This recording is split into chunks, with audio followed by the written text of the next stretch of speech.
Welcome back to the stream, ladies and gents. This is Kaen, your favorite extreme strategy gamer. We are back to check out the new DLC for Pathfinder Wrath of the Righteous. So it's got two modes of play. One is integrated into your campaign, but we don't have 200 hours for a new campaign. What we'll do is we'll start one of the small thingies, the treasure of the Midnight Isle, sink or swim, and we are on unfair difficulty. Chang. Because we're nuts. Alright, so now we have to start creating a character, a dude. Okay, make a custom character. Alrighty. So I like to play pet casters. I mean, not pet casters, but you know, with the animal companion type thing. So either we go with like sorcerers or try out one of the new races like the hunter type dudes. Maybe a hunter. Maybe we'll try hunter. How do we do that then? Okay, let's pick the portrait last because we don't know what class character we're playing yet. We'll come back to portraits and stuff. Or do we have to say male, female? No, don't have to yet. Okay, so we'll start with the class.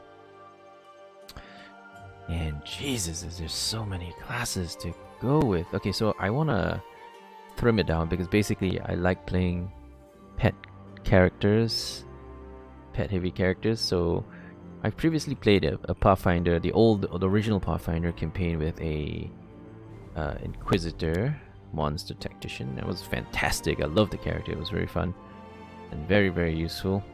But let's play something different this time. I know there's some new classes which I haven't tried out, like the Hunter, which is supposed to be some hybrid between a druid and a ranger, which is weird, right? Because the ranger itself was a hybrid between like a warrior and a druid. That was the ranger warrior hybrid, you know. And then now there's a hybrid of a hybrid. So the hunter is a hybrid of a druid and a ranger, which is in the first place a hybrid of, you know, you get it, you get the point. So yeah, so hybrid of a hybrid, but hey, why not? Why not? So that's over here. Now there's the base hunter, and then there's 6 subclasses. Go check them out. Balloon Scoundrel is canny, conniving skirmisher, manipulating her enemies and leveraging her allies for her own benefits. Okay, alright. Scapegoat. What's a scapegoat thingy? Depth of redirecting a foe's hostility towards another creature, creating openings for own attacks. The number of times per day equal to the level of this action. Target one foe within 30 feet. Designate one willing ally adjacent to as a scapegoat. For a minute, target takes -2 on attacks against any creature other than the designated scapegoat. Well, how does that work? So you assign someone as a scapegoat and then put someone else to tank, and therefore they'll take -2 on any attack. So yeah, so they're trying to make them target the scapegoat, and if they're not targeting the scapegoat, they take penalties. Fair enough, fair enough. Then don't target scapegoat and put the scapegoat in negative effect. I don't think increases damage forward 8 and 6. This counter can designate her animal companion as a scapegoat without it counting against her daily uses ability. Right. Yeah, but if you assign the pet as the scapegoat, then they'll attack it and have no penalties. Yeah, alright. But that makes them like taunt, I guess. Make them attack the pet. Sure. But if you assign someone else as a scapegoat, then they'll have -2 attacking your pet, which is probably better, right? Anyway, about Divine Hound. Hunting other people side by side with a loyal companion. It's like a dog thing. Dogs are not bad though, they're pretty good pets. And then you get judgments.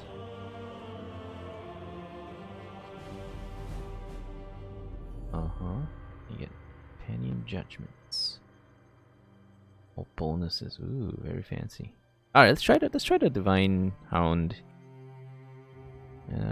It's one of the new classes. Because there's a whole other bunch of hunter types. And they're not as focused on their pets, are they? Because I want the one that's most focused on pets. Divine Hound is very focused on pets.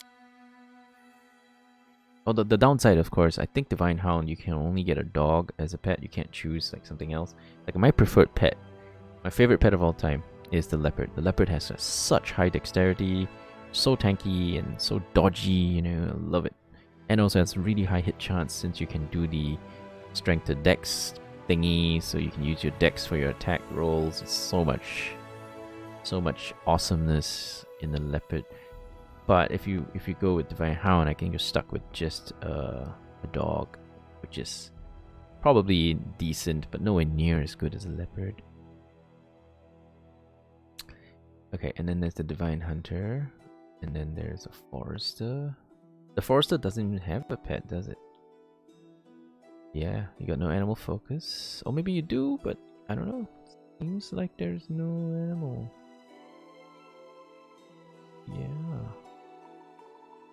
Yeah. I don't think she gets an animal. Yeah, there's no... Yeah, you don't get the raise animal companion too, because of course you have no animal. So that won't do, because I want an animal dude. Now this one is slightly different. So you have a switch in the companions allowed. I can tell you which one though. But basically the regular companions are taken out and you have a specific companion. Maybe you get a specific one granted by this class, subclass. Wandering Marksman. This one's also interesting. This one's like a tank and spank kind of combo, wombo type thingy where you have your pet tanking and then you're shooting.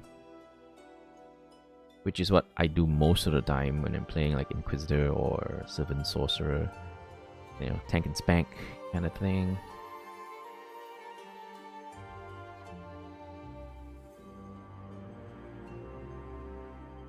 This one gets all the standard stuff. Animal Companion, Animal Focus. It doesn't get the Judgments though, which is pretty fancy.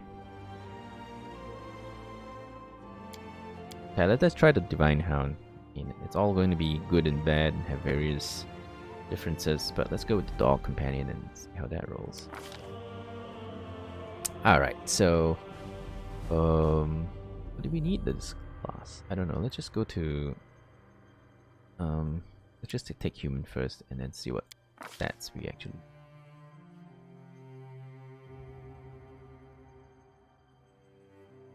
It's a good subclass. No idea.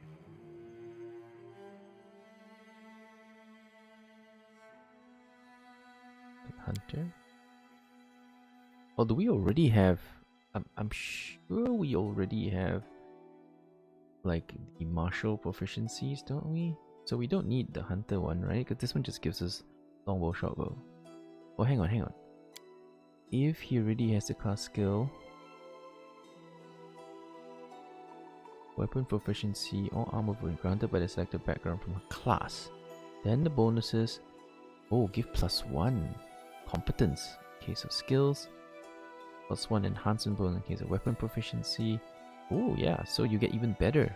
So it's still good to, you know, be a hunter subclass background even if you're a hunter, because it makes you better, right? Yeah, I think, maybe. Okay, so what are the stats we need? We need strength, dex, wisdom. Yeah, that's a short stuff, lots of stuff. Okay. Drop that. And probably use this on dex. Dex is probably the most important stat, right?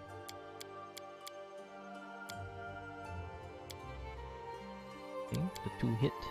Okay.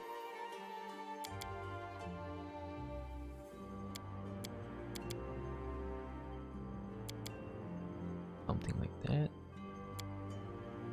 And I get 16 strength.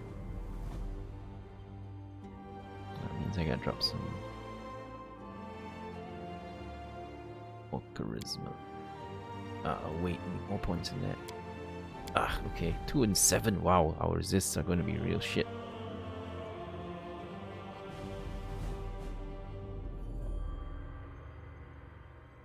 Real shit.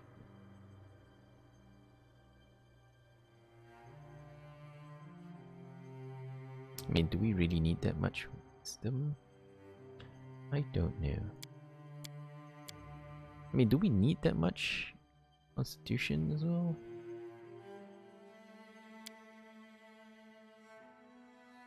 I don't know. Maybe just go up like that, because then we'll do plenty of damage, right? Okay, let's go back to the portraits and switch around. So now that we know we're a hunter type dude, get hunter picture.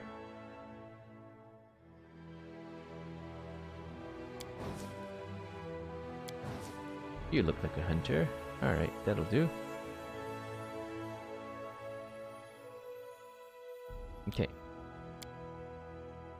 Heals.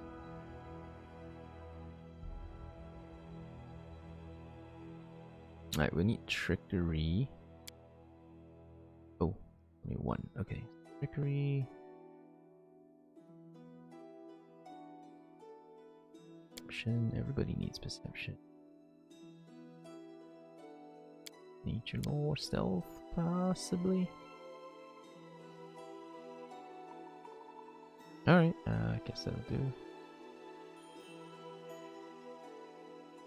I don't know if the stealth is of any use though, because I'm not sure it's gonna be very useful, because you're gonna end up fighting all the time anyway. Like maybe mobility or athletics checks would be more useful. But then again, this is just our first character, right? We can have other characters that have different specializations that will give us that. So this guy can be the stealth guy.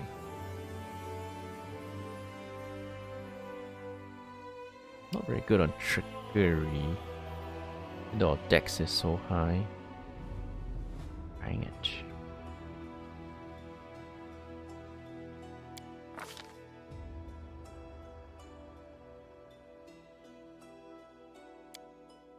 Oh yes, we're human, right? Okay. Now we'll pick our feats. So we need point blank if we're going to be shooting. And I suppose we'll be shooting.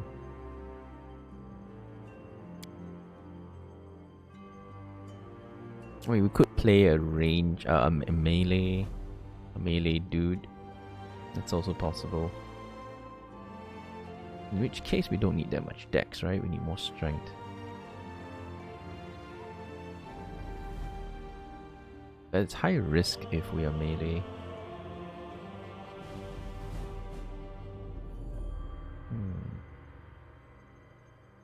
Maybe we'll create another character that sits on his pet, but this, because our pet's forced to be a dog, right? We don't have a choice when we pick a Divine Hound. It has to be a dog. Dog's a medium size, I think.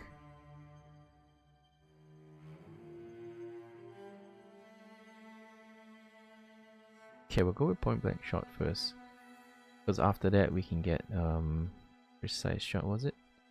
Yeah. Okay, we'll think about that one. Okay, so we can shoot into the mess and be okay. Although with Divine Hound, they share your teamwork feats.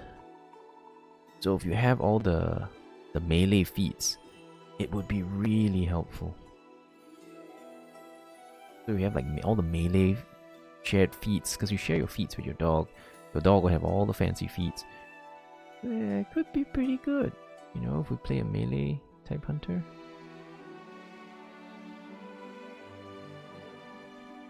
We need like a long range pole arm kind of thing so we can attack with reach.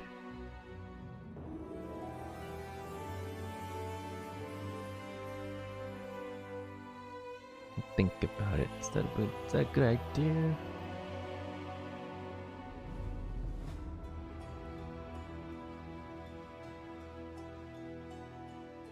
I'm not sure that's the best strategy.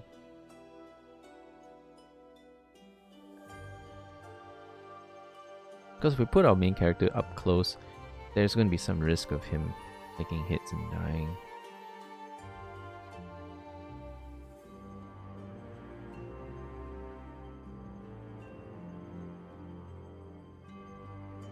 So you can get precise shot off the bat.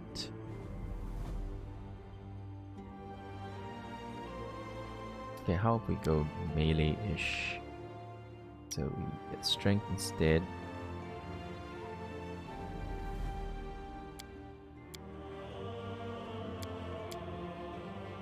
The more strength, less dex, and then some wisdom. Do we still need dex? We need dex for AC.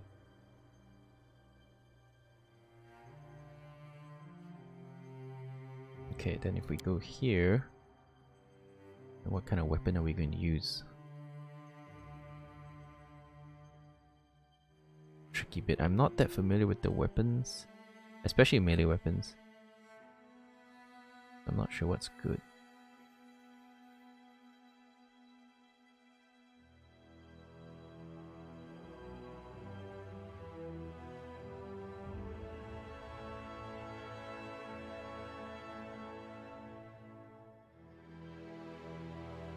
Yeah, since I don't really build melee characters much, and one of the things is when we're playing this DLC, you're basically gonna build all your characters.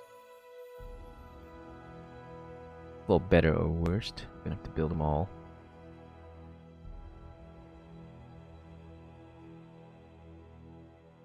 We can also use dex instead of strength for attack rolls if we use a finesse weapon.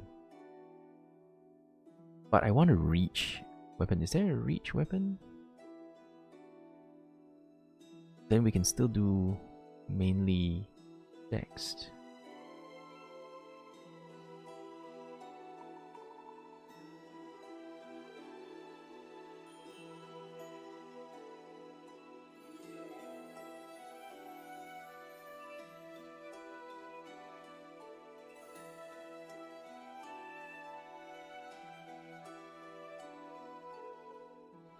Okay, so with weapon finesse, what kind of...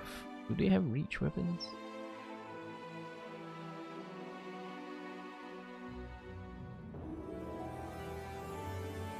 Is there a light reach weapon? I don't know. The struggle is real.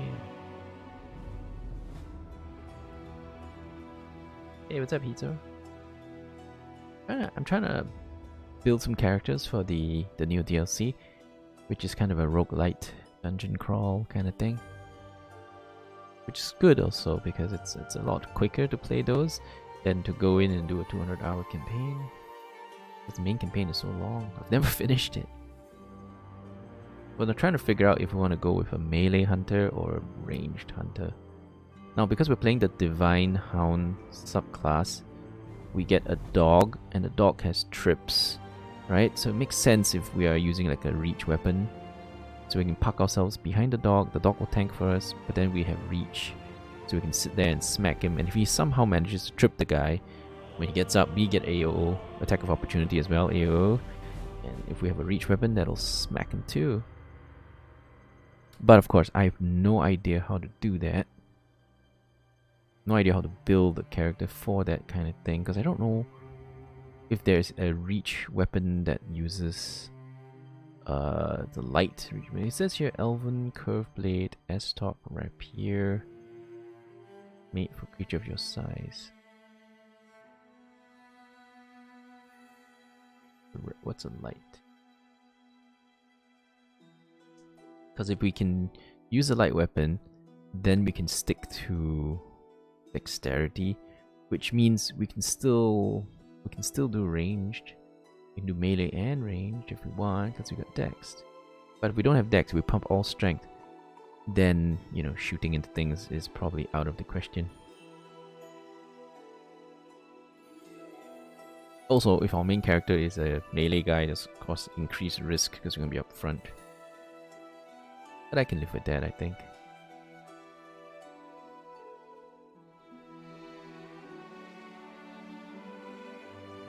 Alright, so maybe we'll go with like a regular reach weapon. I don't know what regular reach weapons there are, like what, two-handed swords or spears or something. I haven't played this game in ages, so I really don't know. Like a two-handed kind of thing.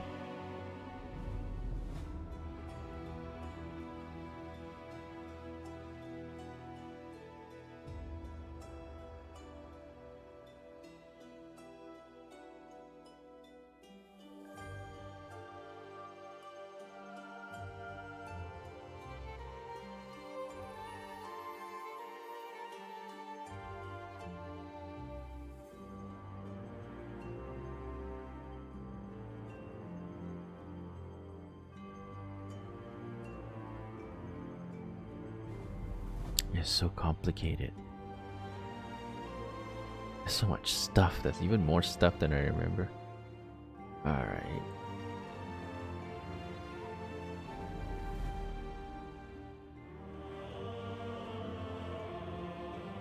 I think we don't need to get teamwork feats because we get them as part of the Divine Hound leveling. Yeah, we get teamwork feats that level. One. Every level we get a teamwork feat, something like that. So you see these teamwork feats. Very handy if you're playing melee. Okay, we can get outflank, back to back, coordinated defense, you know, all that kind of stuff. You're kind of better off with melee. So in order to build this guy as a melee guy, how do we do that?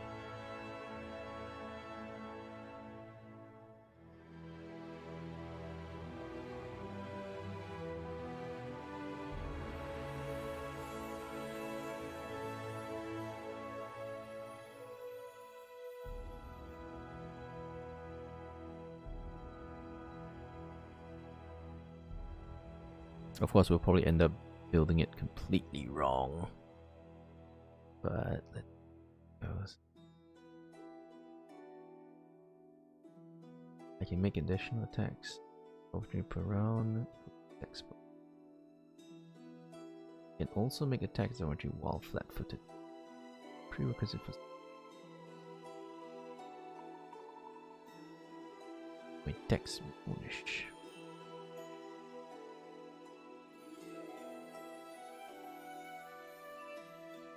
Also, I don't know about the riding your pet kind of thing.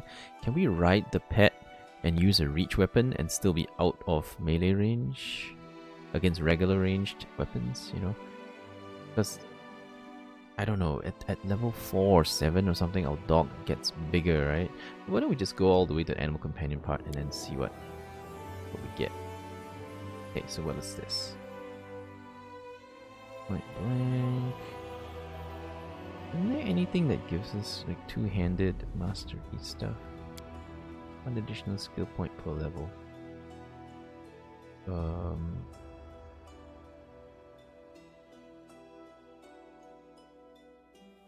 Power attack.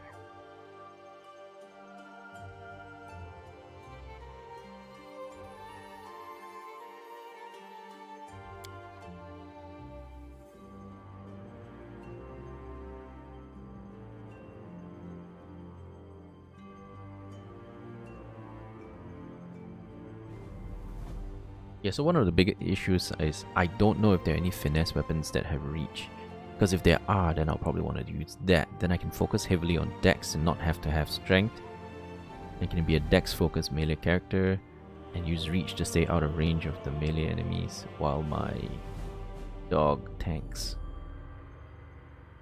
I don't really know that, so we'll just have to wing it. I can't even remember what the types of reach weapons are. Maybe I should just Google it real quick. Alright, give me a quick.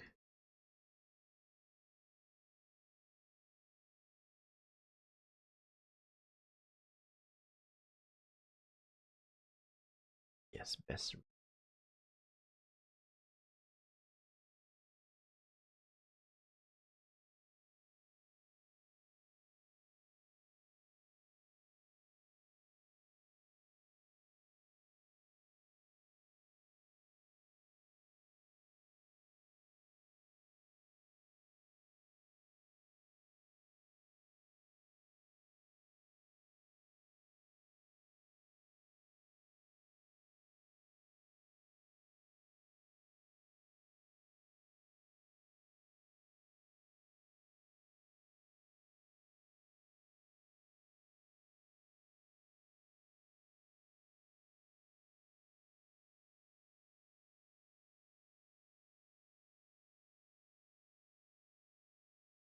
sort this out so we can all read this stuff together.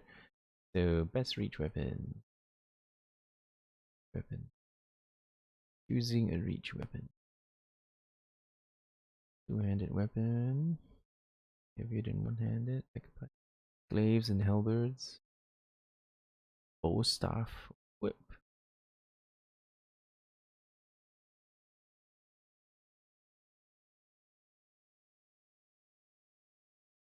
Long spear. There's a glaive.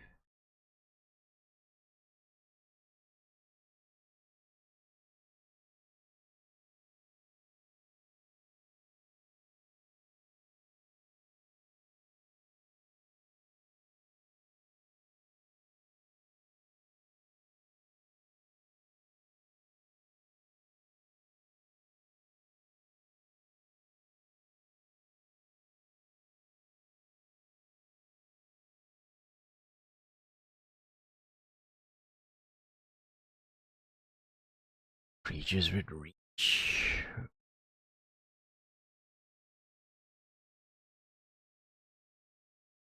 Alright, that's going way out.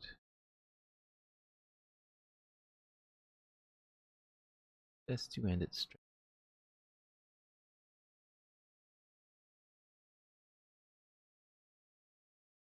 Glaive is the way to go.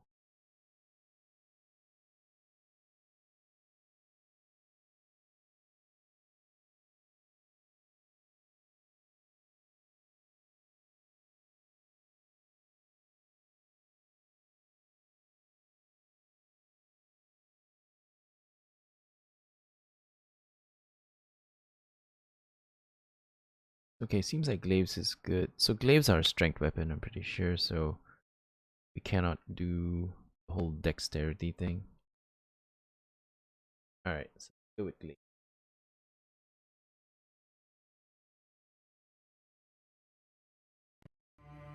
Okay, so glaives, what's good for a reach weapon? What kind of skills do we need? Two-hander, so no need two-handed fighting and all that. Animal companion. Oh, you can choose a wolf. So it's a dog and a wolf. Kind of the same-ish. Dog is a bit slower.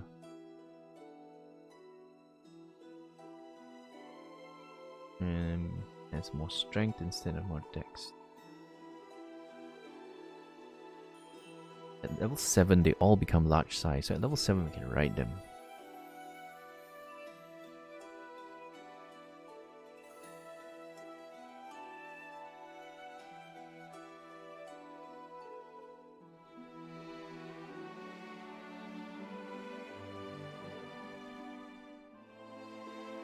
I'm not sure if one is better than the other.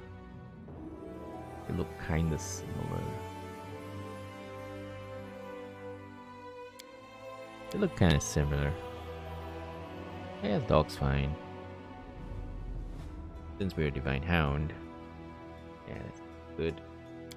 Okay, so weapon finesse. Okay, that's not gonna work, right? We need something completely different. Heavy armor? Nah, we don't need heavy armor. Or do we? Because we're low on dex, right? If we're low on dex, then we're gonna have less AC. Maybe we should get like heavy armor. Or medium, we already get access to medium armor. Medium armor gives you a little bit of dex bonus. And if we have our dex at like 14, that's all good already. We don't need heavy armor. Bonus perception checks. I like Spellcaster? Nah. Probably just gonna be buffing our pets anyway.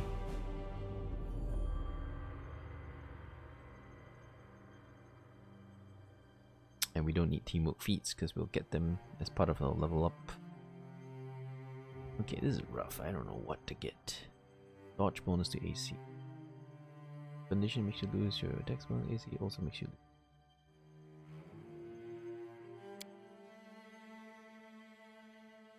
One skill point per level. Errors.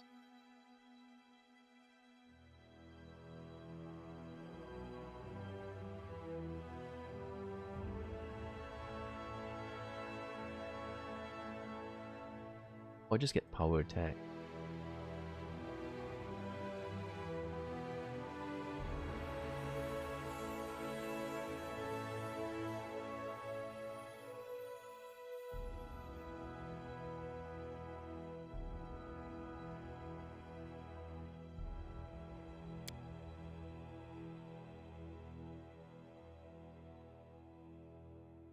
Gone.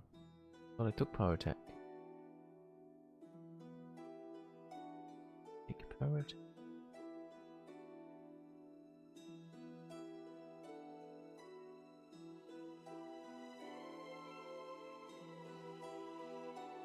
Acquired? What? Why can't I take?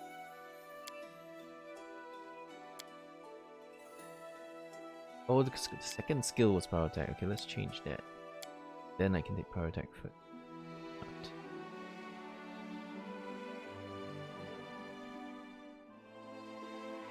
No, it's not available. So do I get then power attack? Requires power attack, but it won't let me take power attack.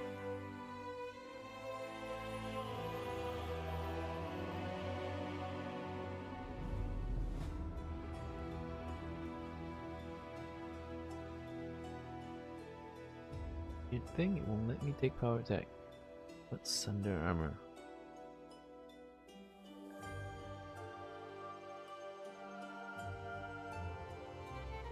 The bonus for armor for 1 round. Okay.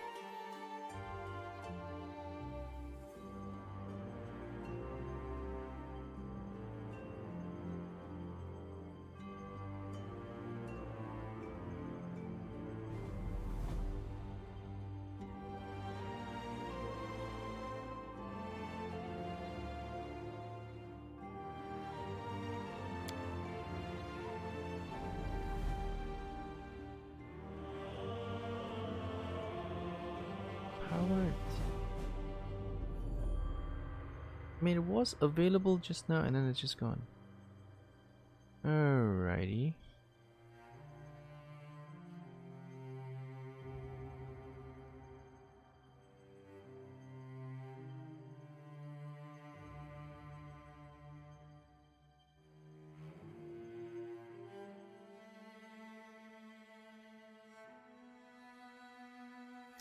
Number of additional attacks geometry per round equal to your dex bonus. And also make attack geometry while flat-footed. Prerequisite for C.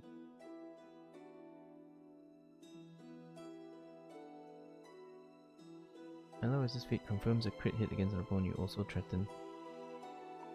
You can make an attack geometry against it. Is this useful?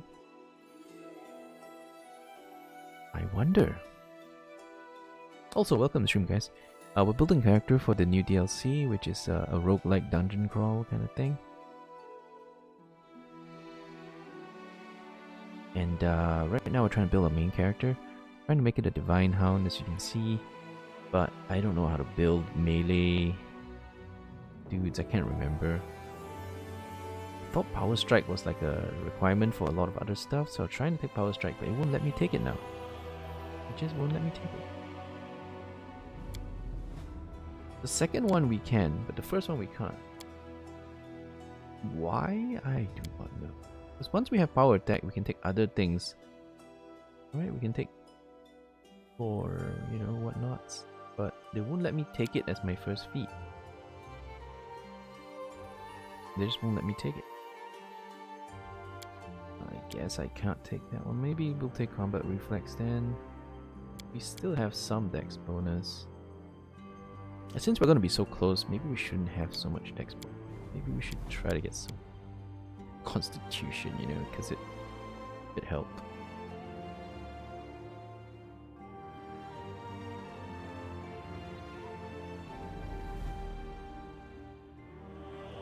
One point to spare. But I can't raise anything else. Alright. The complex reflex and maybe will get seized a moment. Later. Whenever they confirm a crit, I can get an attack of opportunity as well. I don't know if this is any good, but... Oh wait, the ally has to have this feat. The ally has to have this feat, and we don't get Seize the Moment as this... Do we now?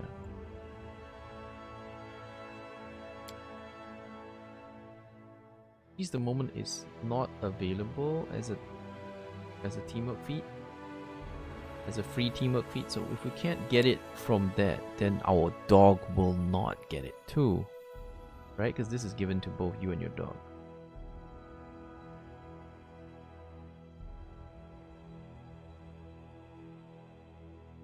I think that's one of the things, right? All the dogs get yours teamwork feats.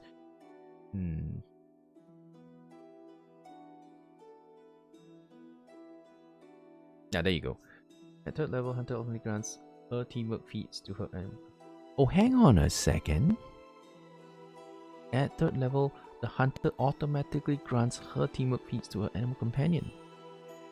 Which means if I have seized the moment, so does the dog. So if I go and pick up seize the moment, then the dog will also get it. So these give us free teamwork feats. Doesn't include seize the moment. But if I get seize the moment through my level ups, then my dog gets it too. So when one of us gets a crit, the other guy gets an attack of opportunity. So it's a free attack. I mean, I don't know if it's any good, but it's an option. We could also pick up Cleave.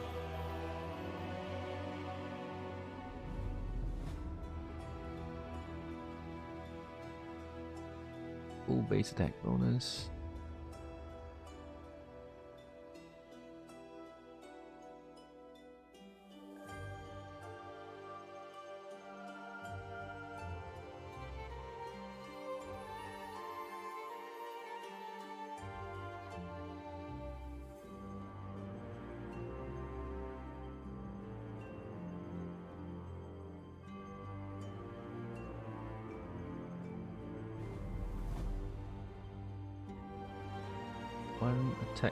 One additional attack around his feet. Right. Well, this seems better though.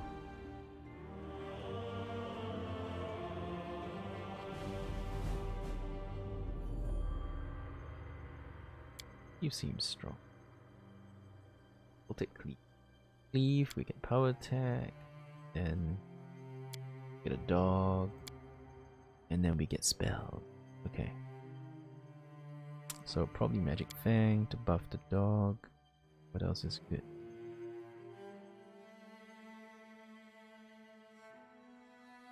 A Might. Yeah, the first level of it seems pretty useless, right? Ah, maybe Lead Blades. Phantom and density of a melee weapon just as they strike.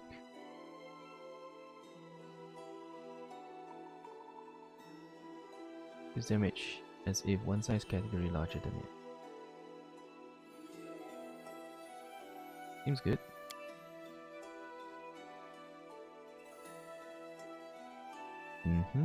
That's good. Okay. Deity. As we go God's Ray.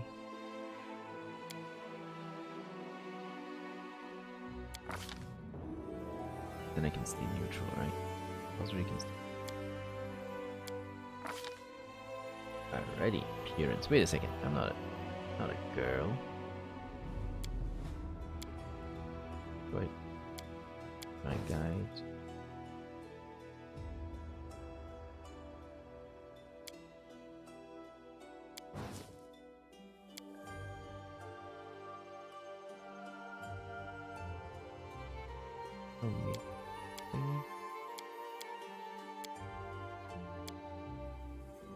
Interesting. I'm always ready. I'll take care of it. Female selector, is it? Bond? I thought they were always male female selector thingies.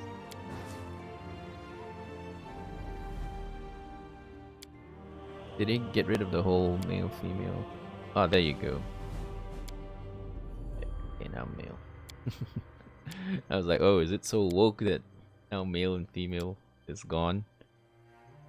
This Or you will can only be a hurt. combination of one of the other. Alright.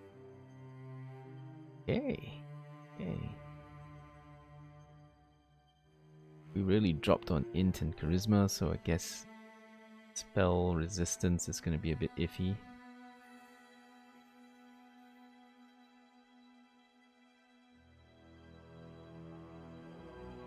Ooh, our trickery skills are very, very low. So we need to build another character that has like proper, you know, trickery skills.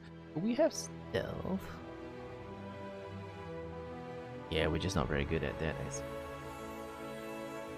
Oh yeah, we took weapon proficiency, longbow, shortbow, which is useless now since we are not really doing the whole thing. Let's look for dude that has like melee skill, like a glaive, something.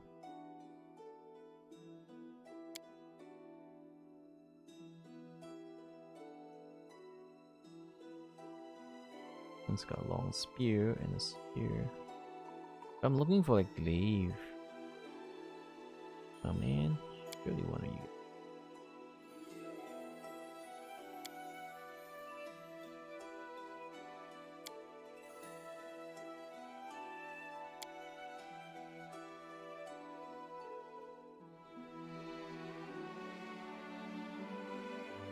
You know, glaive.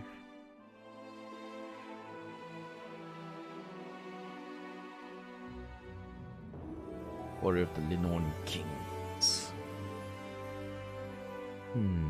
I want to reach weapons, so it looked like glaive was the thing to go for if you want to reach. I guess great sword could do as well, but I hear that great swords are hard to find. But you know, based on these options, there's no no glaive options, so I guess the sword will. It's either great sword. Either we go for great sword or we go for the long spear and the spear option. Now I've never seen any of these weapons, so I think great swords I have maybe seen before. So maybe we'll try that. Alright, so am I going for TI? What's TI? What's TI? We're playing the DLC, so it's a short dungeon crawl campaign. I'm not sure what TI means. A mere flesh wound. I have no use for this. Okay, so this is oh dude. This is our guy.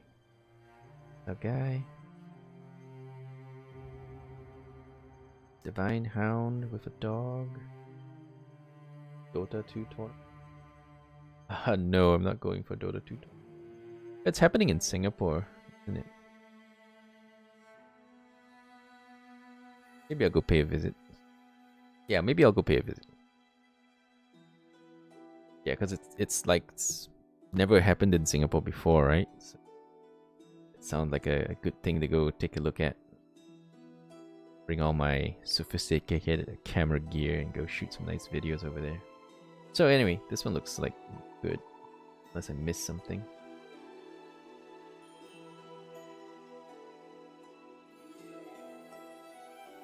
Nah, I think we're good. Alright, that's our dude.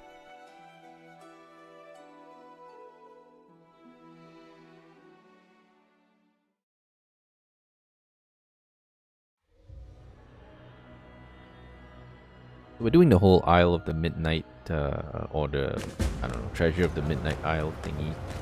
I'm So gone. it's slightly different from the main campaign. Hey, can we not name the dog? Why is this named dog? I thought we could name dogs.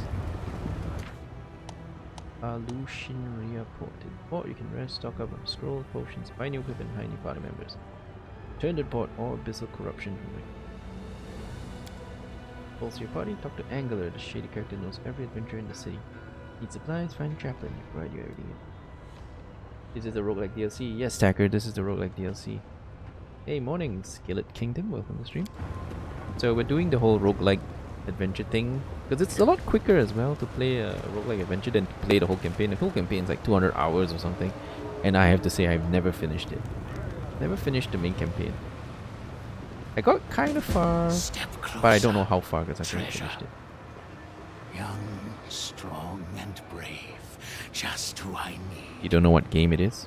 Tell This me, game?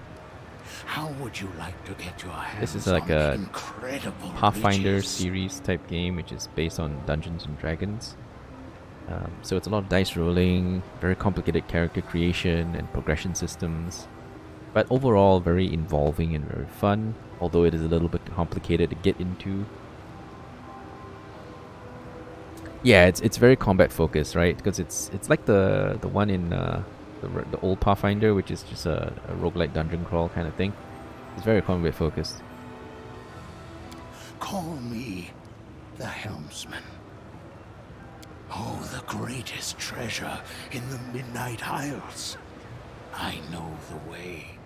I have a ship, but I am too old and frail to claim the treasure. I think it's worth more than just using it to test your characters, because the main campaign is so long. So sure, I mean, you can use it to test characters, but the main campaign is so long. If you want to have a short campaign, you can just jump in and just do this, right? That's what I think personally, because like I want to do a long campaign. I've never finished the main story campaign, and the developers reached out and gave me the full DLC pack, so I have all 3 DLCs now. But I still haven't finished the main campaign. So I figured this DLC is a good one because it just gives you a short campaign to play. I'm assuming it's short. I don't know how short it is, but I am assuming it's shorter than the main campaign.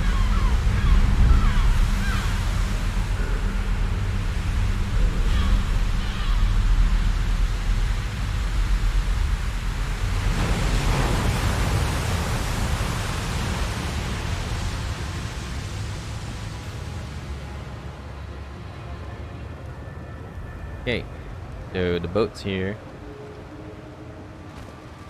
I think we can recruit another character before we goes.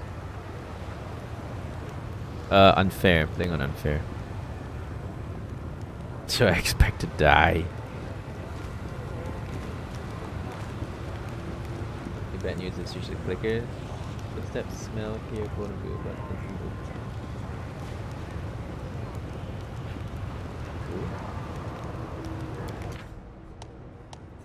one save slot.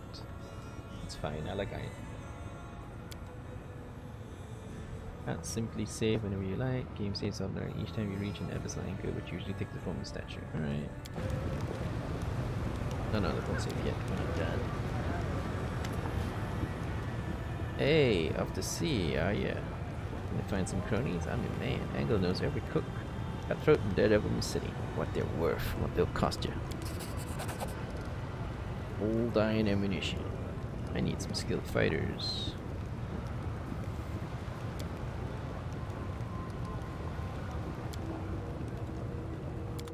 Yeah, so now we build a second character.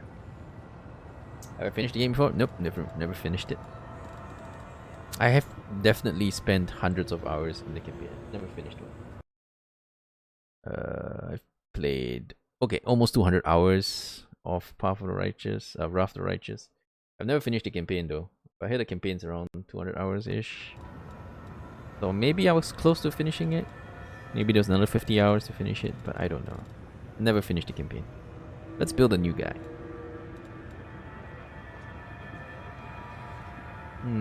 Okay. What do we need? We need a buffing character, right? Maybe a Sylvan Sorcerer with the mage armor thingy that can buff the pets. Seven Sorcerer. Yeah, it sounds good. This looks like a sorcerer.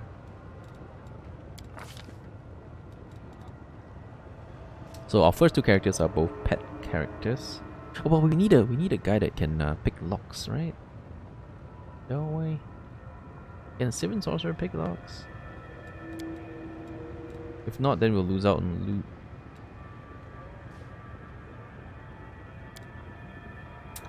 Yeah, but on the bright side, we get a leopard. And we get buffs for all the pets.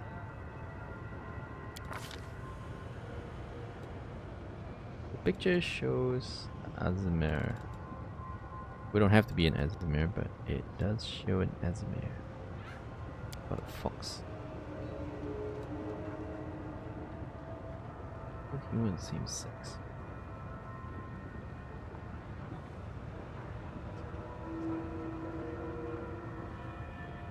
I've never made a Kitsune. Hey, what's up, Spade?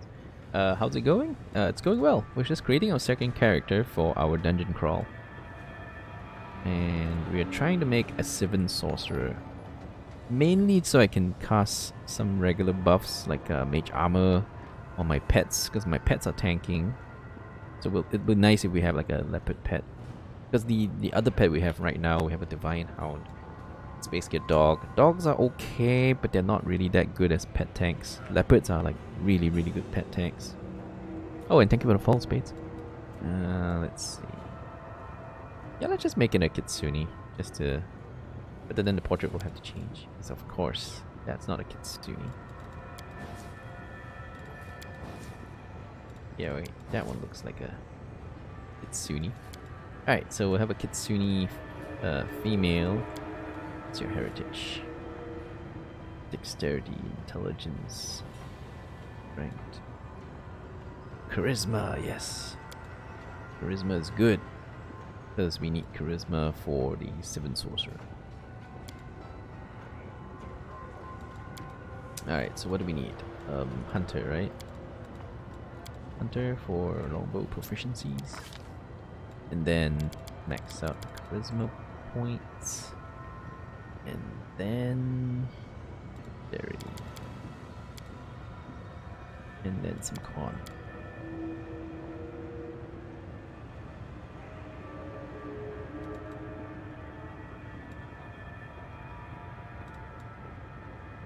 We need a bit more strength, I guess.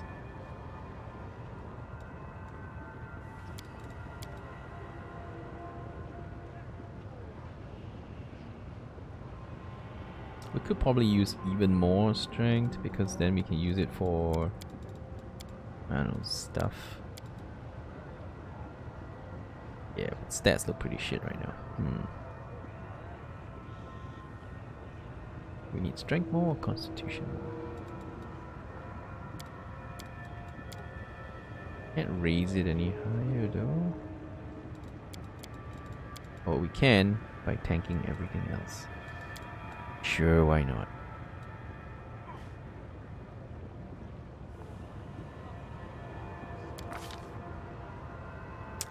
Okay, so persuasion.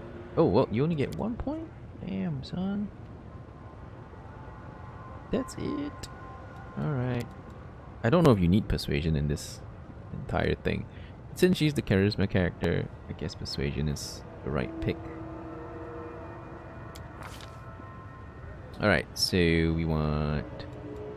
wait. We're Seven Sorcerer, right? So we can cast spells and other fancy stuff, but maybe point blank shot into precise shot would be better early game, and then later on we'll kind of move down the tree and get the specializations. Yeah, of course, first thing, we're not human, so we can get the second one.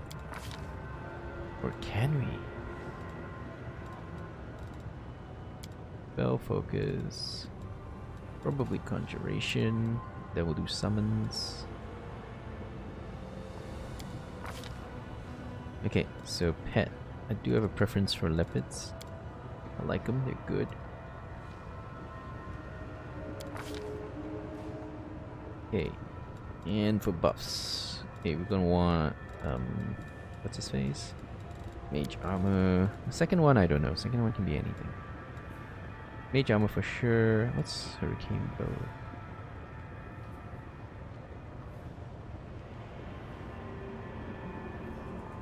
Okay, a bit more damage from the bow.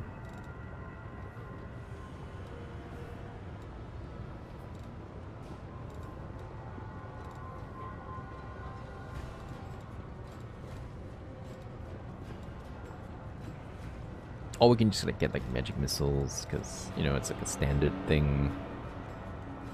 We will not have enough spells to spam, but why not? At least a default thing that we can spam when we need to do emergency damage.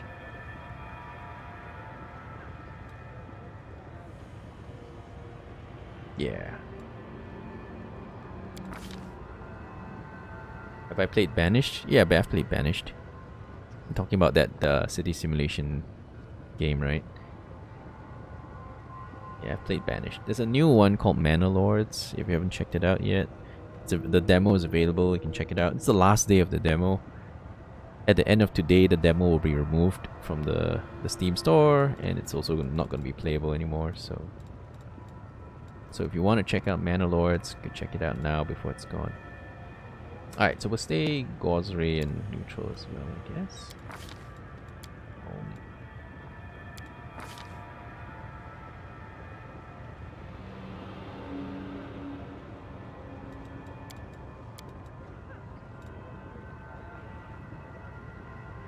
Alright, fat. Oof.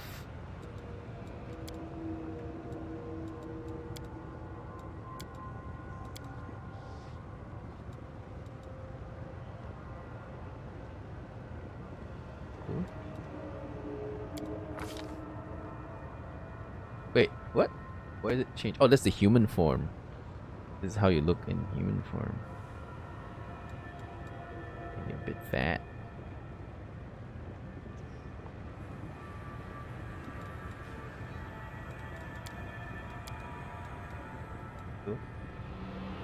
Fistful face.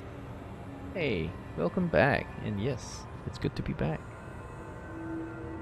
You've not played the DLC? Okay, we're playing primarily the DLC today because it's a shorter thing and I can definitely do a shorter campaign.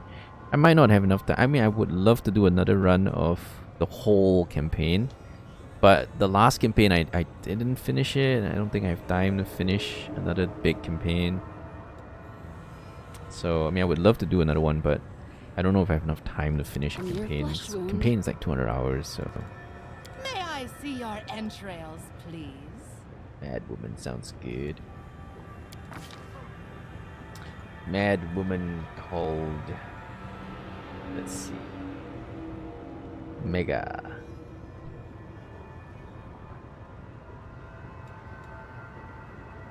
Let's shred them! Alright, seems good.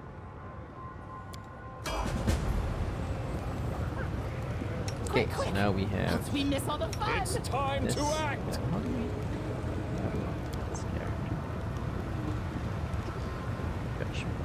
Whoa, there's so many judgments to choose from. Insane.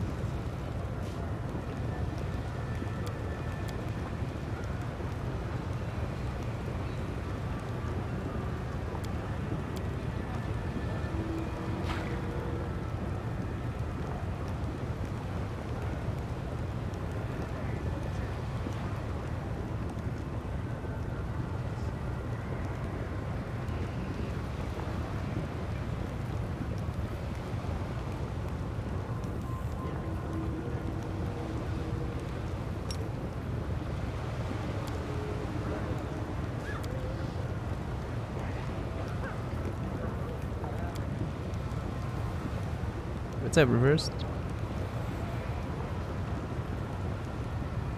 Oh, you're also a Divinity fan? Divinity is my favorite RPG for sure. Favorite RPG of all time. For sure. Not even a contest. It is the best. The road calls me. But Pathfinder is pretty good too.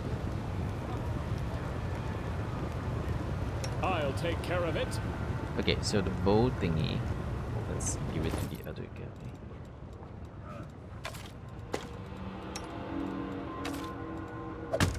since we get some bonuses, right? Since we're a hunter. I think. Old iron.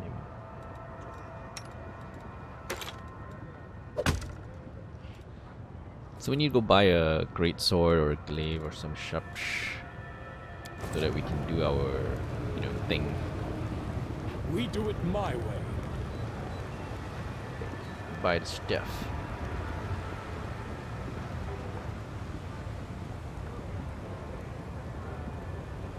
I remember being able to name your pets though, but maybe you can't name them in this DLC. I remember you could name your pets, but don't know now. Alright, so I need to buy a weapon. And what do you got? They have glaives. You have great swords. You also have great swords. So I could use a great sword. Let's see. So cold iron short sword. What? I got cold iron? That's not bad. Great sword is two-handed. Name. Oh, okay. Once we level up. All right. Cool.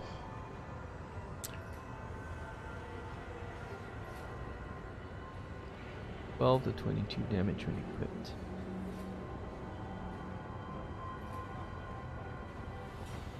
Seems better, right?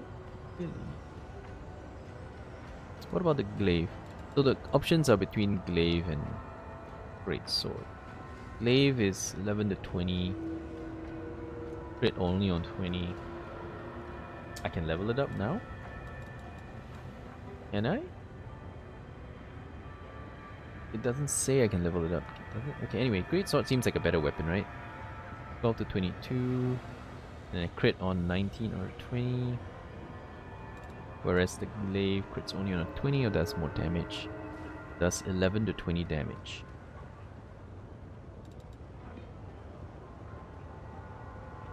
Yeah. Less damage in the great sword. So let's go with the great sword. There you go. One great sword. Coming right up. $50. Anything else we need? I feel like we have a bit of cash here.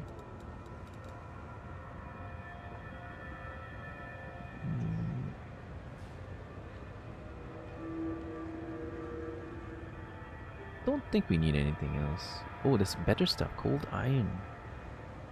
Cold iron greatsword. It's $800.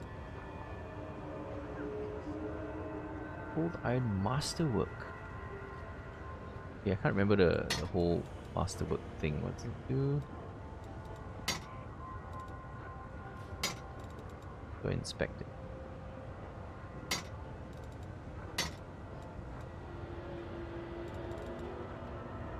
Inspect this thing. Click on the leopard portrait. Okay, there's no leopard portrait. This is not a leopard. Where's the leopard portrait when there isn't a leopard?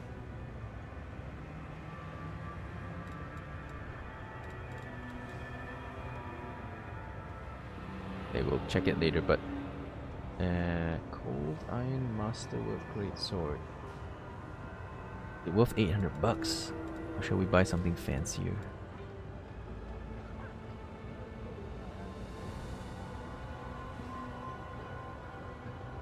Seems like cool iron is the best we can get from this guy. How about check the other stuff? Got unique equipment.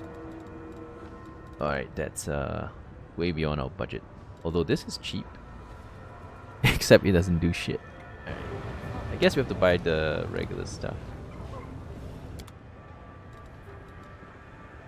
Below the Kitsune portrait? Where? Oh, there? Underneath? Oh! What about my dog then? Always ready. How do I take my dog? We should move. Where's my dog? I can't do that with the dog? My skills are absolute. Cool. Now I can choose who. Bulwark was the tanky one, right?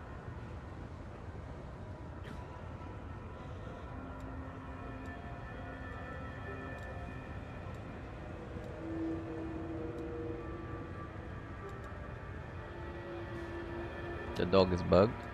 Okay.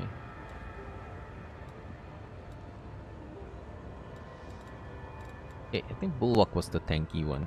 And the Leopard's definitely the tanky guy, so...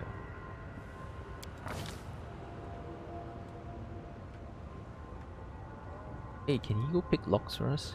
Because our lockpicking skills are really shit right now.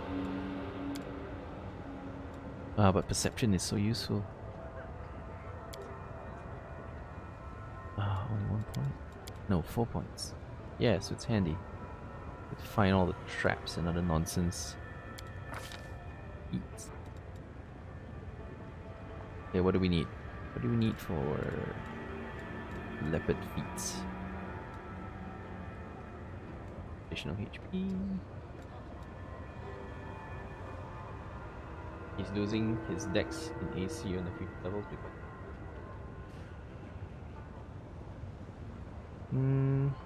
not really. If you don't give him a barding, because he doesn't really need a barding.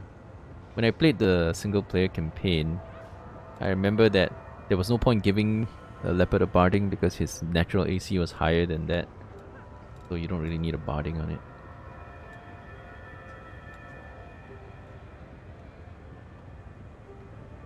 Or you give him like a light barding or something like that.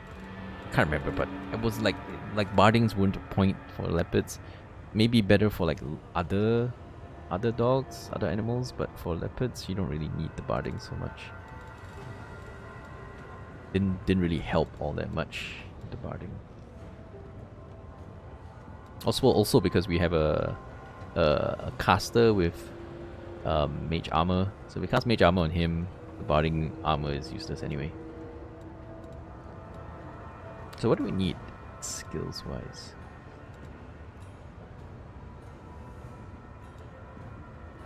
Toughness? Dodge, maybe dodge. Dodge AC.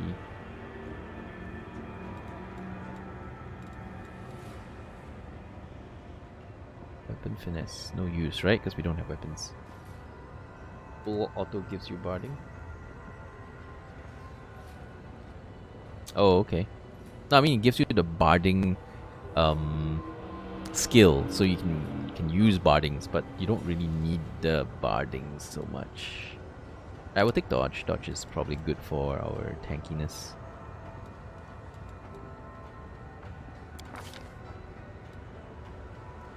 Okay. Kitty. Weapon finesse for claws and bites. Oh, it does work for claws and bites? Does it now? That's interesting. Works on the claws and the bites, huh? Because at level 7, we basically get weapon finesse, right? Because all strength rolls become dex rolls, and we just need dexed.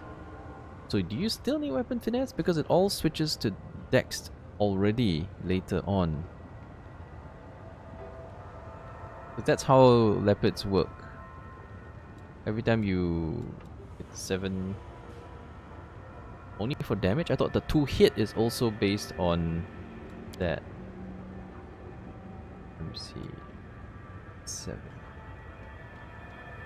Does it show you what happens when you get bigger? Oh, I can't remember anyway. Yeah, so you probably know better than I, because I can't remember all the stuff. But I remember at 7, all the hit calculations go from strength to dexed, right? So your 2 hit calculation is based on dexed, and then your damage is also based on dexed, isn't it? Is it not? Do you still need weapon finesse then? I thought you don't for leopards. Actually, I don't remember, so I don't really know. If you don't take weapon finesse, you'll be attacking with strength and dealing damage with dex. Oh, really? So if I take weapon finesse, we'll be attacking and dealing damage with dex. So I have to get that. Alright. Sounds fine. I don't really remember, so... Kitty! Kitty, kitty, kitty!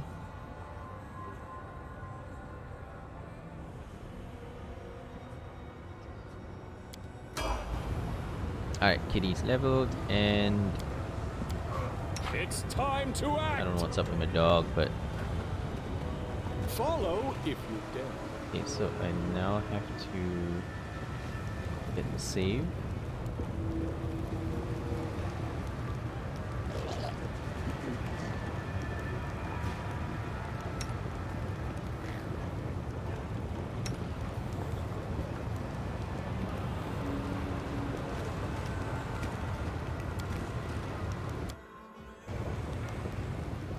Okay, let's go.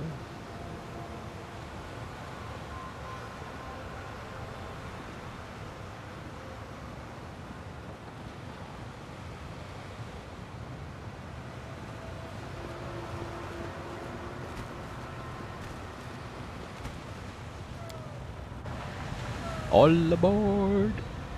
Okay. I'm off.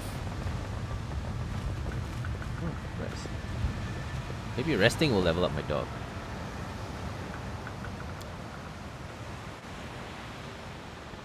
And yeah, did it do anything?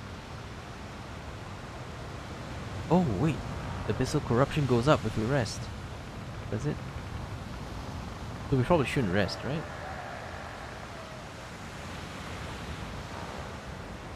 Yeah, I'm thinking we probably shouldn't rest, because if you rest, then abyssal corruption will go up. But I must. So we should probably not rest. Actually, I don't really know. First time playing this thing, so I don't really know. But you know, there's the whole abyssal corruption mechanic from the single player, and I think it still applies here. Oh, but it doesn't in the city? But we're on a boat in the city, so it still doesn't? Dude.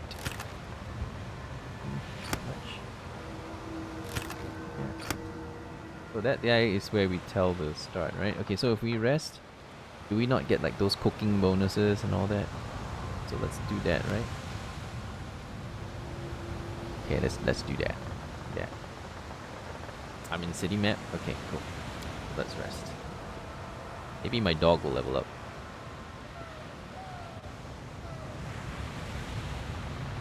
Charms and rituals awaken, they will not fully negate it. I don't need charms and rituals. I don't need camouflage. Is that cooking? Where's the cooking thingy? Ah, there you go. Cooking is. Everybody. Oh shit, they're bad at it. They all can't cook. Knowledge? Whoa, they can't cook.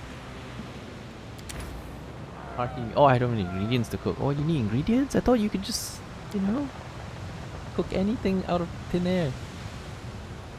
Then choose raising up. Okay, so basically, if I can't cook, then there's no point because I can't make potions and I can't scribe. So basically, resting is pointless. Other than to see if the dog levels up. Yeah. Huh.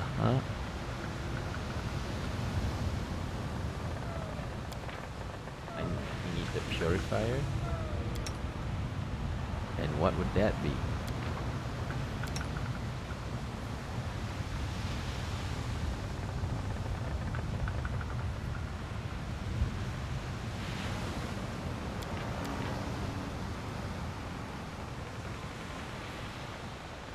Okay, let's try that.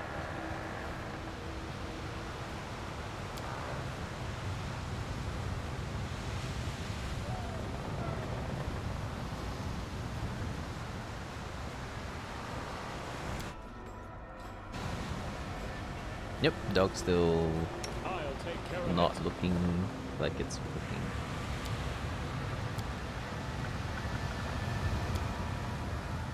So I have a dog, but he's not in the party. Technically.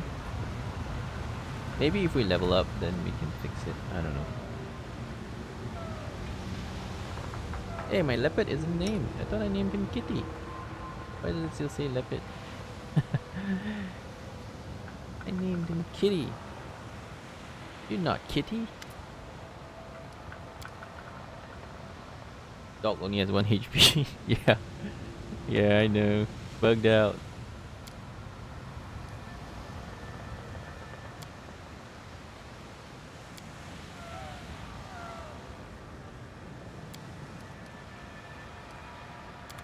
Alright, so.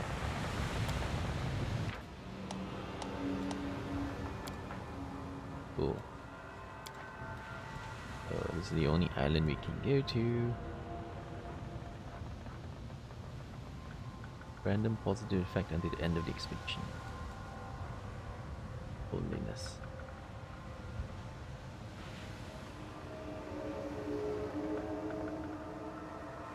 Oh, cool. So these are like roguelike options. So when you go there, you get these bonuses. This will clear Abyssal Corruption. Healing Breeze. Permanently gain 10 HP. Nice, nice. If we go here, it's a faster way in. +1 random ability score. Alright, so this is the only option for the start, so we go there.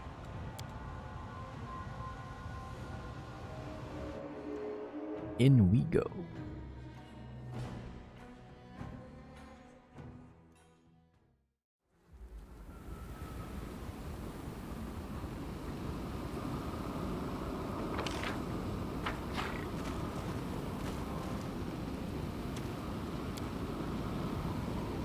Yeah, my dog. Hey, wait a second. He's back. Okay, there you go. Okay, so what do we do with doggy? The trip ability. So if we want to trip, we have to take the bully. With bullock, you lose trip, right?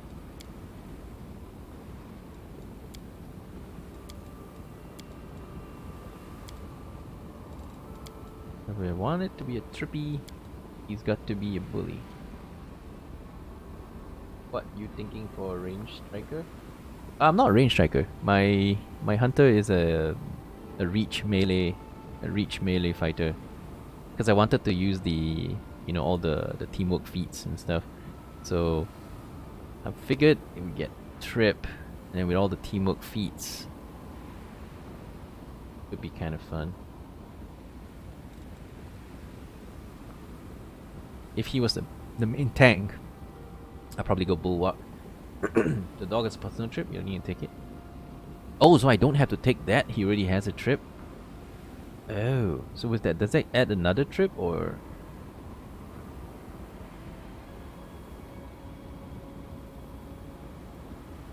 This is trip 2 though. This is trip 2, not trip 1. Is it because we already have the trip 1? So that's regular trip 1. This is trip 2. That's good, right? Better chance of tripping.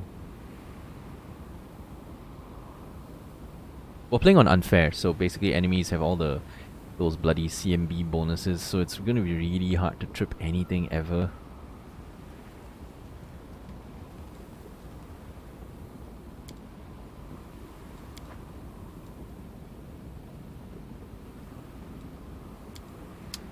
I think bully would be preferred since you get the extra chance of a trip. Otherwise, you probably never trigger it. Okay, the bottom ones are not interesting. To me, it's just basically bully or bulwark. I already have a bulwark leopard, so hopefully that'll be like the main tank. And then we use this guy for the trips, maybe. Yeah, let's do that. Alright, so what's your thing?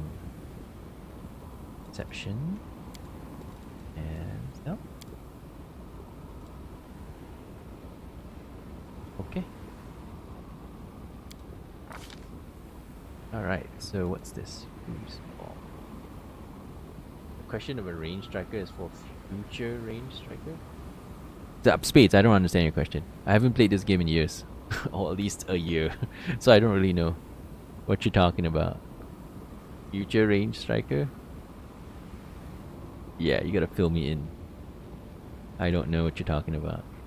I haven't played in a while. And I also don't play pen and paper D&D. I only play computer D&D. You can use strength and agility to send crows crashing to the ground. 1, making a trip at your dex bonus to your CMB. Okay, so that also helps you get trips triggered, which is sensible since we're very heavily committed to trips. I what kind of range person I think is good. What kind of range person? I don't know, ranger, hunter, bows. Right now I have a melee main character, a reach melee main character using a greatsword, and then I have a Sylvan sorcerer that's, you know, shooting arrows. Fury's Fall seems like a perfect fit. Dex bonus, which is not a lot, but it'll be something. Okay, so we got Kitty and we got Doggy.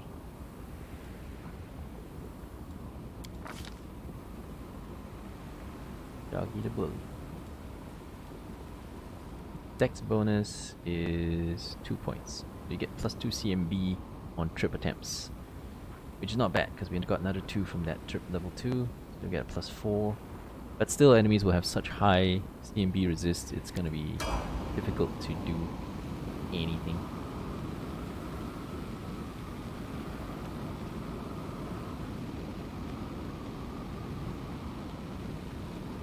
Okay, so that's... I'm always ready. Oh wait, this is melee, guys.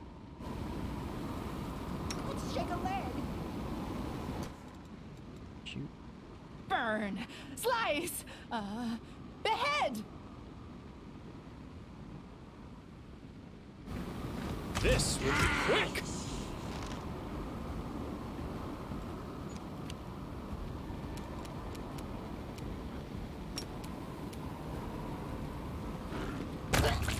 GG.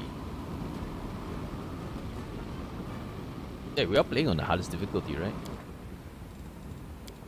Yeah, we are playing on the fair. Just checking because we didn't miss anything. I'm like, eh, that's weird. Because usually I have to take like 10 hits to kill anything. Is this the dead end? I thought that was a dead end somewhere.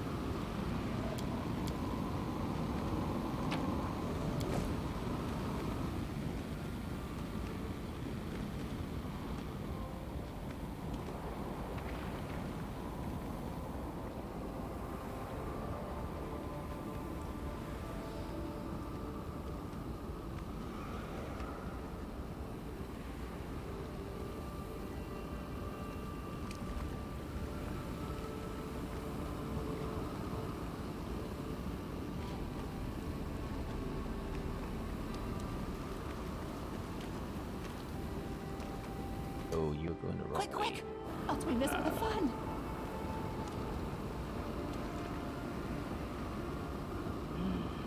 This way.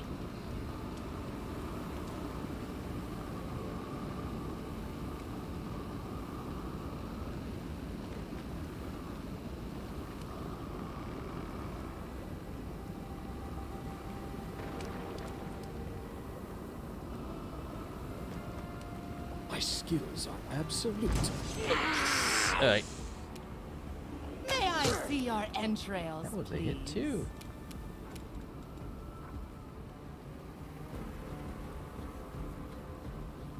Flying Hunter. Alright, it's all good.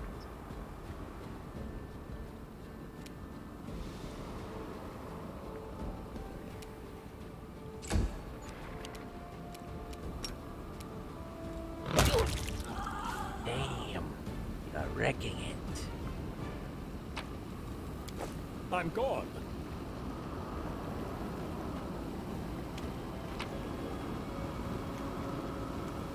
Relax.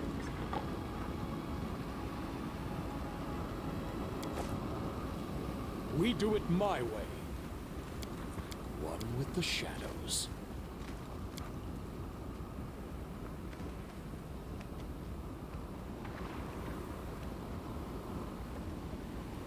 It looks like a safe statue. Indeed it is.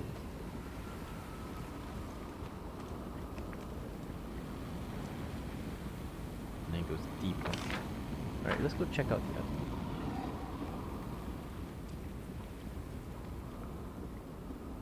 Good idiot. After kid. Anyway, the XP gained from like killing enemies seems so low. Like, do you even want to grind enemies, or should you just like beeline to the exit, because it doesn't seem like it's making sense. Oh, there's one more on top.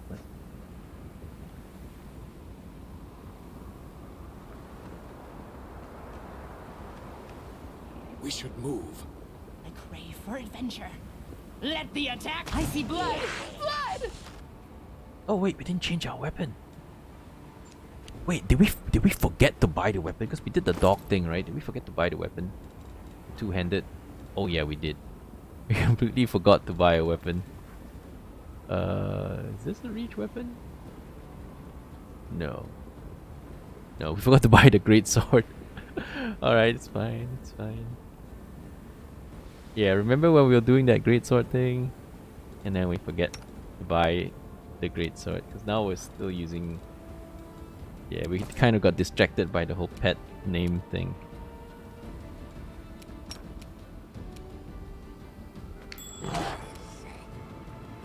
Oh my goodness, there's a trap and we skipped it.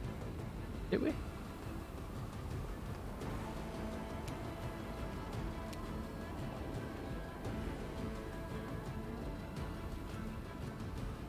Can I not move? It's not.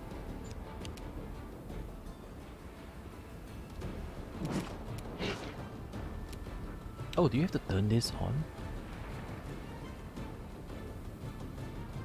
Standard action.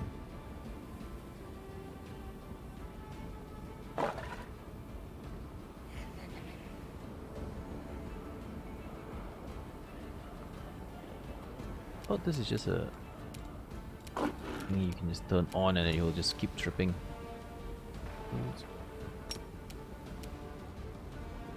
Oh no, that didn't work.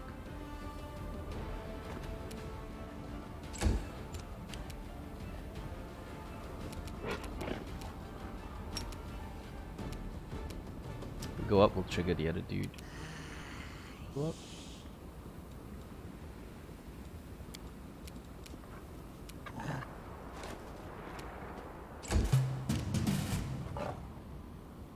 Oh, okay. But don't you get the loot anyway? Not. Die, die, die! Yeah, but the XP is so low. Like every kill is like 1 XP, so you don't really need to kill them if you don't want to. Like it's just a grind.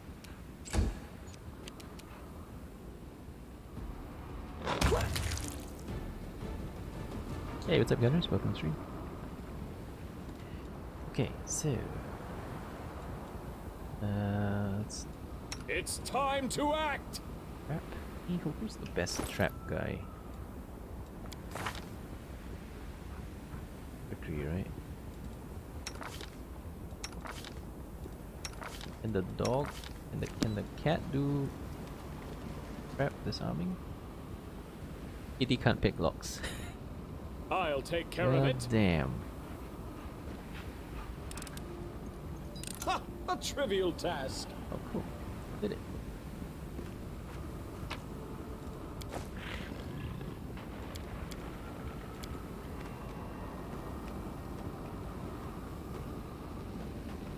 Follow if you dare.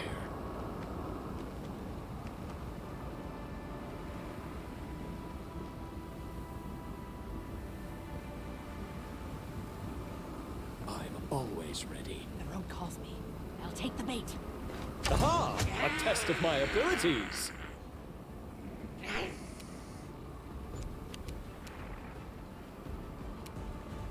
Don't hold back!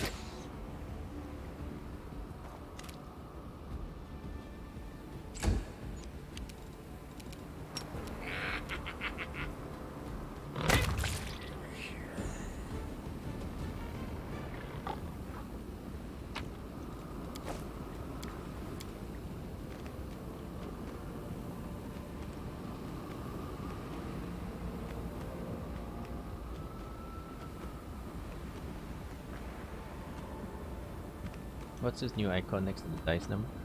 What icon? I have no idea which one you're talking about. I'm off. Also, I haven't played in a long time, so I don't know what's new and what's not.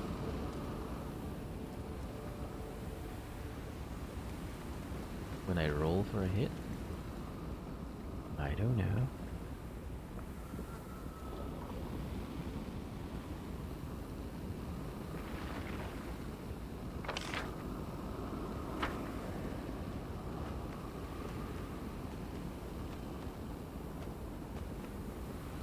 I mean, the loot all pretty crappy anyway, so it's like no biggie. But it's good practice, so we'll just practice killing these dudes.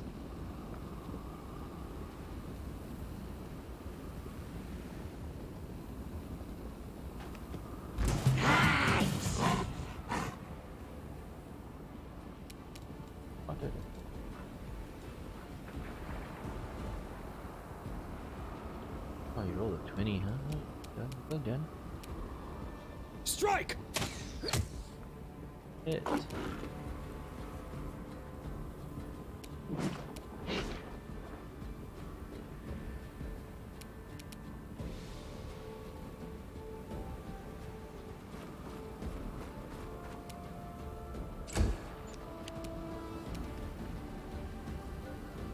Burn! Slice! Behead!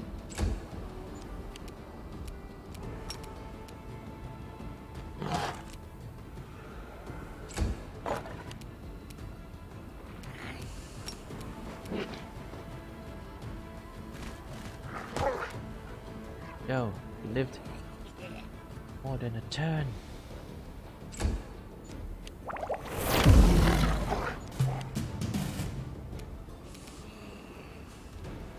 You should have run! Damn straight you should have.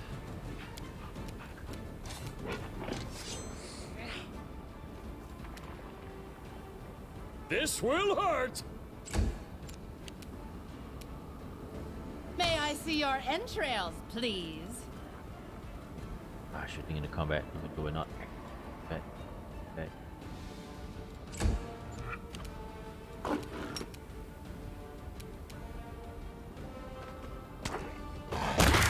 Nice. Ooh.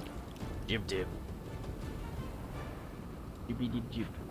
Hey, the trip worked too. Nice.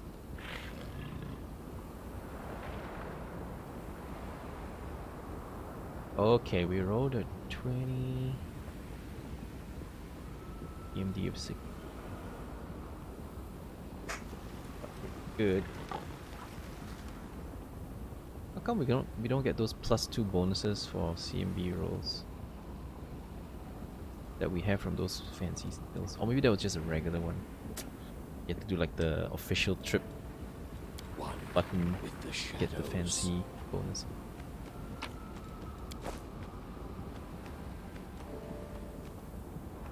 Oh yeah, and there's treasure behind, so if you skip all the fights, I suppose you're skipping the treasure as well.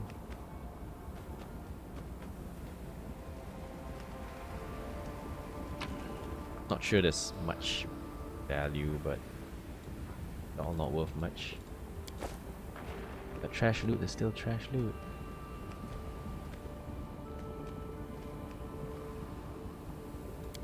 And there are a lot of these statues around, so I guess we'll just use.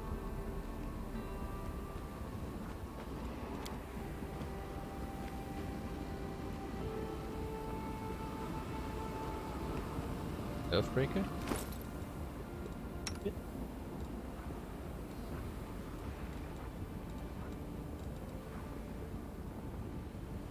Oh yeah, it's decent. It's 12 to 22. Good call on that. Now we can smack people. Doesn't have reach though, but you can smack someone with it at least. And why use the light crossbow? Oh, it does more damage. No, it's the same. Wait, why is it still telling me? Why is it still comparing it with Cold Iron Short Sword? Stuff. Anyway, it's probably fine.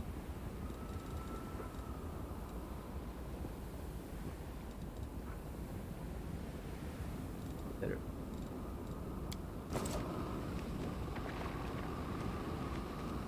I do what I must.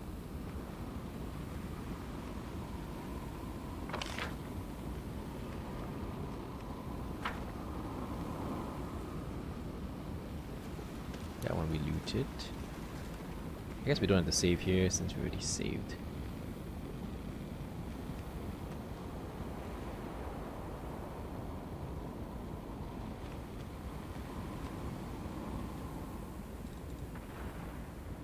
What did I fail? we in the wrong formation? Ah, trick. Okay, so need to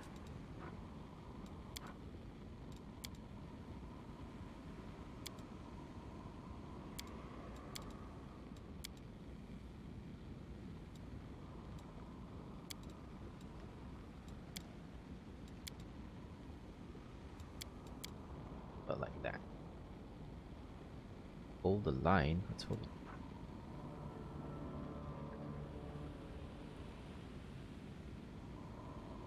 Oh, yeah, sure.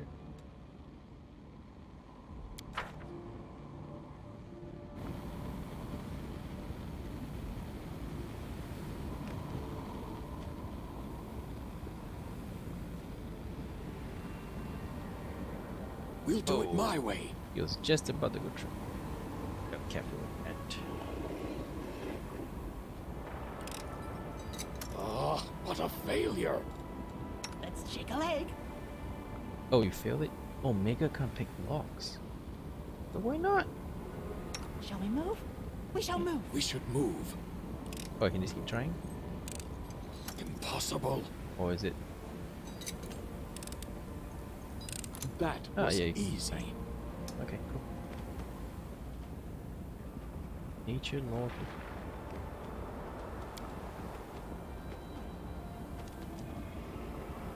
Impossible. Aww.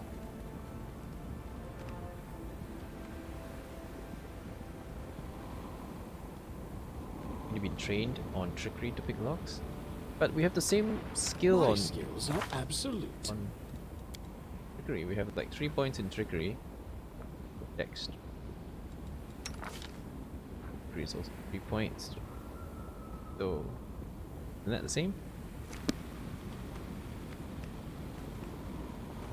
Let's shred them.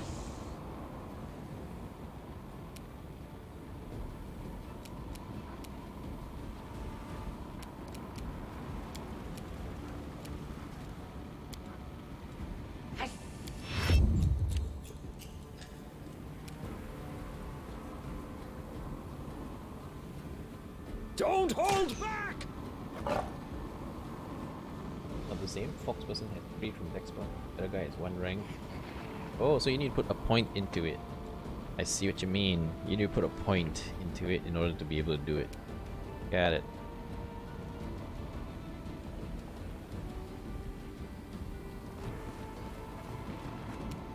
Alright.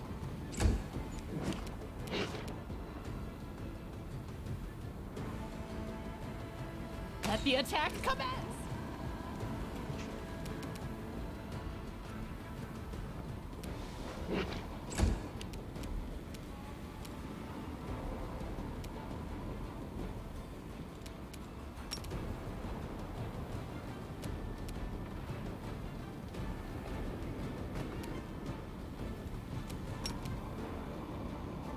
Uh-huh.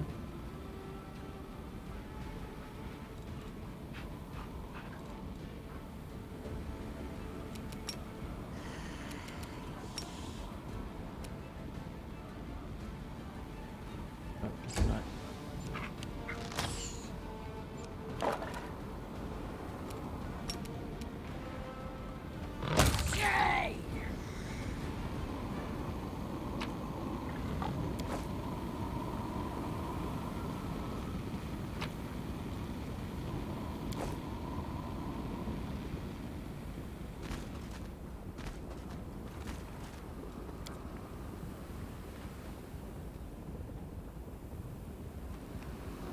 Follow if you dare.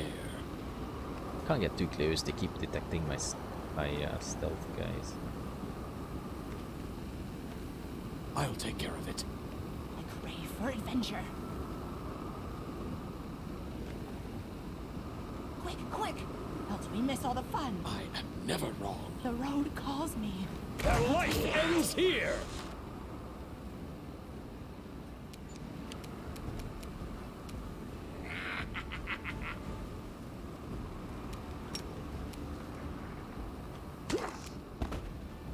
Hey, we tripped him.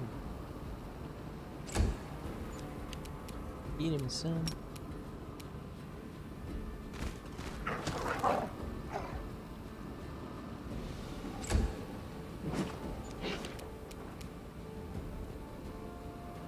Oh no, I'll still be shooting into a crowd.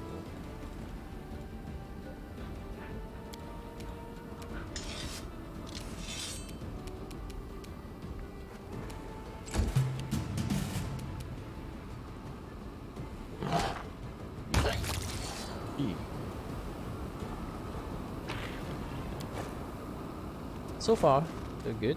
Everyone's dying before touching us. For kobolds? Well, kobolds were playing on unfair difficulty. We're the ones who need pity.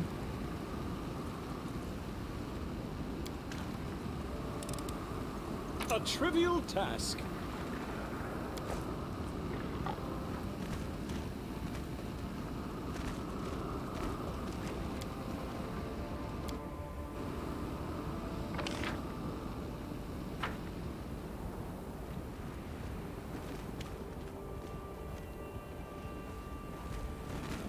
I'm off.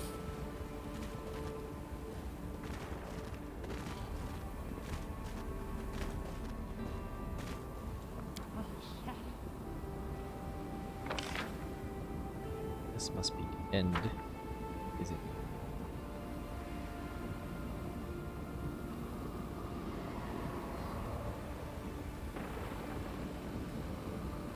I do what I must.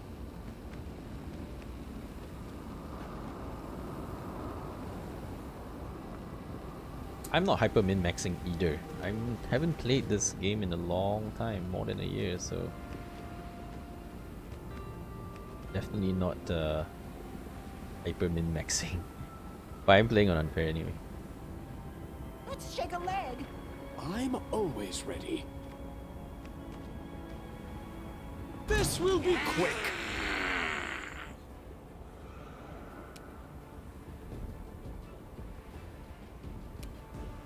Die, die, die!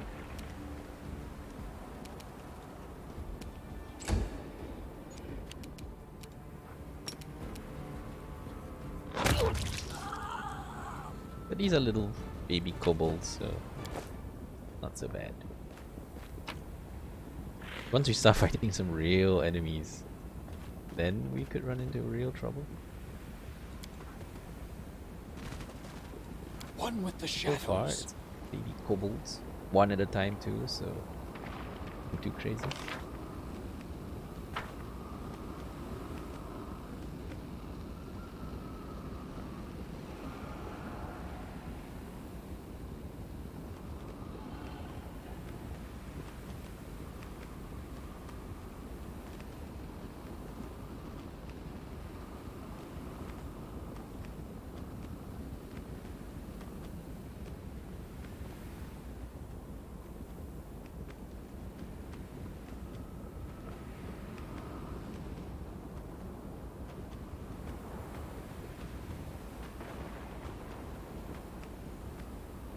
No secrets can escape my prying gaze.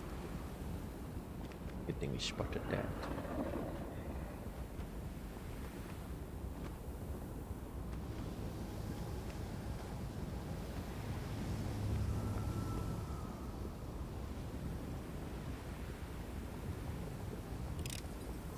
Oh, what a failure.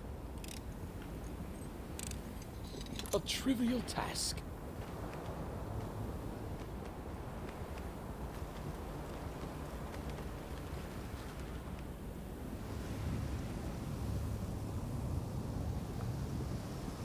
Two enemy companions in the start very strong.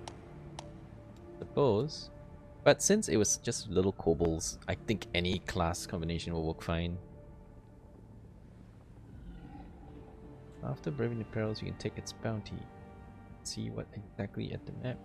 Charting them.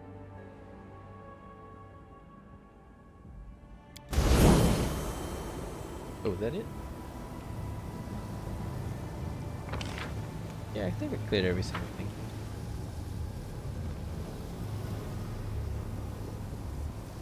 Oh, this is where we get the third character.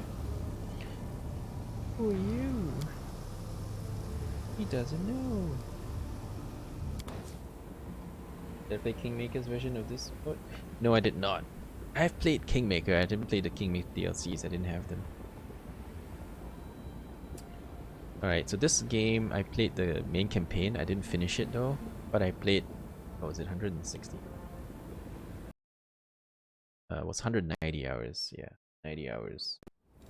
190 hours worth of it.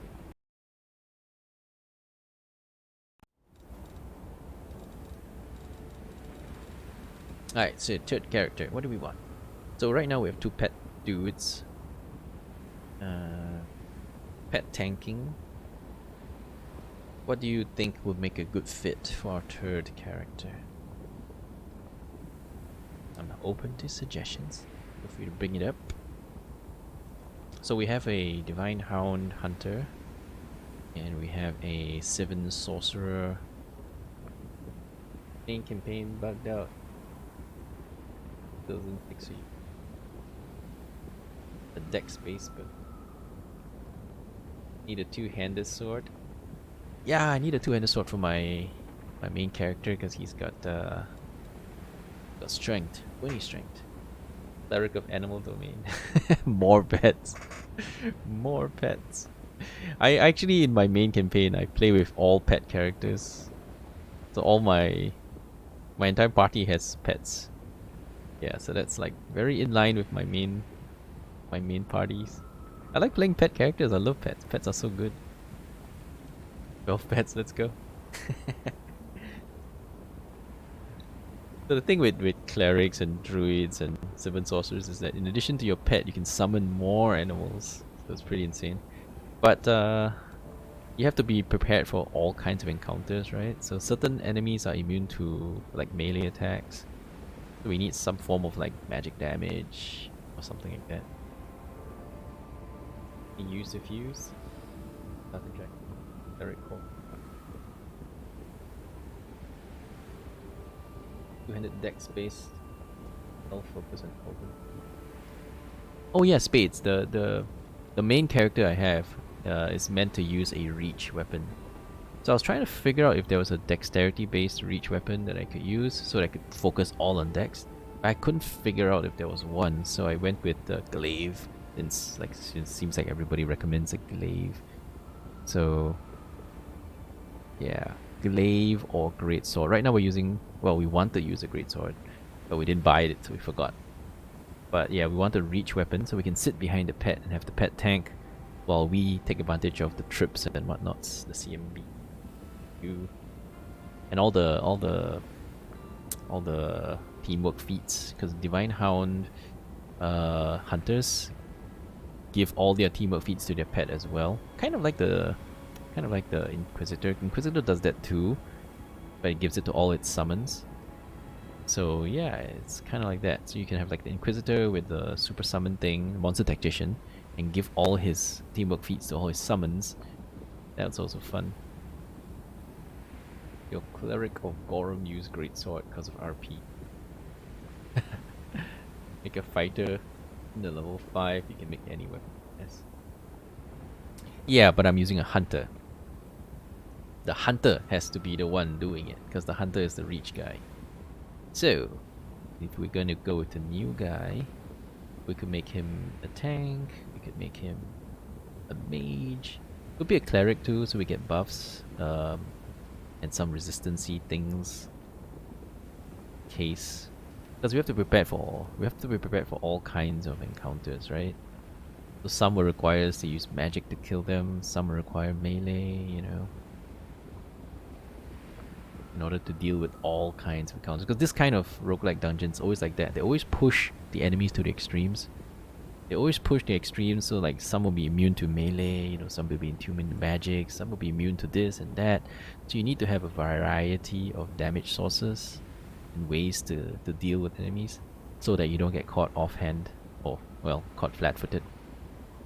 Cleric is always useful. Indeed. Indeed. So yeah, so animal domain cleric could work. Echo's Sturge is good for buffing. Okay.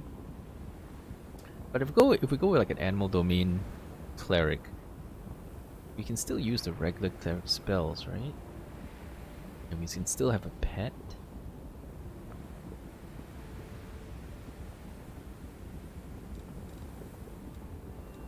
Because I'm a big fan of pets. Okay, let's skip the picture first. Classes. There's also barbarians with pets, right? The Mad Dog Barbarian. It's an animal companion too.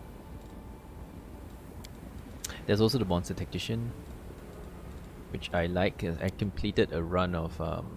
Actually, I've never finished Kingmaker, the original Kingmaker.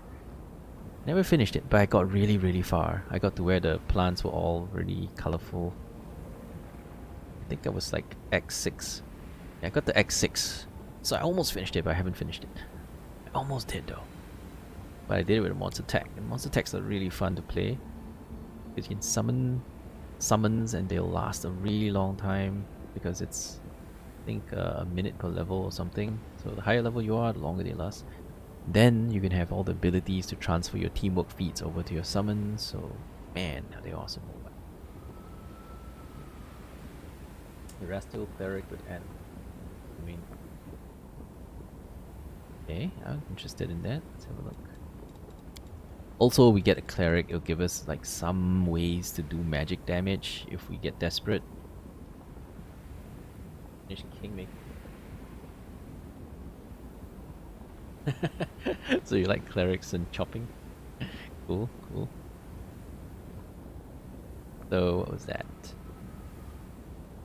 Erastile? Erastile? 2 domains. Isn't the Herald Caller the better summon one? Herald Caller is the one that can turn all spells into summons, right?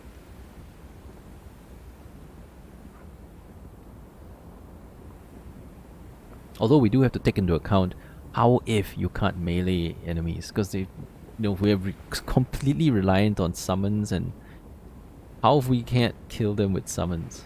There are summons with spells though, I mean with magic damage, right? I remember the Monster Tech had like an army of like Azata spellcasters that will lightning blast them. But those spells are also limited, so they run out of magic as well. Erastile can get both Communion Domain and Animal Domain. Both are great. What's an Erastile Cleric? Like a regular Cleric? And just pick Erastile? I don't know. There's no Erastile Cleric.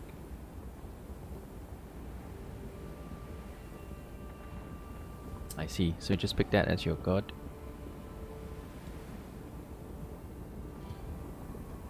Union Domain? Alright.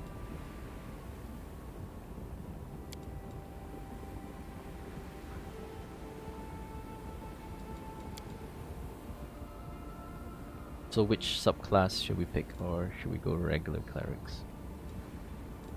Does regular clerics get only 1 domain? Wrestle's the only one with 2 domains? Oh, I see. Oh, you mean Echo Sturge is the one with 2 domains. It's the guy that gets double domain selection. Anyone else gets 2. Everyone else gets just the 1. No, wait a second. Angel Fire Apostle gets 2 too. But they lose Cleric proficiency. Armor and diminished spellcasting. Base Cleric gets 2 as well? Okay, so a bunch of them get 2. For Echo Sturge was summon. Summons. Right. Which one's better then?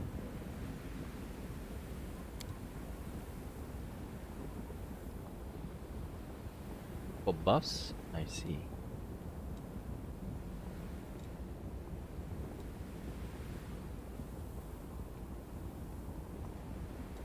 Because Herald Caller only has a single domain selection.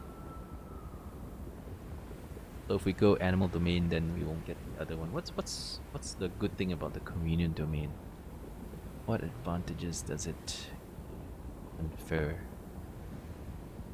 Base is other. Okay.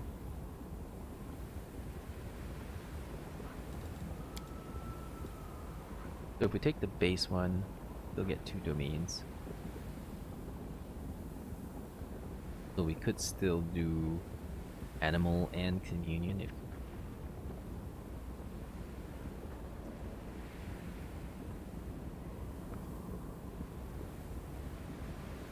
Also, being melee is not bad as well for cleric because we have a leopard who can trip, and we have a dog who can do some serious trips.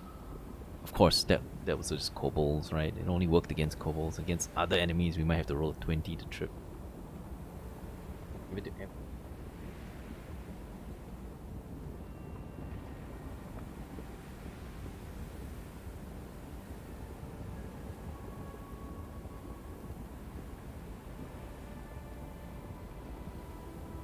For 8.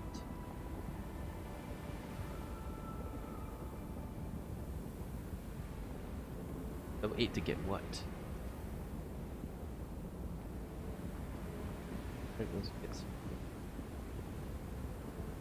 Cool. I mean, I like domain cleric just because of the pet. Right, animal domain, which is really nice. But for oracles, what's the difference? Only. Oh, I see. Right. To the Oracle, Divine Spellcaster have access to the most powerful divine magic. Heal and empower their allies, devastate your enemies. Access to a limited number of spells. Oh, is it like a sorcerer? Like a sorcerer, but the divine type of sorcerer. Yeah, sorcerers, but for clerics, huh? Okay, that's easier, right? Easier to manage. You just pick a couple of spells, and then you know you're gonna be able to use everything.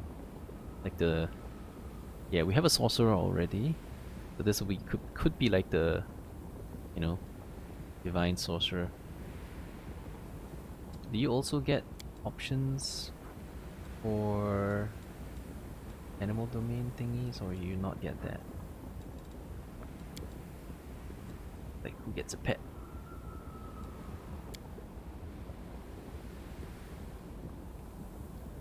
Yeah, that's true.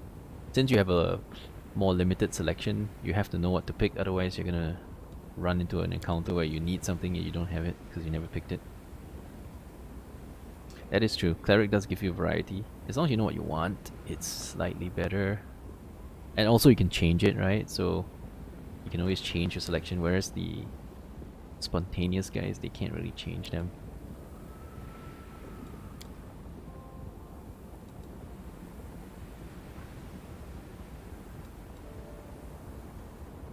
I can pick Animal Mastery, get an animal command. Pick Mysteries, which is like the get spells from all of these.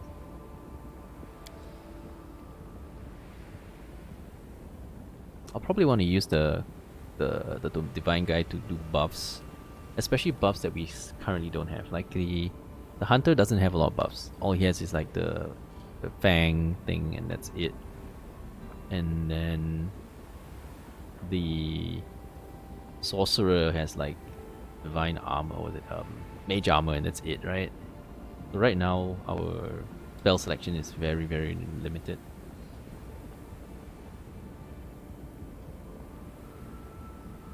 I might even consider something like a wizard, something like that for the last roll, because then we have option of like massive summons or lots of burn, because I'm sure that there will be some fights where you can't even melee anything, so you can't kill them like that. So you have to have the option of having magic damage. Yeah, at some point, right? Definitely good to have. So you can either spam summons if they're not immune to melee. If they're immune to melee, then switch and do, you know, all the fireball kind of stuff. Because I'm sure there'll be encounters where you can't kill things with like slashing or piercing or whatever. They're immune to everything, and you need some magic to kill stuff. Touch attack spells are very much needed. Bonkersy. Right.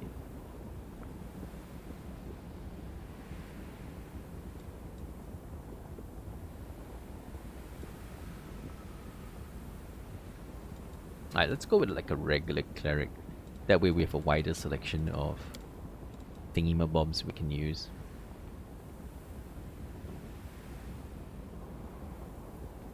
Yeah, I know. Yeah, I know. But I mean, those fancier encounters will probably come later. This is only our third character. I don't know how many you can have in your party. Like what, 5 or 6? Or is it 4? I can't remember. But if it's just 4, then I guess that will be the last guy. 6? Okay, 6. Then we have plenty of options for that later. You can take the life mystery giving, which gets you spells like restoration, an option for all inflict, throw spells on top. So you can automatically get spells. Right. So it's still viable to play an Oracle, because you can still pick up some damage spells and then some buffs and some heals, and then you can use all of them at any time. There's also some advantage in that, because if you go into an encounter and then you just found out that they're all immune to like melee, then you can just use all your damage spells, right? So there's like, you don't have to go rest and switch your spells around, you just have them. Yeah, wizards are kind of weak early game anyway, so they're kind of liabilities. So we pick them up later, then we kind of bypass the weaker levels, get straight to the power levels. So the wizard can either focus on conjuration, or it can be, evocation, depending on how we want to roll it. But it could be both, because we might need both, right? Like summons until we need something else other than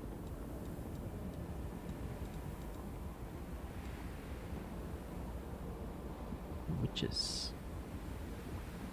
There was a witch in the main campaign.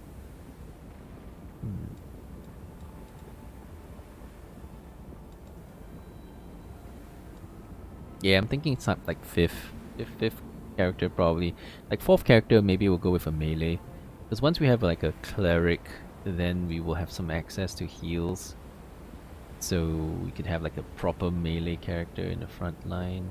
We have a lot of pets, but it's still possible to run a melee character along with all those. You guys can go brainstorm what a good melee character would be in the party. But, probably a melee dude.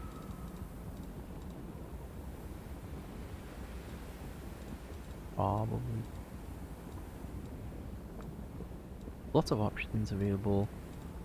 Right now we have a Divine Hound Hunter and a Sylvan Sorcerer. So we have pets, we have buffs, that's all we got at the moment. So we take a Cleric, that gives us access to more buffs and some heals. And another pet, ideally. Go a fighter for smashy slashy. Right. There's also options of like barbarian, mad dog, and you get an animal companion together with all your smashy smashy. Feature make an Aldori's Sword.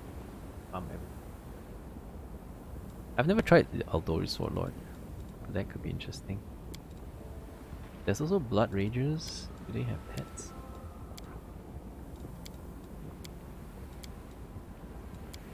Don't look like Blood Ragers get pets.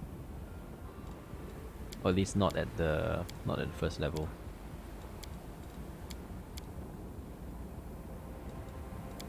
Maybe the Green Rager gets it. Sounds like an animal companion guy, right? Oh, it's a Summoning Ranger. Nah, that's weird. Barbarian that summons. Take a Skald at some point. Okay. Maybe a 6th character can be a Skald. Blood Rider gets one.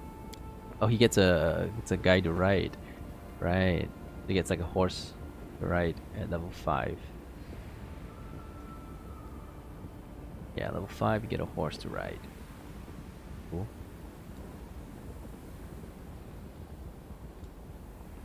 Is he any good?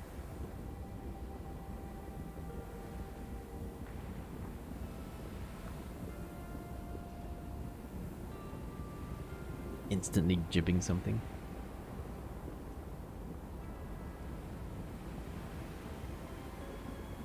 Yeah, I play on unfair, so you kind of need to get some strong compositions going.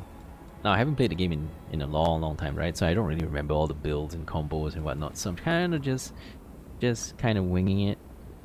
I like pet casters, so I've always enjoyed using heavy pet parties where there's a pet and then there's other stuff, right? You always get more manpower. All that 20 can give +9 to hit. 6 to crits. Okay. I don't think I've played bards and skulls very much, because I always run out of their songs have like limited charges kind of things, right? So I always run out, and but I guess they can be good at higher levels as well. Considering doing it.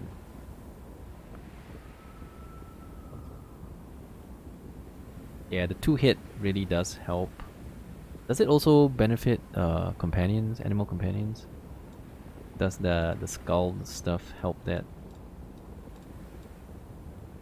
Because right now we have 2 pet casters with buffs. Then we take a cleric with also with buffs and heals. Then we have 3 more slots, right? So one's gonna be a wizard, one's gonna be a melee thingy, and then one can be a utility. So like a skull can fit into that utility. You know, everything else roll. Get benefits from skull as well. Okay, cool. Yeah, so it might work out that way. So cleric and then wizard or melee thingy, and then last one can be a spell. We might even play around with like either a cavalier or maybe a blood rager, because then they ride their pet into battle, right? Which is going to be a little bit different from everyone else. Slightly different. You guys can go min-max in that. Like, I mean, I've never played a cavalier as well. We could also do like, you know, a traditional like paladin on a horse thingy.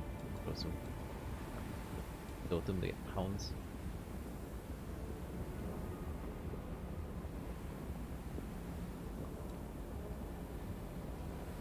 Alright, so we'll go cleric-y probably.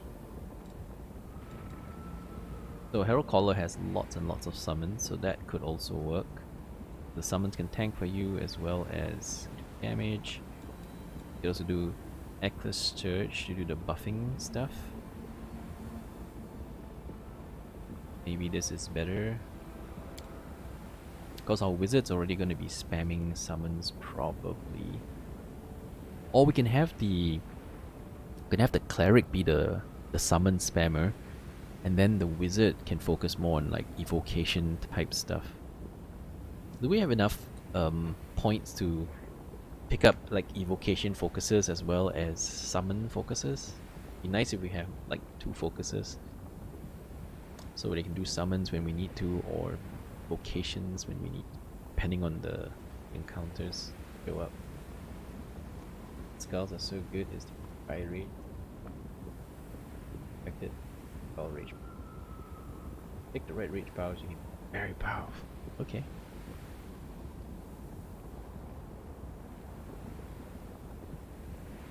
So the Ekless Scourge is better at buffing, and the Herald Caller is better at summons, since everything can become a summon. But he only gets 1 domain selection. So big downsides too.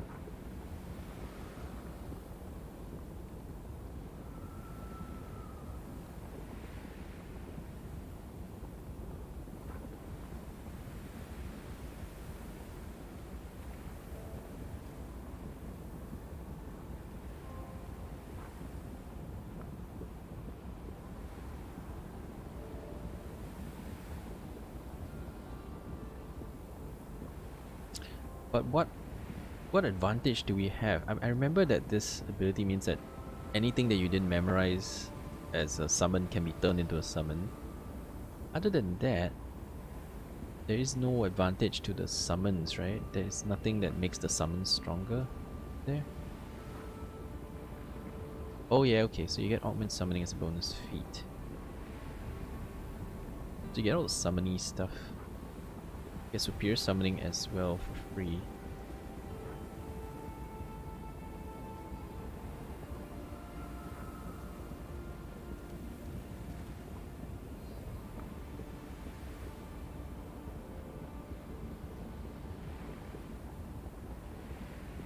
So we take Herald Caller and we memorize mostly buffs, and then we can just, you know, use the all heralding to turn those buffs into summons if we need. That will give us that flexibility.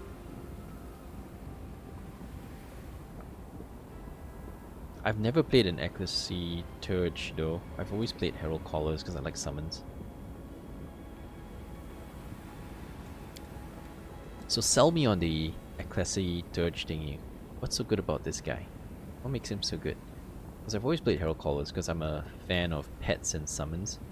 So I've always used Herald Caller because, you know, you get a pet, animal domain, and then you get summons and you flood the enemies and, you know, win. So what's so good about the Ecclesia Dirge guy that makes him so good? Blessing of the Faithful.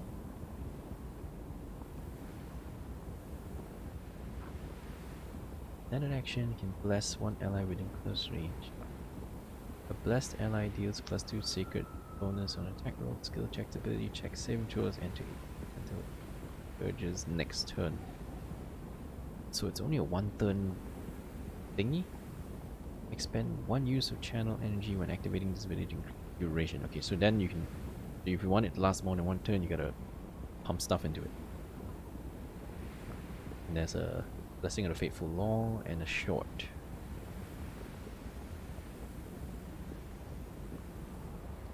So it makes everyone else shine a bit more. Oh yeah, sacred bonuses should stack with most of the other stuff, right? Since most of the other stuff isn't sacred, it should stack with like every other buff that you have. So you get better 2-hit and so on. Does this get higher? Because it just says it's a flat +2. Does this get higher at higher levels? Because later on the numbers get pretty insane, because on unfair difficulty the numbers are pretty ridiculous. Everybody gets like so much 2-hit, you know, all your enemies get so much 2-hit bonuses. Like your AC needs to be like redonkulous in order to be able to stop anything from getting through. The bonus duration scales, but the numbers don't scale, so it just lasts longer. Expend 1 use of channel.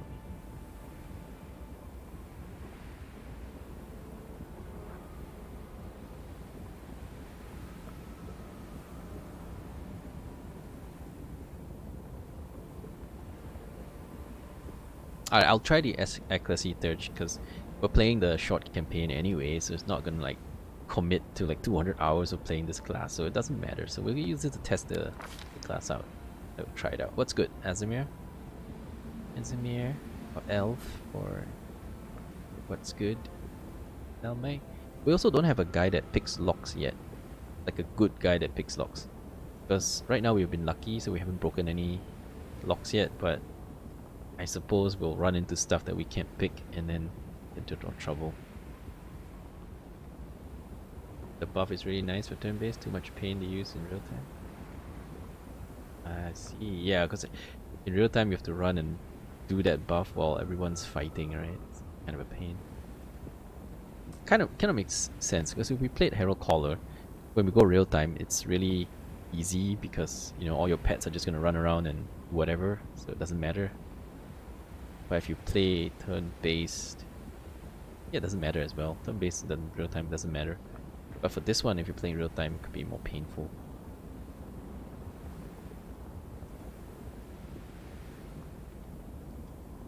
Also, when you have a lot of pets and a lot of animals, like playing in real time becomes more likely. You don't have to control all your pets because there's too many things to control. It becomes annoying. So maybe it is better to just get Herald Caller because it's so much less of a hassle. Just summon your summons and then just let them go smack stuff. Summon all your summons and go smack stuff, and you got your pet, and you know, pets and summons just go smack stuff to death. Easy peasy. And you can still get buffs. Yes, they wouldn't be sacred and you won't be able to stack all the stuff. I like the idea of the sacred buffs though, because then you can does it buff the CMBs? Does it buff the CMB, so can we have better trip chances? Because you can just get a trip off, then everybody's gonna get smacking when the guy gets up, right? So we put that on the dog, and then we try a trip. That could work out pretty good. But a lot of micro though. Maybe painful. Maybe painful. Hero Column may be just an easier way to play.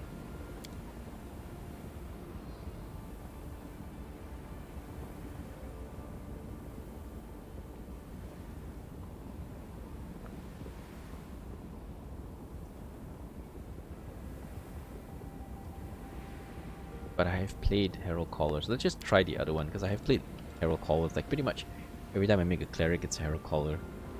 Because I like pets and I like summons. So let's try this guy just for a bit of variation, do something different for a bit. So what's good? Azimar? Get Arcanist, Brown Fur, Brown Fur Transmuter? Such OP. What's that under? Oh, it's Arcan. It's an Arcanist.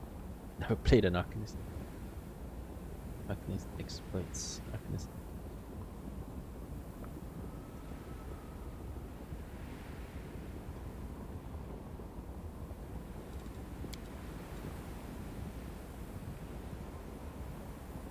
Brown furs.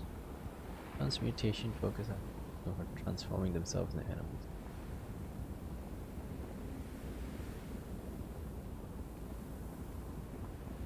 Powerful change.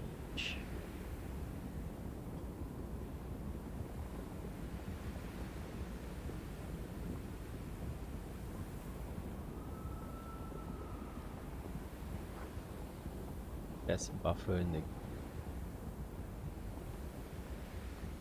Okay, but he has no access to a pet. And he's not a summoner, right? So he's just a buffer. So this is like a super buffer? Best buffer in game? And transform into dragons. Alright, you know what? Since there's very little commitment, since we're just playing a dungeon run, we'll just go whatever you guys want. Brown for transmuter, best buffer? Alright, let's do it. Go. The pets and the dragons. Alright, it sounds fancy. Alright, what's good? You guys can pick what class, heritage, and whatever. Yeah, you guys come up with it. I have to pick the race first. What's the skills needed for this guy? What's intelligence?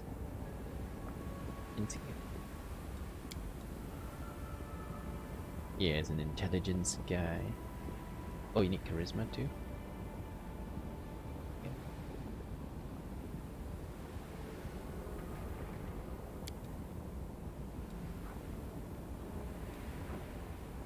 So, what's a good class for that?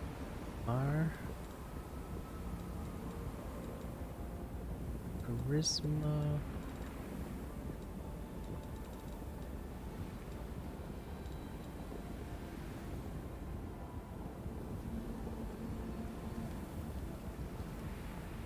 Other characters one. That is true. No, they don't. So what's a good class for this guy? Not matter at all. Relevant weapon clarity. So probably carry a bow, something, right?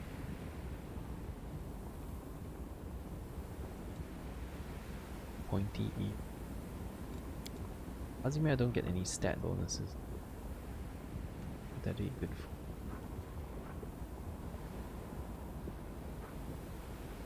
Instances to magic.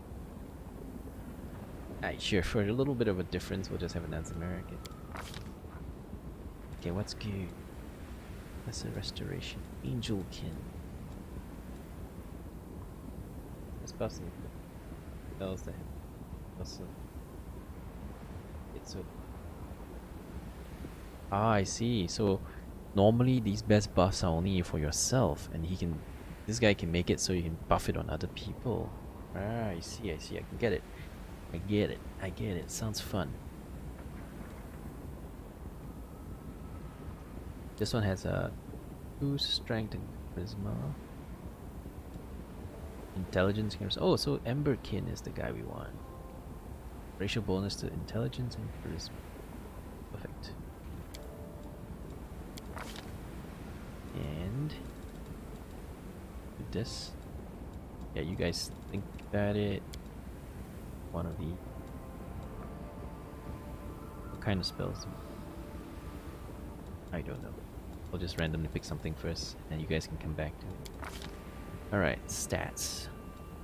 So the main stat is intelligence, right? Maxed out. What's charisma for?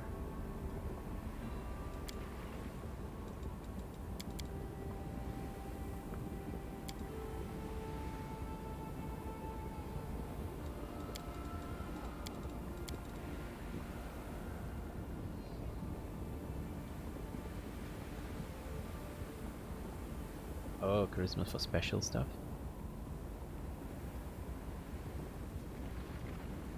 Right, so 2016, okay. Then we need a bit of dex so we can shoot stuff, I suppose.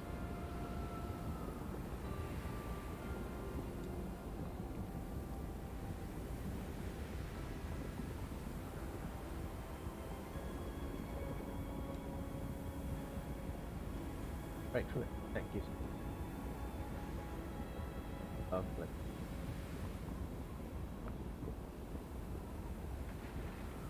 Why doesn't? Oh, like, right? This fancy. But he doesn't heal, right? So we still don't have a healer. So we get this guy, he buffs, but he has no heals, does he? Or is he also a good healer? But this was supposed to kind of fill the healer role, healer buffer role.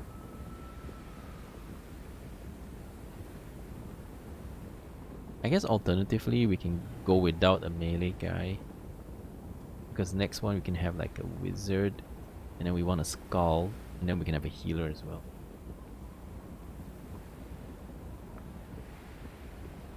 Also, we could pick this guy later on, right? Is he powerful early game, or is it like a late game thing like a wizard, where if it's going to be a late game character, we may as well take it later on. Take the more useful ones early on. Get endurance. Right, but this is not a main character, this is like third character, so you don't get the mythic powers on them, do you?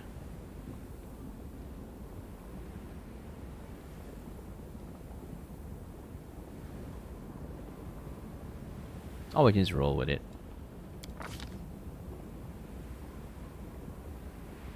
Round for transmission above the cat's grace. Alright, so it's good early on. Okay.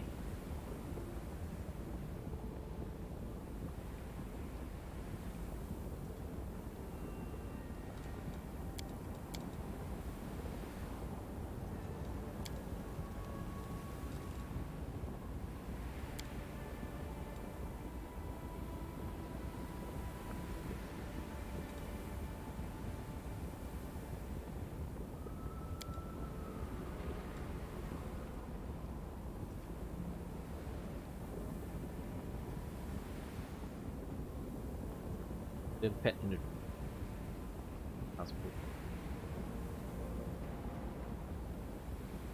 Okay, so he got like crazy buffs. Got it.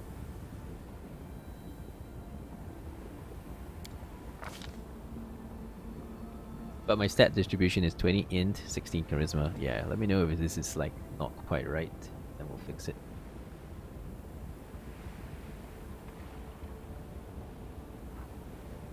Also, what do we need for feats? What do we need for feats on this guy?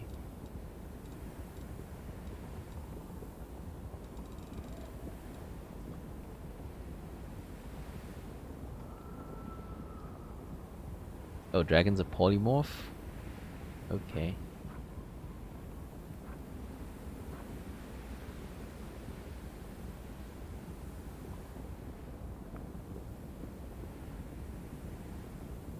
Guys, feats. I don't know what to pick because I've never been played this character before. This class. Totally different to me. Don't know what's good.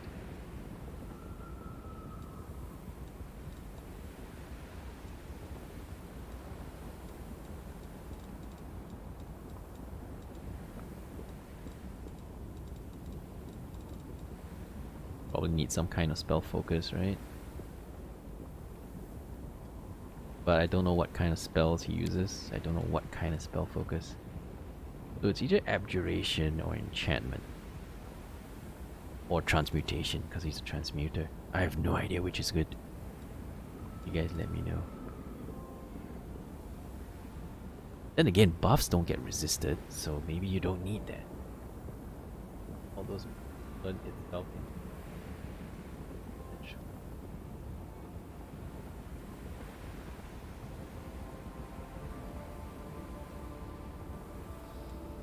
Alright.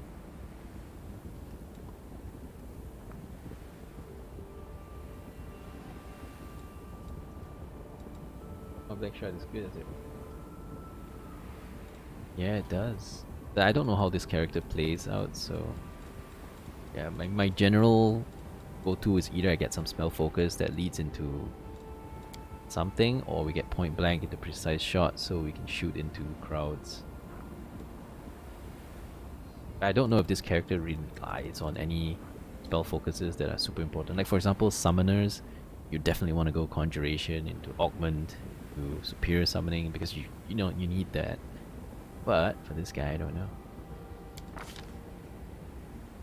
Arcanist exploits also good with this.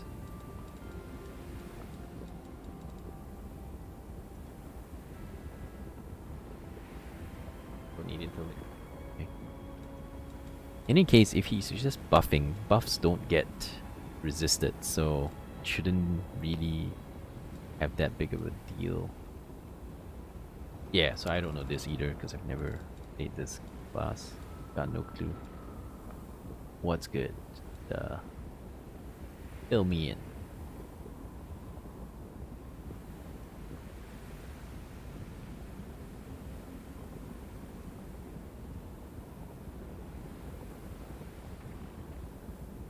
One more. So a spellcaster level is good though, right? Because it helps with your buffs also. Which one is that? He doesn't buff all the time, you also cast spells on stuff. Do you? Do you? Potent magic? Is this it? The good one?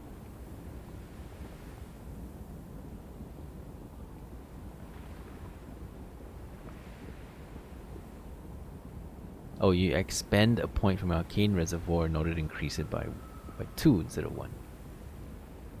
Potent magic is the way to go. It's very powerful and fun. Alright, cool. We'll play it. We'll play it. I don't mind. I don't mind messing with stuff that I've never messed with before.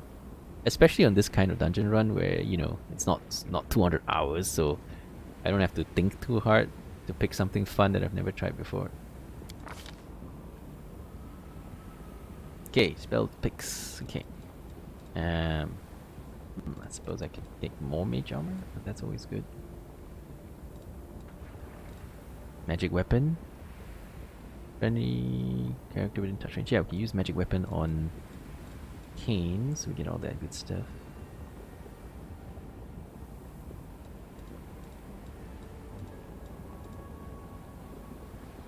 So pretty sure we get that.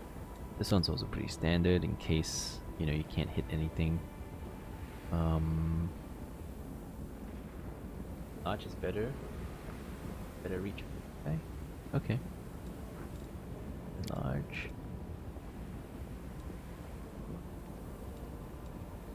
What else is useful? Magic weapon. 4 more picks. Shield any good? Shield was AC. Does shield stack with mage armor? I can't remember. On a pet. I think it does, right? It gives like a +2. It doesn't give a full +4, but it gives like a +2 if you have a mage armor on it already. I can't remember though. Stacks, right? So I remember like the whole series of buffs you can put on a pet and it still stacks. Remember, you can mage armor, you can shield, you can put a bunch of stuff on. Here's +4? Alright. Or maybe mage armor is the one that didn't stack with certain things. I can't remember. I don't know. But I'll just cast it on. And 3 more options. What else is good? Hands in living stone. Do not provoke attacks of opportunity. Bludgeoning damage if you're small.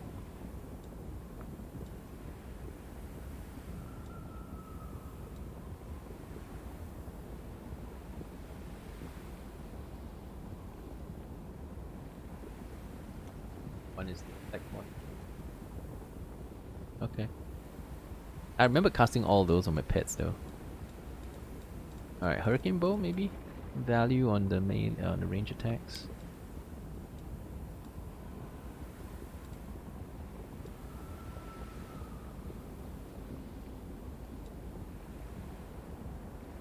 Yeah, all the other ones not so sure if they're any value. Taken from alignment, probably one the group version, so this is not very good. Buy a bunch of heal.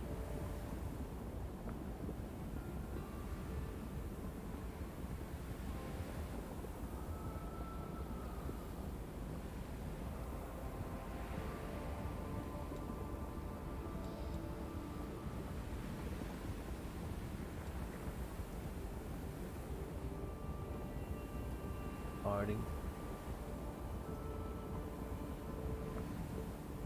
Oh, mage armor uses for pets pretty early? Okay. So it's just useful for self after a while. Actually I don't put bardings on all my pets. Because I remember my leopard pet doesn't benefit that much from bardings. I think only the light barding, which is a small amount. So if you put a mage armor on a pet with light barding, it still helps, I think, because light barding is only +2, right? So this one gives +4, so you get an extra +2 from it. I think so anyway, I can't remember. All these are a little hazy. Okay, what else is good? I got 2 more slots. True Strike. It's kind of crappy though.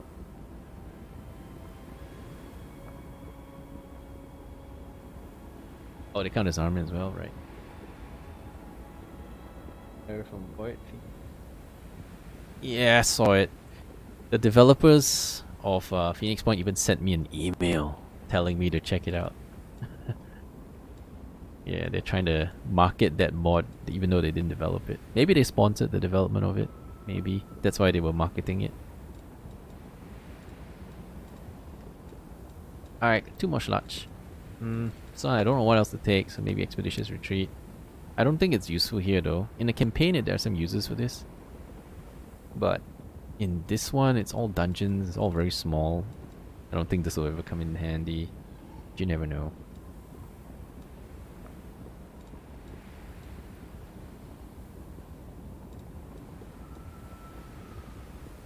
You got an email as well? Yeah.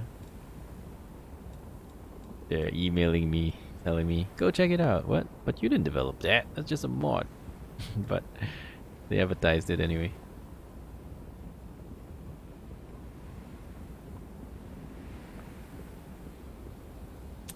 Yeah, Phoenix Point's core mechanics are not very good. I did not like it that much. The most interesting thing about that game was that the physical projectiles and the targeting system. That was the most interesting thing in that game. You can aim, and then projectiles fire somewhat randomly in that projectile range. It was kind of cool. That was a concept that was very cool, and everything else about the game sucked. But that was the good thing. It had some nice things, but then most of it sucked. The weapon and arm projectile damage thingy was really, very cool. The localized damage, the arms, the heads, everything. Oh, that was very cool actually. But yeah, everything else about that game sucked. Bad. It was just the core mechanics. Every other core mechanic was just terrible. Their gearing system, like everybody's gear was so generic and boring. All the classes and skills, they were all generic and boring. Yeah, it was just terrible. So I don't know if a mod would make their core mechanics better, because the core mechanics aren't changing. I don't know what else to pick, so maybe take like a reduced person. Summon monsters, crap, early levels.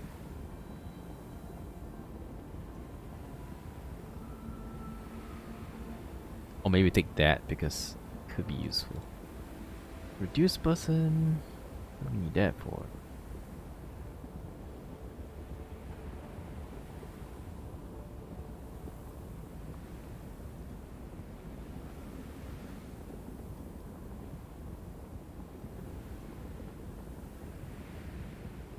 Yeah, so bullets being physical projectiles in a 2D game is not the same as bullets being a physical projectile in a 3D game, flying through 3D space, you know. I like the way they implemented it in Phoenix Point better, but, you know, that said, it's still not like a super genius thing. And even though Summon Monster kinda sucks. The first version, yeah, you know what, fuck it, we're never gonna use that since it sucks. Use Reduce Person, at least I might use it, maybe.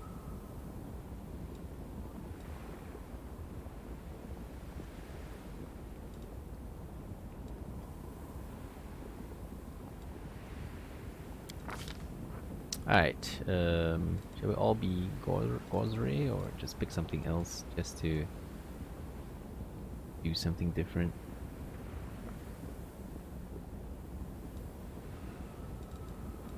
I don't know if the god matters in this dungeon. But if it doesn't, then we'll just make everybody the same.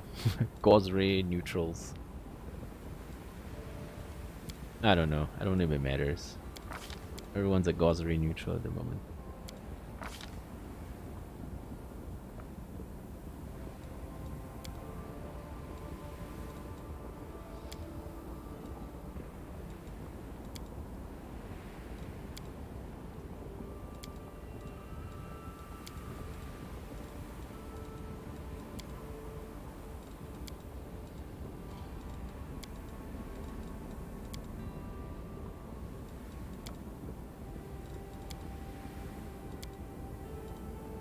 Okay, we have no war paint, so it didn't matter.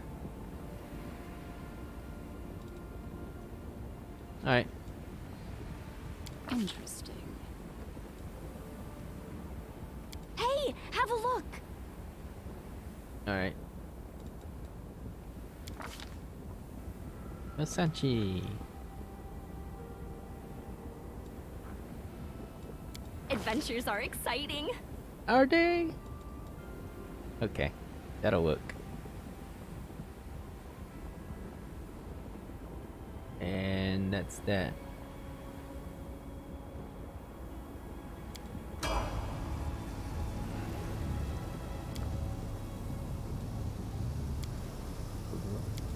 there. Ta-da, join the party.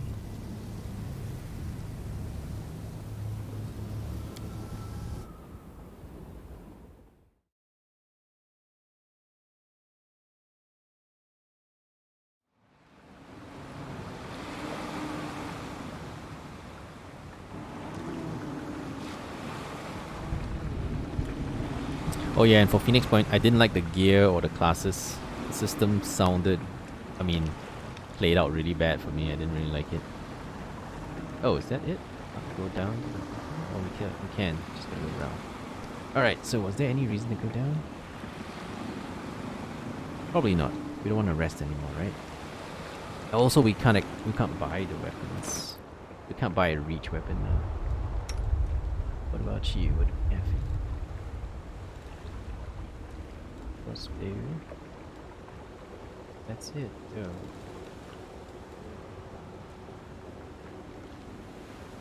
Yep. Nothing else, right? Using it.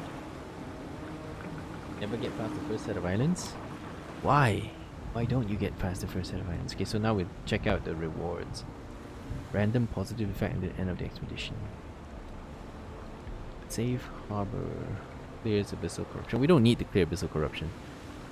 Peril rating.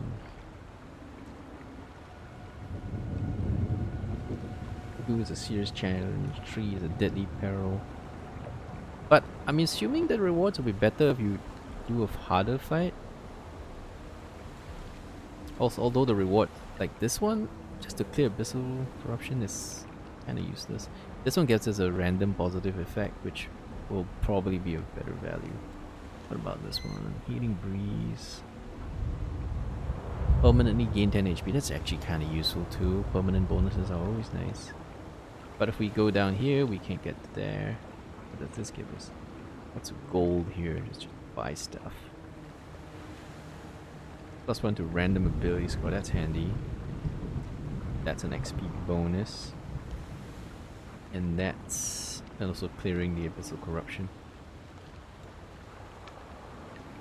What's a random positive effect? Because we have to weigh this bonus with this bonus, right? Because that's permanently gain 10 HP, which we'll miss if we go this way. We'll also miss this one actually. One to score. Oh no, no, we can still go here. We can go down here and then still go up here. So we can still get that. Perma Bless or Blue. That's actually kind of useful, right? So it's not bad. So the only thing we give up is this one. This one is, no, we don't care about this abyssal corruption. So we go down here, we go down here, we go here. Then that's that. So yeah, it's okay. So this is not useful. This is maybe XP, maybe good, but it looks like super hard one just to get XP, so I'm not sure that works out. Also, it's kind of our first run, and we're playing on unfair, so if we go down this way, it'll probably be easier. The downside of going down the easier path is you're probably going to get less XP and your boards are going to be a lot weaker, right?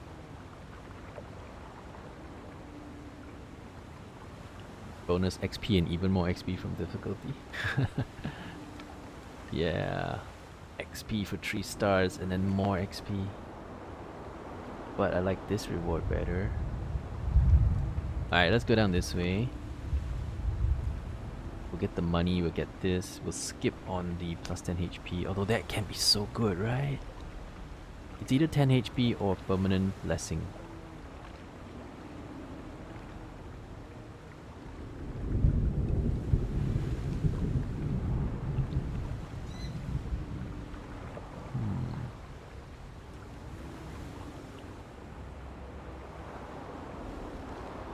Alright, let's go the easy way.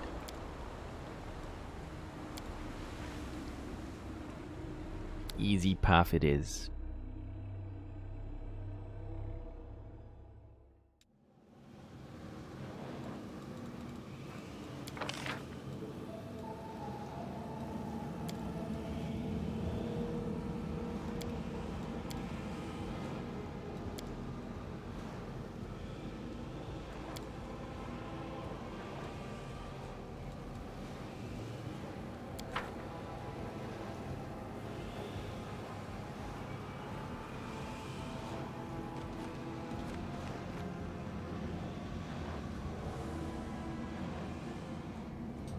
You were watching since I started today, but I was muted. Oh, you muted me while you were working. How is this roguelike? You level up between islands? You know, you don't just level up between islands. You level up during the thing as well. You gain XP, but you gain very little XP killing things. So you gain more after missions. Yeah. Once you finish it, you gain more XP. We didn't level up though. We're still level 1. Yeah, we're still level 1. You gain XP, you don't necessarily level up. So by picking the easier missions, we might be passing on XP as well. I'm gone.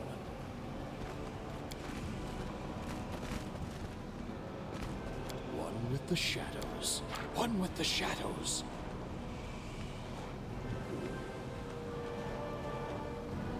Also, the main reward is for finishing the dungeon, not for killing things. So it could be tactical to skip encounters if they didn't really give you anything worth doing. But if you skip encounters, you might skip loot as well. But the XP, you don't really lose out.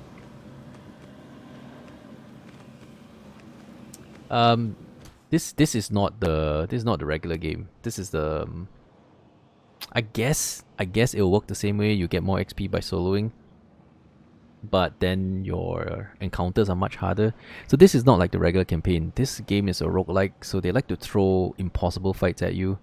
Like if your entire party is melee, and then they have a melee resistant enemy, then you're fucked, you know? So they like to throw all the curveballs. So you need to round out your party. So if you play solo, you're not going to be able to finish it because you'll get into a fight where you can't proceed because They're immune to whatever you have. A free DLC for Pathfinder. What free DLC for Pathfinder? This is not a free DLC. This is the latest paid DLC. It ain't free, that's for sure. We'll do it my way.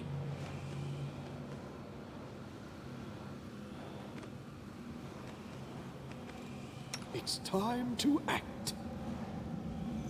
So many thoughts. Got spotted. Oh wow, ouch. We finally took Mere damage. flesh wound. But this time we took a lot of damage.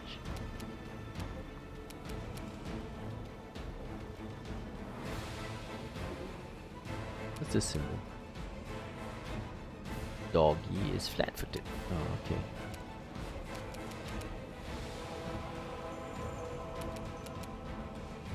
Maybe we should have buffed everybody first.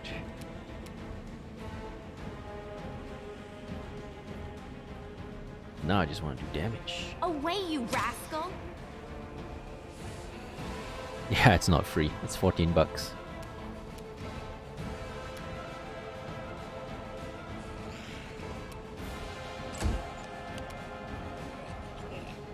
Hey, look, we made you a fox.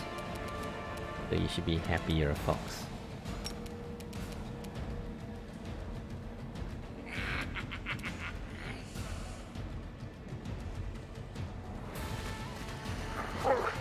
Ah, missed.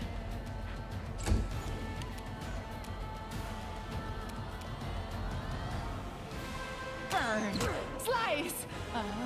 Behead.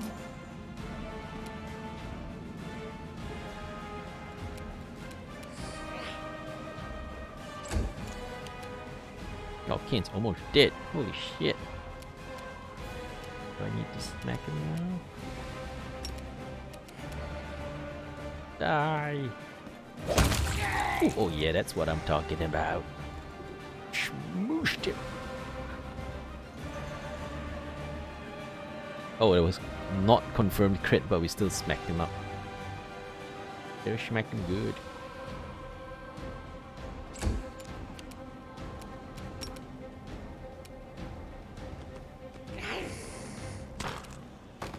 Hey, we tripped him. GG. But we have no healer and Kaen is banged up.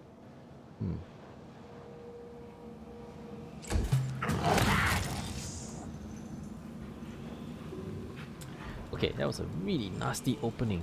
Both of their hits just nailed us.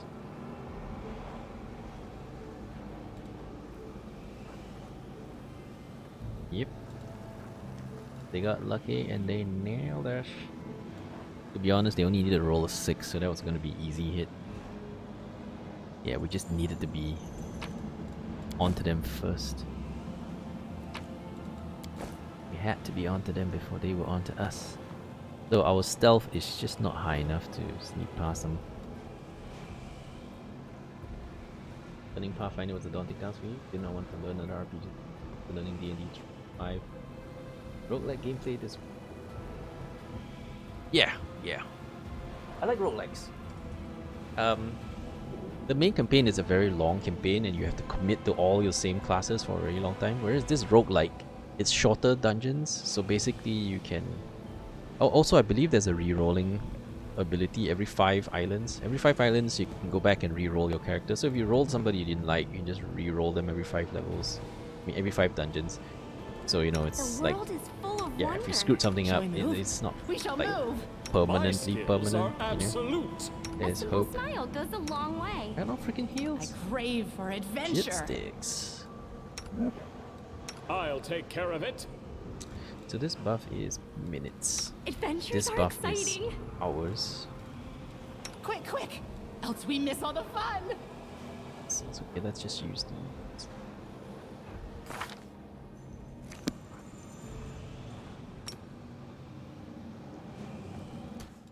Friendship lasts forever. This thingy. In reservoir.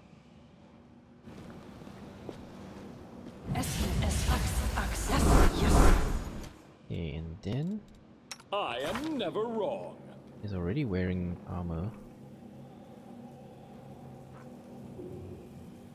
+3, so mage armor doesn't do shit. We should And move. this is a minute, so we don't really want to use it so early. Is there trouble? You have armor? No, so you can buff yourself. Let's shake a leg. Suni also doesn't have armor, so they can both buff The themselves. road calls me. I'll take the bait. The world is full of wonder. Yes. Okay, now everyone's good.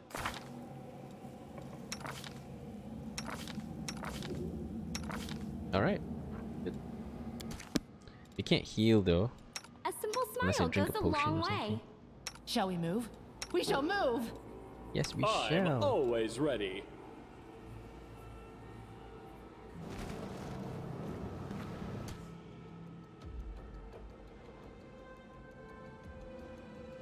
Yeah, exactly. That's why, like, one of the biggest problems I have with the big campaigns is that kind of sometimes you make mistakes, and then like, oh man, you made a mistake, and now you have to live with it for the rest of your 200-hour campaign. And it's like, oh, I wish I want to restart, you know? And it's kind of annoying because you're like, you know you made mistakes with your build, but then you can't really go back and fix it.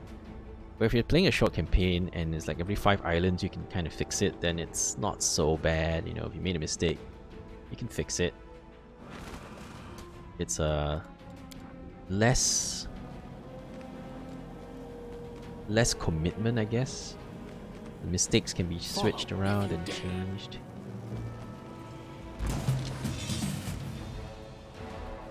The only thing you can't change is the mythic path. Did they add the ability to respec in the main campaign? I can't remember if they did that. Yeah, it's also easier to learn this because you're going to be able to switch your characters around so much in this.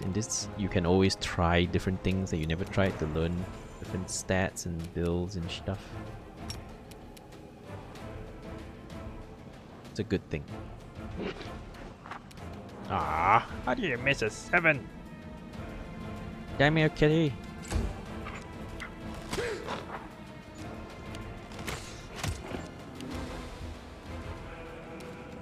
Damn you, kitty!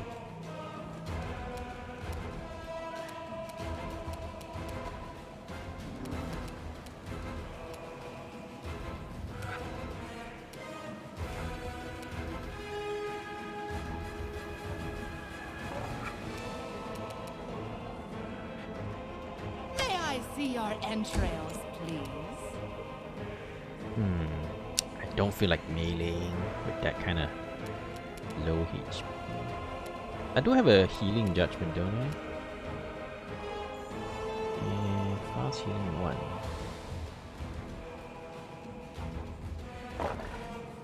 Okay. Only lasts 1 round, so I'll get to heal 1 point. Ah, it's rubbish. Forget it. Here's an inn on the 2nd floor. Right, not to be confused with the tavern. Oh, okay, cool.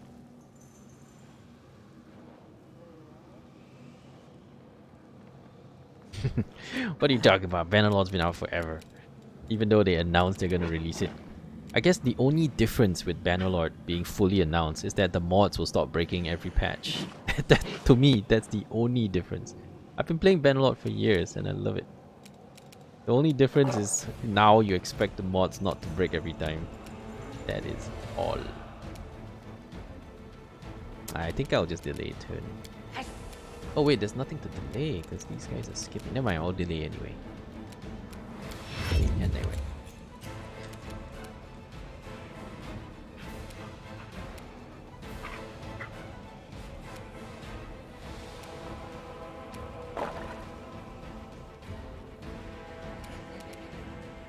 Your time is over.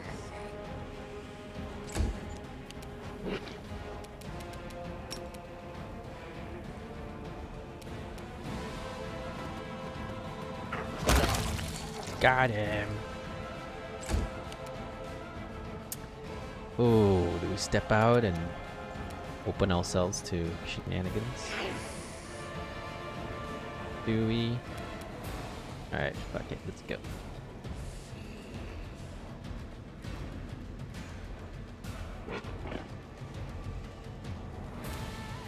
can't see us. We're still in stealth.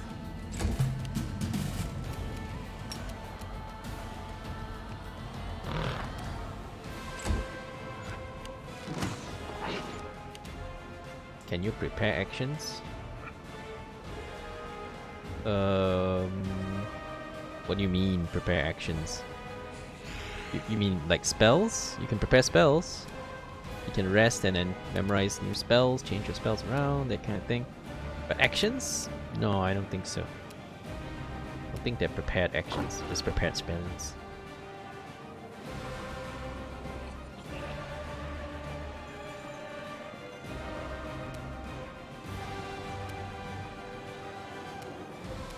Overwatch or charge when melee in range? Oh no, you can't do that. Basically you're thinking like Overwatch kind of stuff like XCOM. No, you can't do that.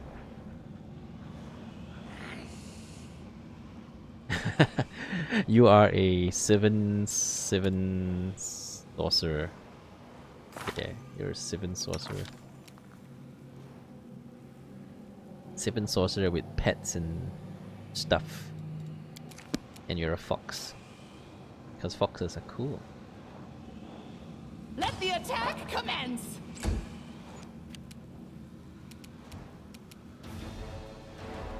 And yes, those are arcane spells.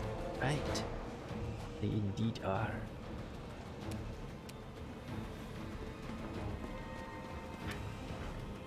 You offend me.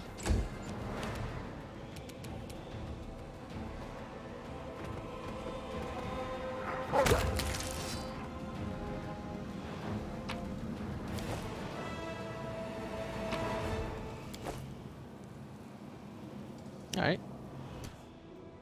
We had a really bad start. Got smacked for 10 damage. But we're still alive.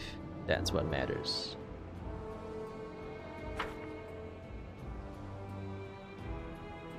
Make it? Yeah, we do.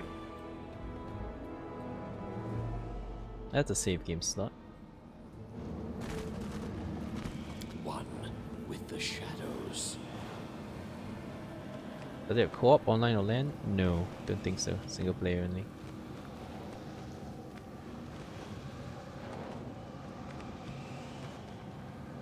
Nah, no worries, man. No worries. The game is just downloading. Oh, did you just buy it, or did you already have this and never attempted it because it was too intimidating? Because I can totally understand someone who's totally intimidated because the game is so freaking complex. Especially the character creation. Like some people have seen character creation and just kind of given up because it's so complicated. So many things. And if you mess up character creation, then you have to rerun your entire campaign. So some people just quit just there. You quit on character creation. Too complicated. Too complicated. Oh, okay, so you're intimidated by the complexity of this. Which is understandable too. Yeah, it's totally fine. Because this is a complicated game.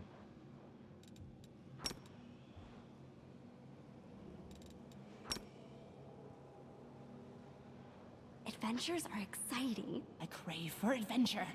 It's time to act. They choose to stand against me.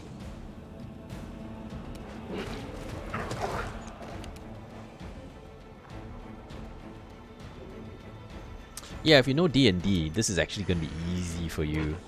Because I don't play pen and paper. So for me it's much harder because I don't have to figure out everything. But you see, the thing is, I'm a PC gamer, like an old school PC gamer. I've been PC gaming for 40 years. So I played all the ancient D&D games that were on PC 40 years ago. So I have some experience with PC D&D long ago, but I don't play pen and paper, which is where things get more fancy. So there are definite differences. Stand down. Yeah, if you play pen and paper, this is easy for you. Because a lot of the stuff is just same but slightly different, you know, just Pathfinder differences. But if you're familiar with D&D, this should not really be a problem. It'll be easy peasy.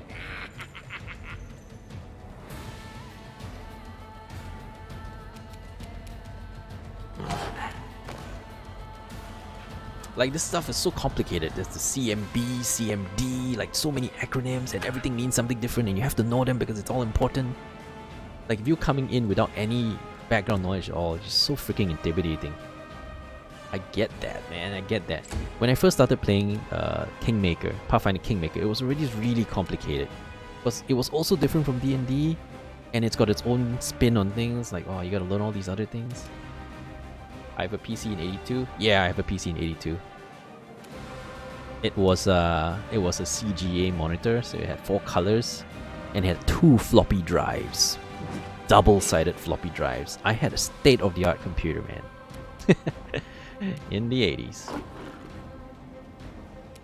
I'm old school. Yeah. Old people will be old. Die, die, die! My computer was $5,000. It was super expensive. It was like my dad's birthday present for the next 10 years.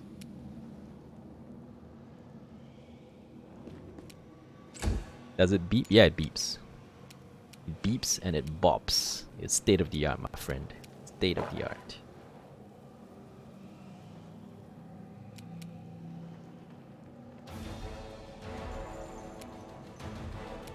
I should just switch because I'm far away anyway. Again? If they want to hit us, they'll still hit us. Never mind, just go. But still it's stealth, so they still can't see us. Away, you rascal!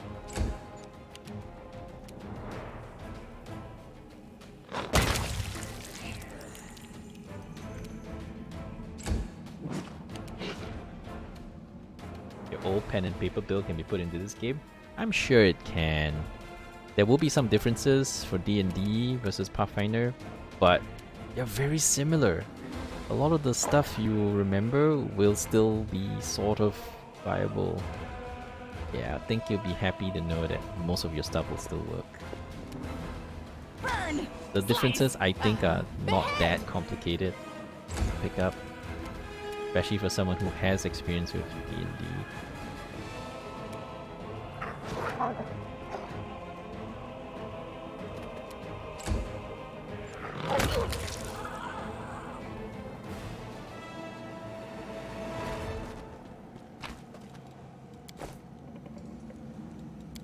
Oh, shadows I do what I embrace must. me.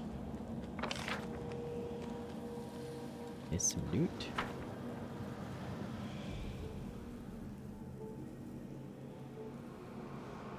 Oh no, we didn't miss it. It was here.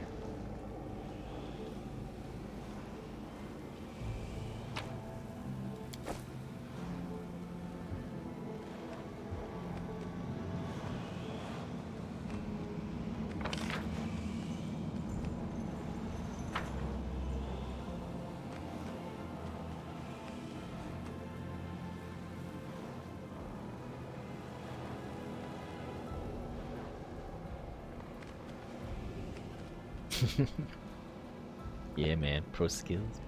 Pro skills. My dice is rigged. Rigged dice. Best dice. I'll take care of it.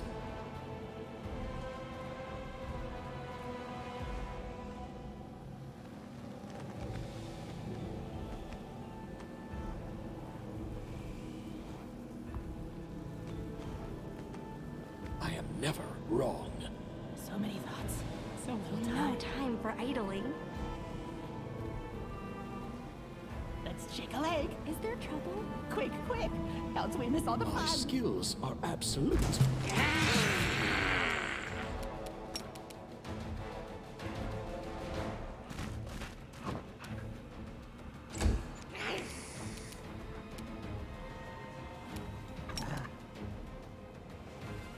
Yeah, let's delay then. Let them have their fun first.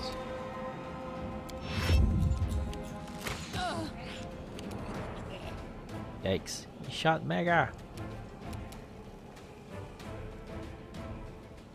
May I see your entrails, please? Your time is over. I wonder what lies Oh my beyond. god! It got Mega! Thanks for standing in front of me, Mega. I would be wrecked.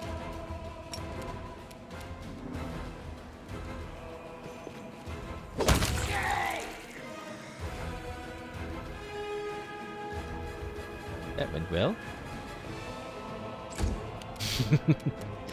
Let them have their fun. Alright, this is good. This is good. The trip will do it. 14 modified 0. Oh, that was a good roll.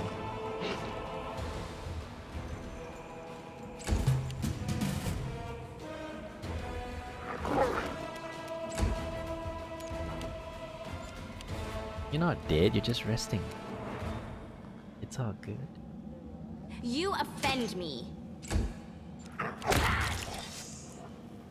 Get up. There you go. No problem, easy peasy.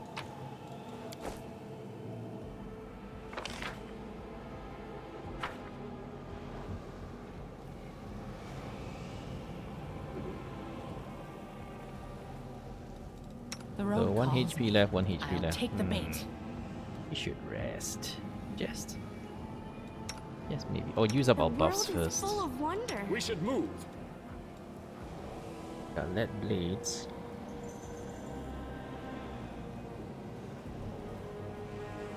Okay, yeah, I could use lead blades, but I could also just use magic fangs on the 2 pets. That would be awesome. I crave for adventure. Friendship lasts forever. So many I don't know thoughts. the same A spell. simple smile goes a long way. Same spell. Okay. This one looks like it goes deeper. I'm always ready.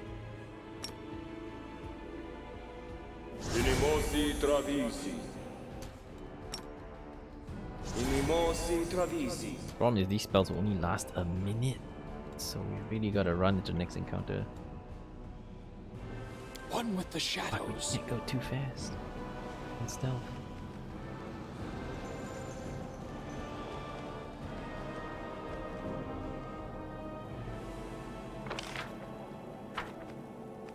Quickly, before our spells run out.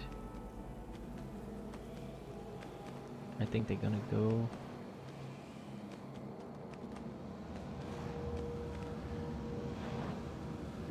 Too late. Buff doesn't last very long.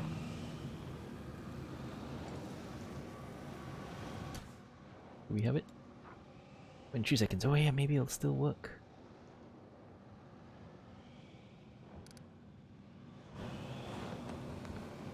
Come on, come on, come on, come on, get up there. Okay, good enough. Doggy.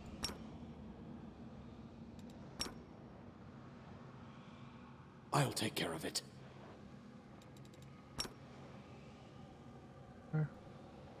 Let's shake a leg. Let the attack commence. Adventures are exciting. Ah, a test of my abilities. Nice. Ripped on the first play. Stand down.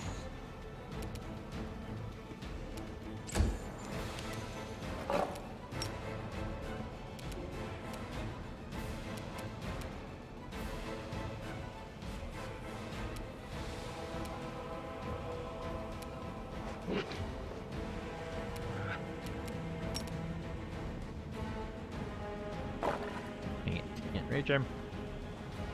Next to the one? Yeah. Oh well. Is there a tutorial of some kind for this game? Yeah, I'm pretty sure there's a like a starter tutorial thing. Die, die, die. It's a D&D game though, so it's pretty complicated. A lot of dice rolling, a lot of mechanics to understand. But the game does try to give you as much information as possible. So for example, these things you don't understand, you mouse over it and you can make this big so you can see what you missed, right? You mouse over it and figure out all the mechanics. They roll dices and then they add it to, you know, the 2 hit, and the defender will roll dices and then do some, you know, the armor class or the hit defense stuff. You slowly understand by kind of mouse over and reading all the modifiers and stuff. It's a lot of dice rolling though. Ivy Dupler, thank you for the raid. Much appreciated. How'd your stream go? Just trying out the new DLC. So totally new. Just figuring it out at the moment.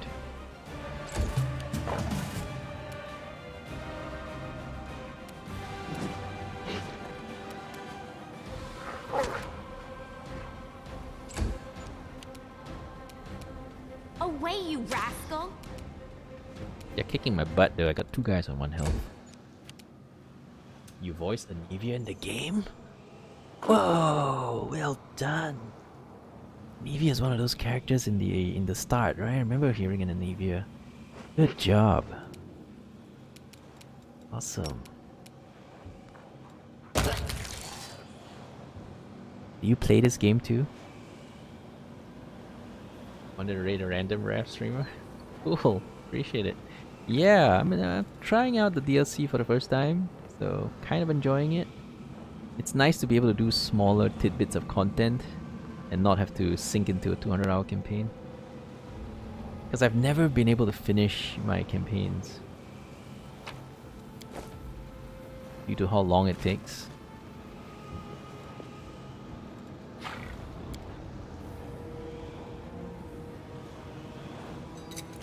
You have about 50 hours in it. I have 190 hours. And that was all from the single player, the main campaign. I never finished it though.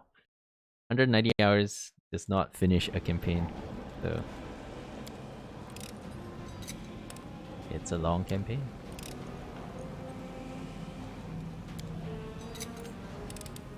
I'm playing the standalone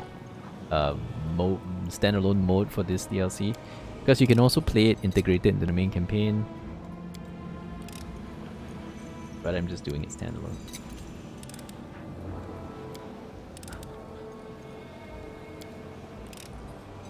Wait a second, is it forever locked if I fail to unlock it? God damn.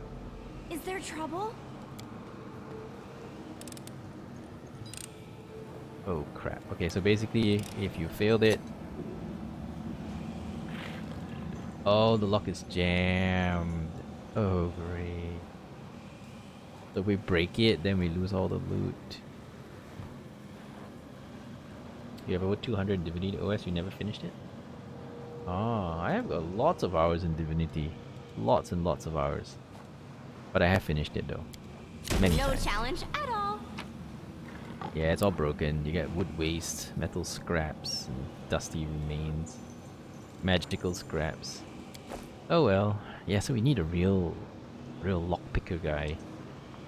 Yeah, we like one of our characters has to be like a lockpicker guy. Maybe the Skull. Yeah, the Skull is like a lockpicking guy. Maybe we should get him next. Maybe we get the wizard last. We get the lockpicking guy first so that we can pick all these locks and not lose all our shit, you know? Not losing all our shit would be nice. Oh, latest Ivy Duplo. Much appreciate the raid. And hope you have a good one.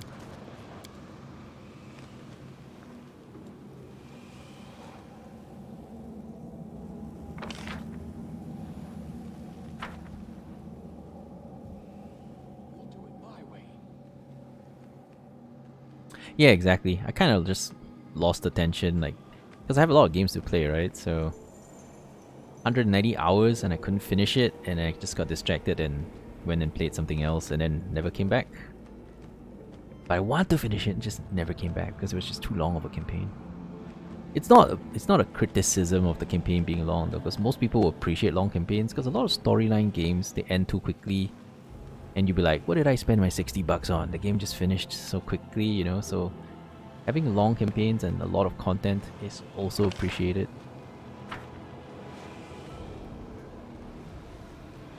And also, hi, Berries, welcome.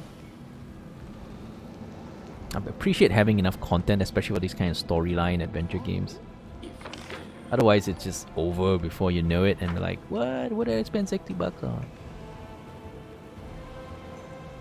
Pros and cons. Okay, that one's the other way around, right?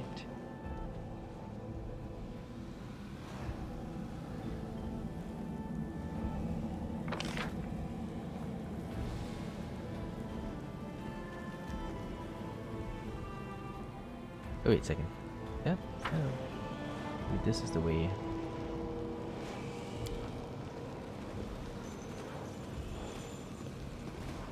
Oh, there you are. I It is do the what way. I must.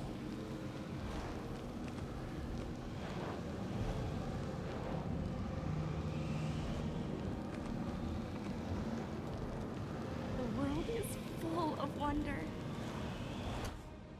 Your time is It's over. time to act.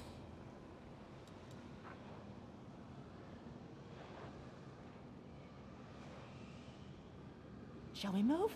We shall move. Their life ends here.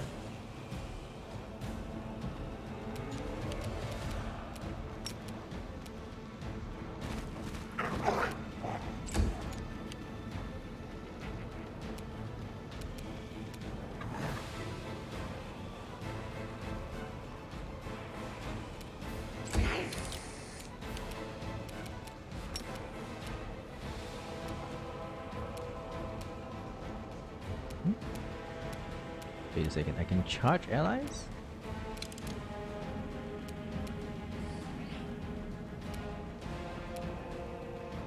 You can charge allies? How does this work? Okay, let's try it anyway, just cause it let me. What? You can? Fuck. We can't charge allies, but why would they let us? Alright, anyway. They did let us charge allies and we tripped one. Alright, alright. They did let us do that. You offend me.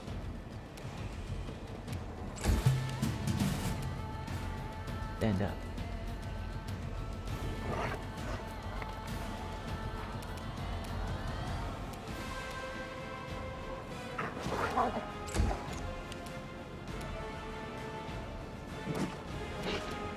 Can't I attack? Oh, I don't have reach. Alright, let's go around it then. But can we charge? Yep.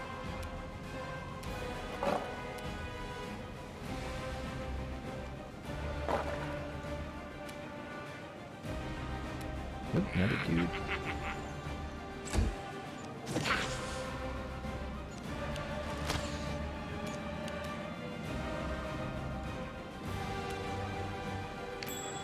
Oh, crap. Yikes. Wouldn't trigger it. Nice.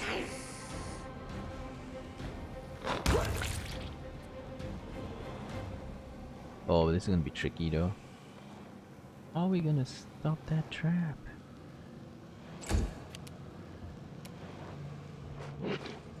Burn! Slice! Behead! Yeah, that's what she said. Stand down.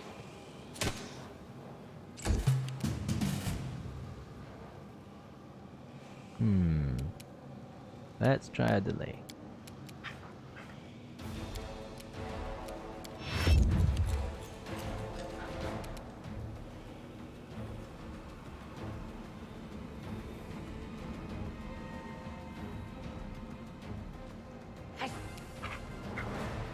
Did it work?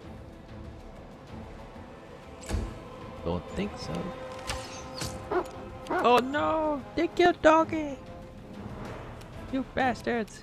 Kitty will get you.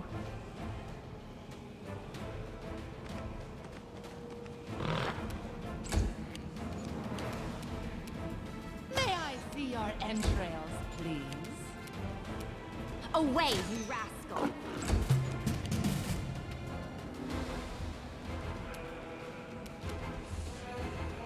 Wait a second, I'm standing on the thing and I... Ah, there you go. Can I not? Can I interact with it? It's not letting me interact with it! Well, shit. Came all this way and I can't interact with it. Alright, great.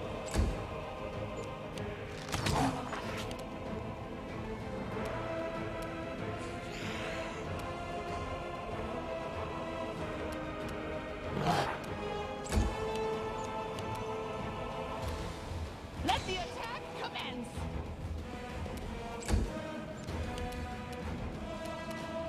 Your time is over.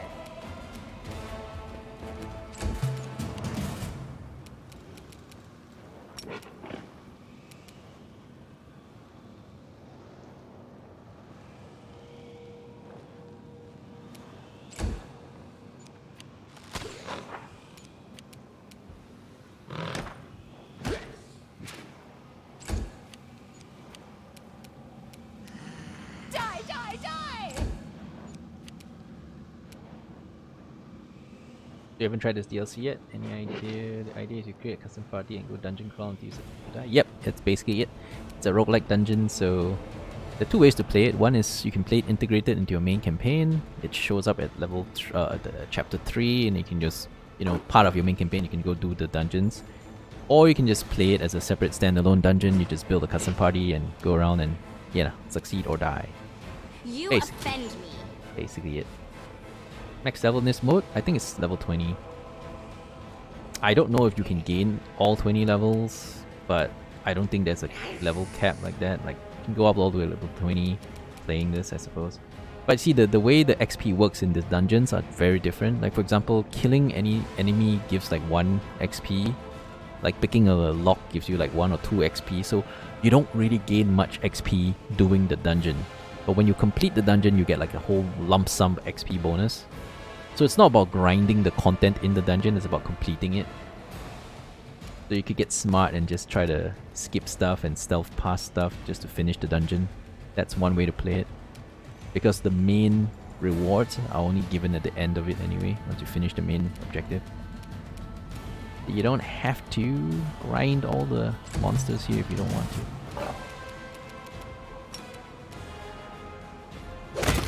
There you go, that was a good smackaroo.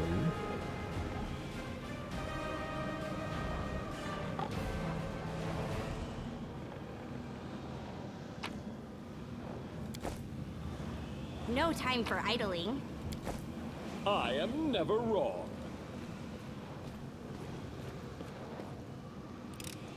Yeah, I like that That too. was easy. I like that they reward sneaky and smart play rather than forcing you to kill every monster, because, you know, most times you just kill every monster because that's where your XP comes now from, you right? See me? But Now yeah, you don't.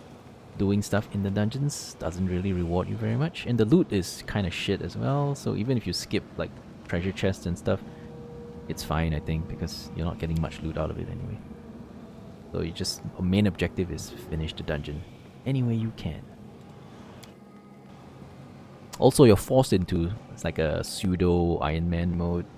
So you only have one save, and every time you encounter these statues, you save over that one save you have. So they're kind of pseudo forcing you to make decisions matter more. I like that too, because I like playing Iron Man anyway. But this basically forces everybody to play Iron Man, because there's only one save inside of the dungeons. Are you penalized for not having a full party? You're not penalized for not having a full party, but some content might be impossible to do without like different ways to do damage. I'm pretty sure this game tosses, like, because it's roguelike, right? They toss like encounters which are impossible for certain types of characters. Like, for example, anti-melee, like melee can't damage them, or you need magic to kill them, or, you know, certain specific, like maybe it's anti-fire, so, you know, fire damage can't damage them, you know. So if you build a certain character with a certain type of damage, that might be countered by the content. So if you only have, like, you know, one guy, you're basically screwed, right? Because if once you go up against an encounter that is basically designed to beat you, then you're screwed. So you kind of need to build a party with a variety of damage types and methods of combat so that you can get around their shenanigans, you know what I'm saying? Yeah, it's pseudo Iron Man though. You can always reload at the last save, but you only get one save. You get what I mean? So every time you go to a statue, you save there. You can reload from that save as many times as you want. You just can't make a new save. No worries, Fel.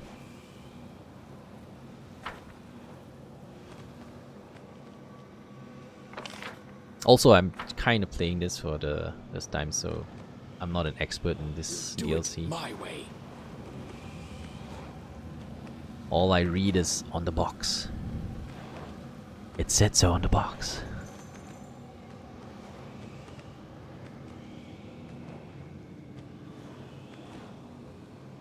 Follow if you dare.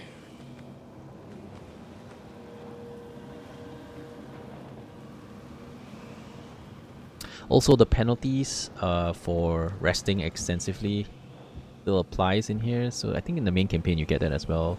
The more you rest, the more corruption you collect and all that. So I think that also applies here. Doesn't mean you can't rest. It's just that every time you rest, you know, you gain some corruption. I think you get one free rest. One short rest doesn't give you any corruption, but if you do a long rest or multiple short rests, you will collect corruption and your stats will drop. Or you get penalties. So yeah. That also encourages you to kind of push through. Even though you're a little bit banged up, you know. I'm off. You're still encouraged to just keep pushing through until you really can't push through anymore. Then you rest. Which is good, because I like that kind of gameplay. I like pushing through when I'm still a bit damaged. In the old Pathfinder Kingmaker, it was too easy because every time you always rest, you just spam rests all the time. And you only fight when you're fully healthy. You're never fighting at like 20%, 30%. You're always fighting at 100%. This one, you're kind of encouraged to keep going even though you're like 60-70% strength, just to see how far you can go before you know, do your final rest. Alright, we see him. We see him. We should move. My skills are absolute. It seems like Kane's stealth skills are the strongest, so they don't see him. I'll take care of it. They don't see him I'm until always ready. close. Quick, quick! Else we miss all the fun. Friendship lasts forever. I think this will do. It's time to act.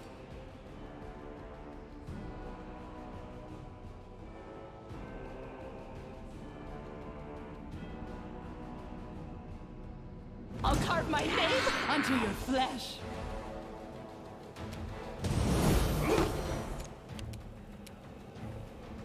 Did something happen here? But I saw some shenanigans. Don't know.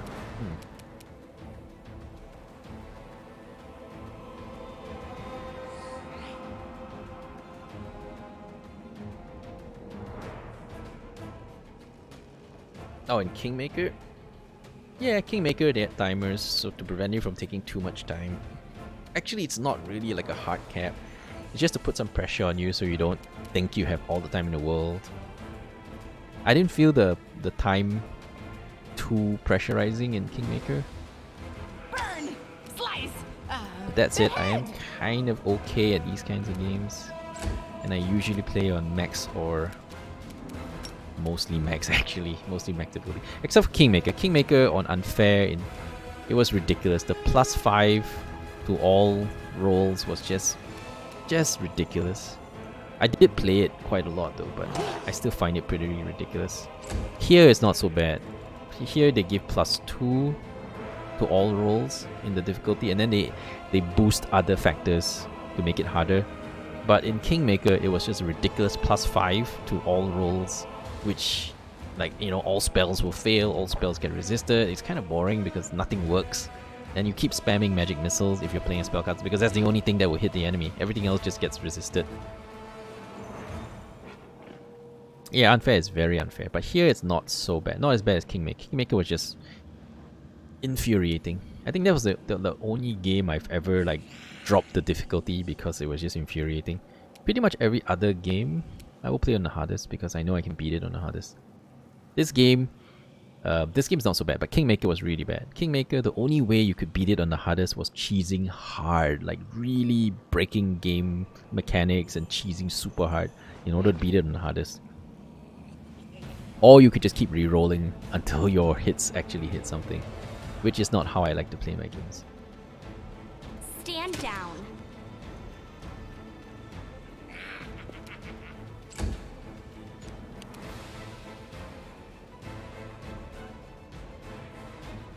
Yeah, but you see, most games, when they make things harder, it's a difficulty which people can still beat because some tester actually played it on that difficulty and it was hard, super hard, but it was still winnable. But Kingmaker was not.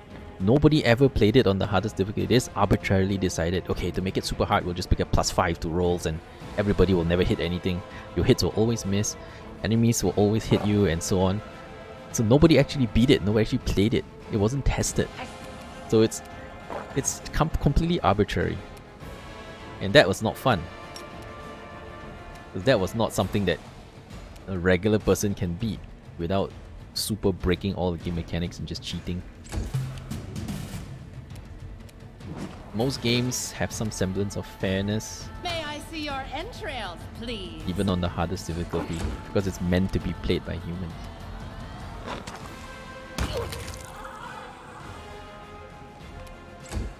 But Kingmaker was not played by humans. I think I'm gonna start using my spells because we're probably gonna do a short rest somewhere already. The 3 guys banged up. Doesn't seem good to carry on. Or I wonder if the I think this thing I don't know. I haven't rested yet. We're on our 3rd island. We haven't rested yet.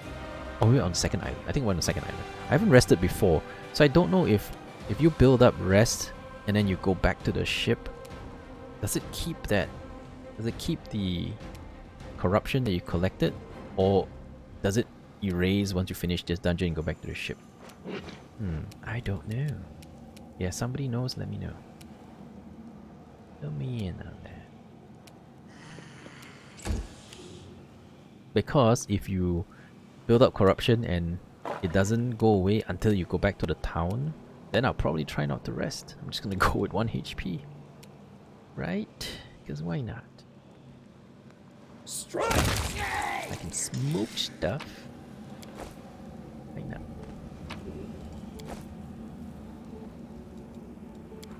I'm gone. One with the shadows.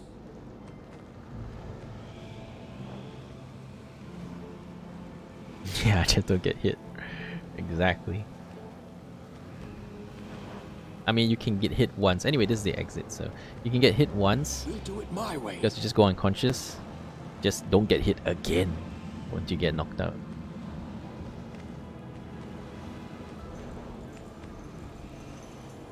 Follow if you dare. Still a bit of stuff here, maybe here. Maybe.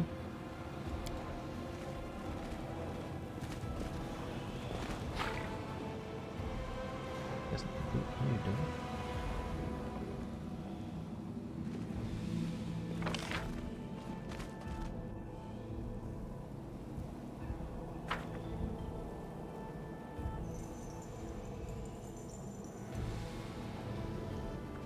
Yeah, as long as you're. Oh wait, there's stuff here. As long as you're on 1 HP, you'll be alright. Shadows, embrace me. There's something here. Oh, there's traps.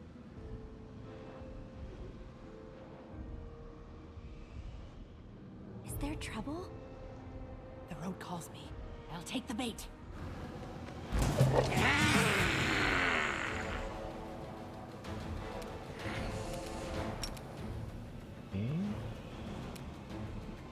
We're gonna blow that shit up. No, don't do it.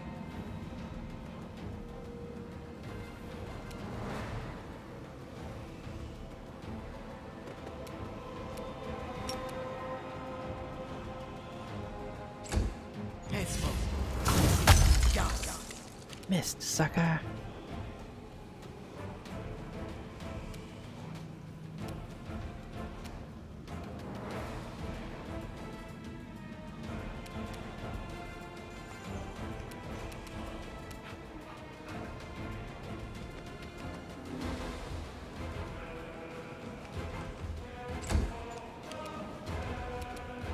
Let the attack commence!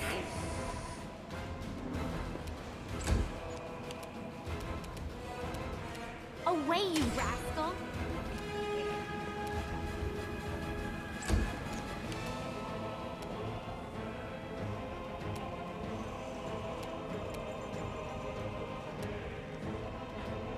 Cannot butt through that thing.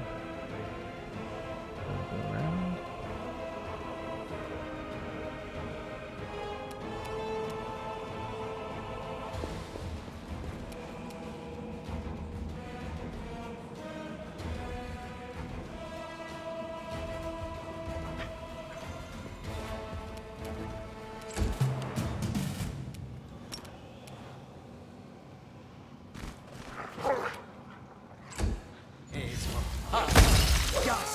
Whoa, Doggy dies. You bastards, you killed Doggy.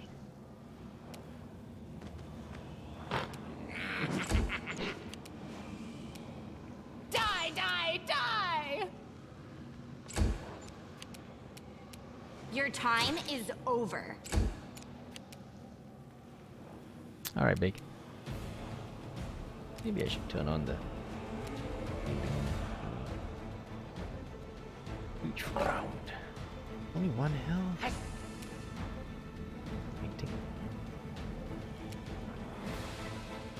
Plus one sacred bonus on damage rolls.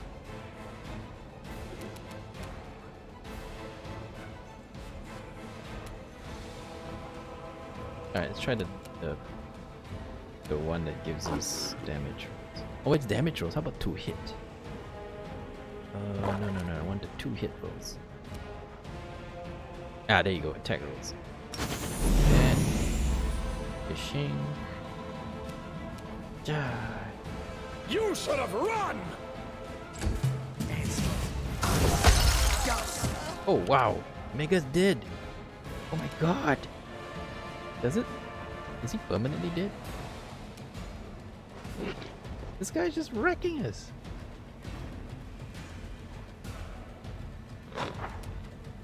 This guy's super OP, man.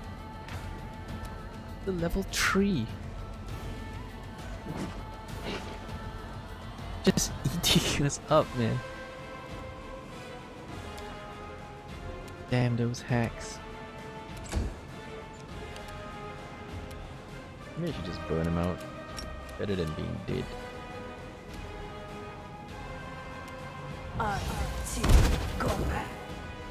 Man, it's not much damage.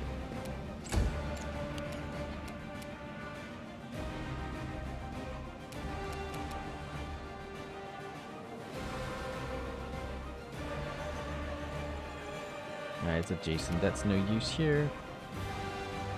This will hurt!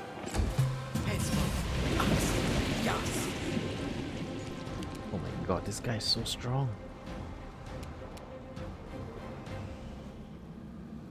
You offend me.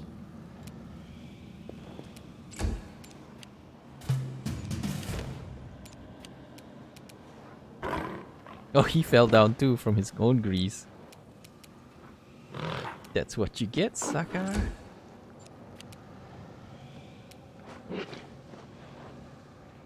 Stand down.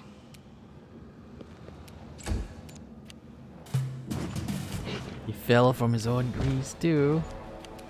Oh shit, we also fell. Away, you rascal.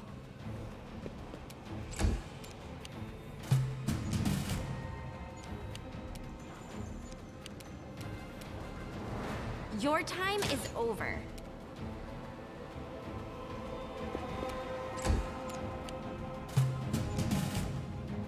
Failing all the rolls, nobody's getting up. You offend me.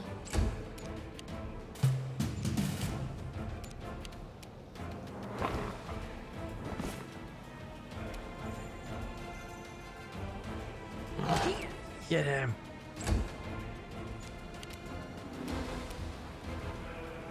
What's this anyway? Free action.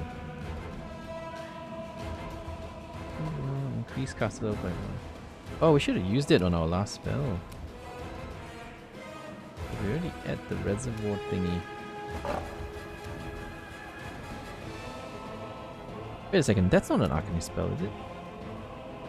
I don't know, maybe it is. So we should have used it to boost the magic missiles to shoot more of them. What else can you do? Stand down.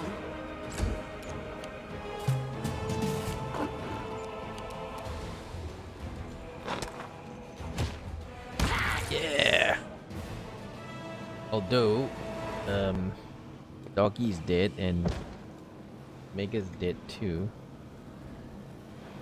We should move. I'm off.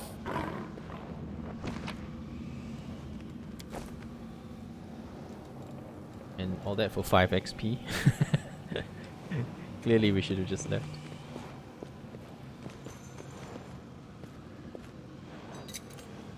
Ha! A trivial task. Ooh, what's that? Chainmail barding. Fancy. Well, this was good loot, I guess. That's definitely worth a pretty penny. One with the shadows. I do what I must.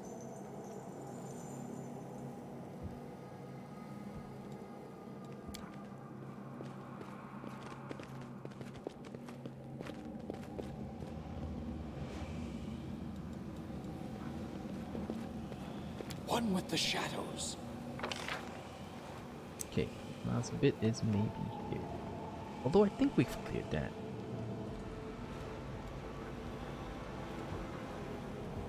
Oh, you can retreat to the ship temporarily too.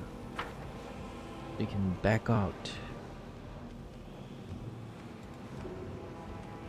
Oh, there is bad guys here. Shit, still 2 of them. You know what? Maybe we should just bail out because it's too risky right now. Oh wait, there's stuff downstairs. How do we get there? Maybe we have to clear these to get down there. It's so risky. It's so risky. Nah, let's pull out. Too risky. Do it my way.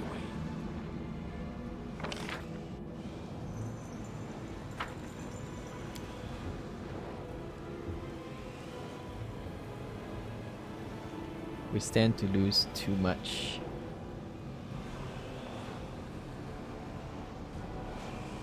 Not taking any more chances.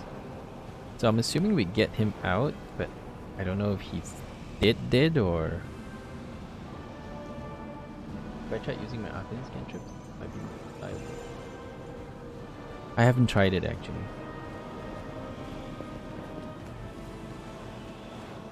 Yeah, I don't know what happens to the dead guy. Is he like still dead?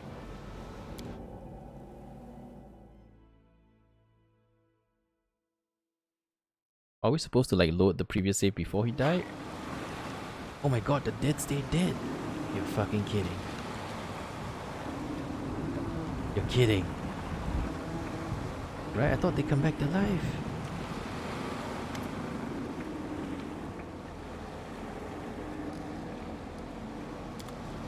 That's right, that's very rough if my dead guys stay dead. Oh my god. Oh my god. So we got XP, but the dead guy didn't get it because they were dead.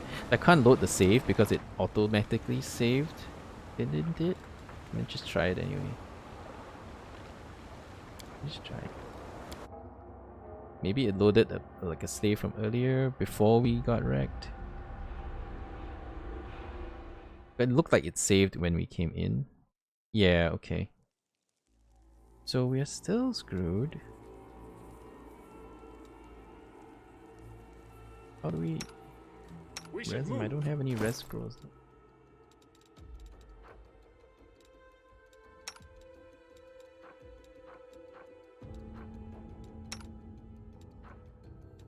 Ooh, that's harsh. Yeah.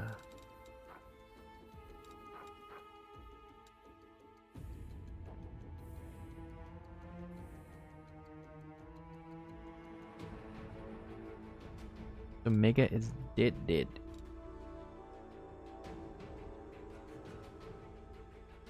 That's bad because she had my leopard pet.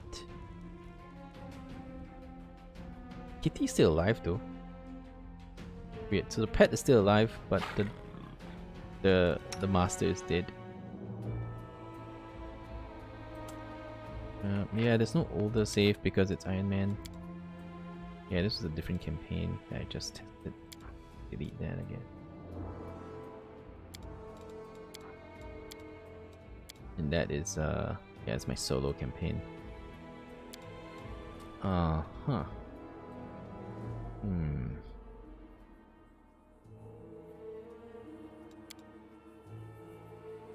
Maybe we get them back when we rest? I don't know. If it's permanently dead, then we're pretty screwed.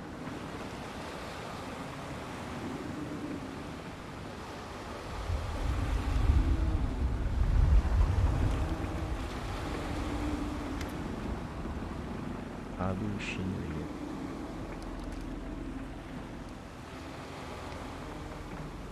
Maybe we can res him when we go back. Something.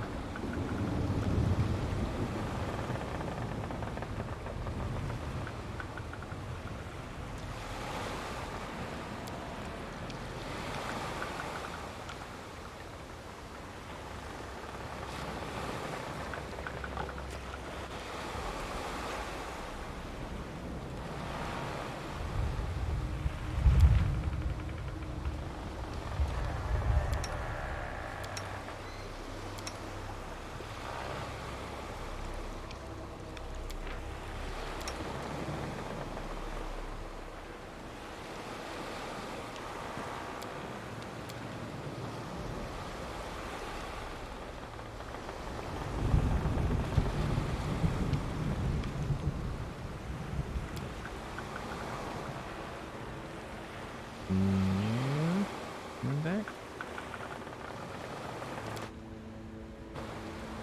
Nope, still did it. Let's try going back to Alu Shinryu and see what happens.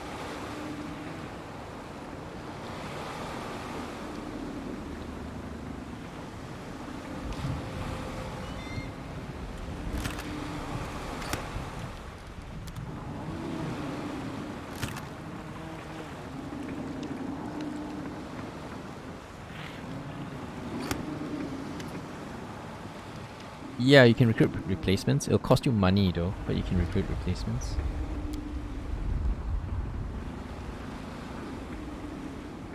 Oh. Okay, so you can't go back until you complete 5 levels. So wow, we're screwed. So yeah, to recruit more adventurers, you have to go back to town and pay money. But once we leave, we end the adventure. So we get kicked out. So I have to continue. I'll take care of it.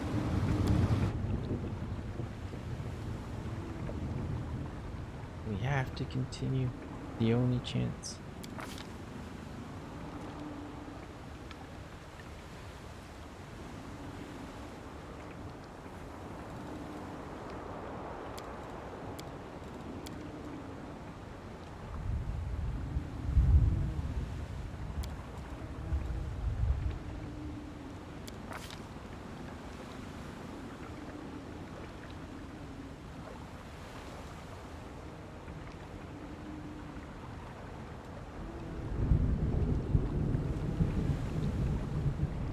Yeah, outflank would be nice.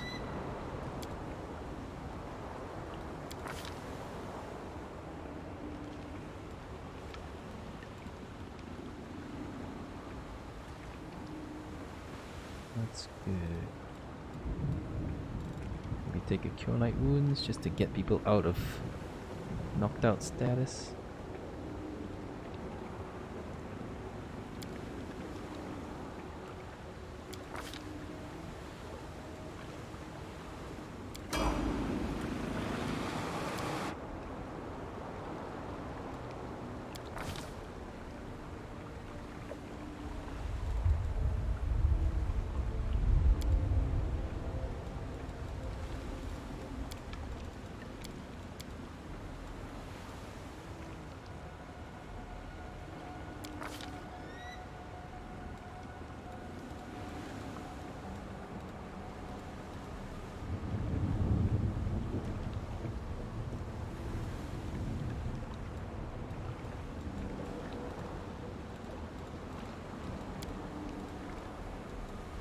Nothing else that's interesting. Oh, we need 2? Alright.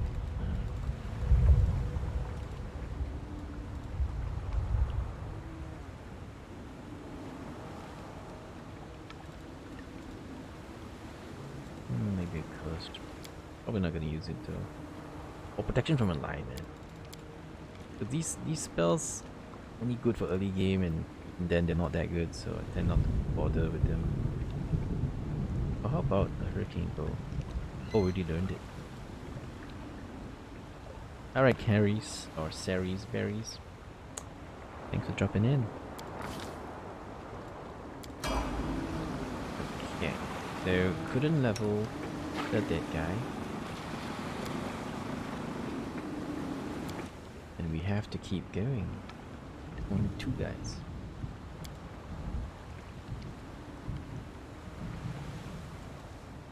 We still keep him in the party?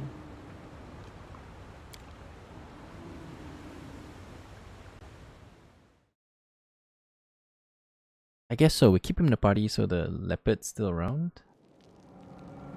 But everyone else that is dead is dead. Oh no, doggy's back. Doggy's back. And he leveled up.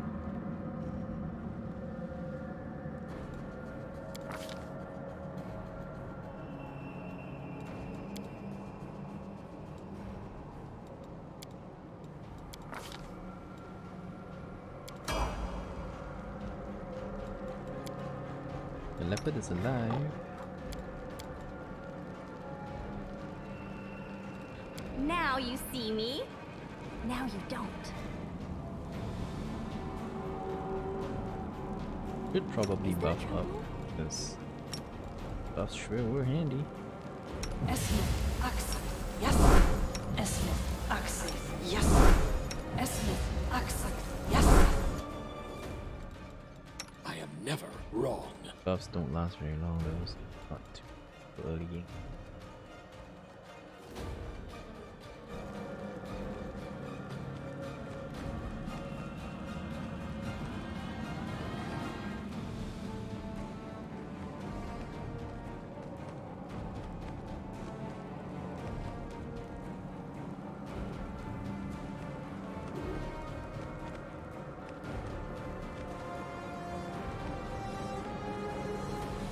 Follow if you dare.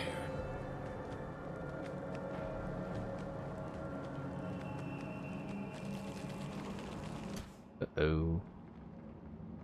What are these things? There's a lot of them.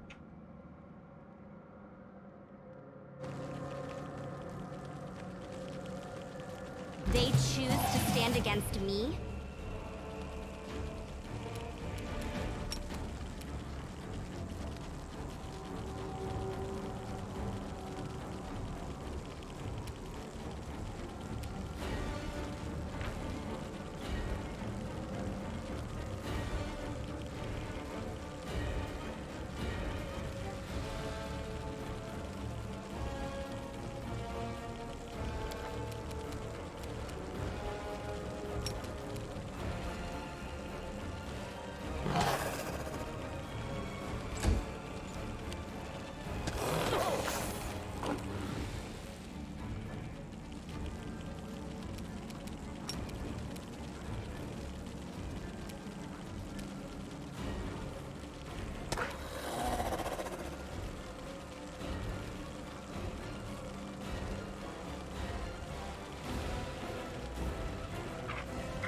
Didn't he trip? Or is he immune to trips? Because we did roll 15 against his CMD of 13. So that's a trip.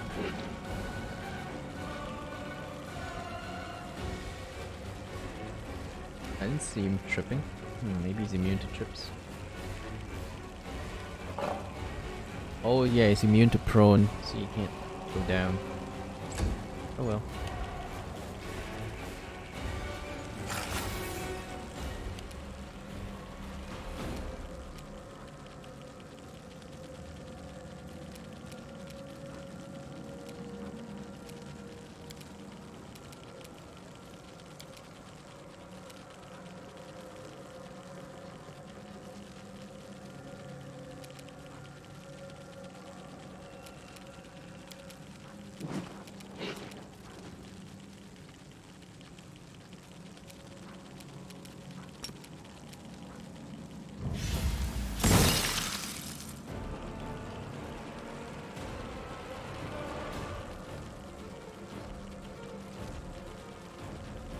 Yeah, maybe the touch spells, huh? Maybe.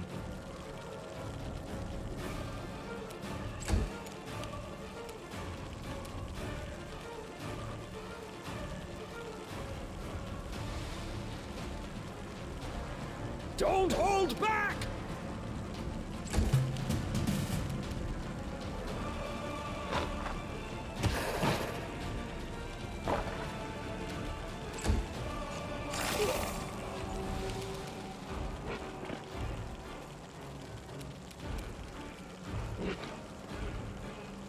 But we can't trip him anyway.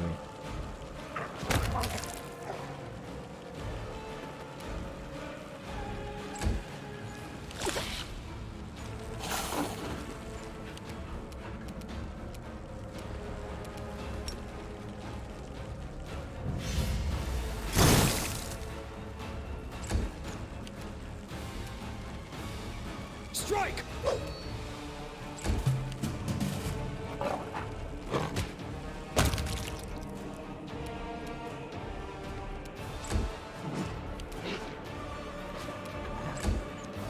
Mere flesh wound.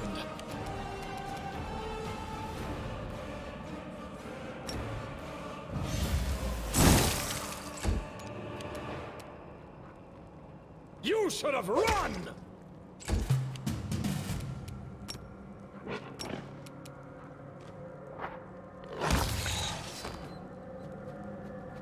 So Kane's on 3 health after the first fight. Holy crap. We did take a It's heal, time to but act!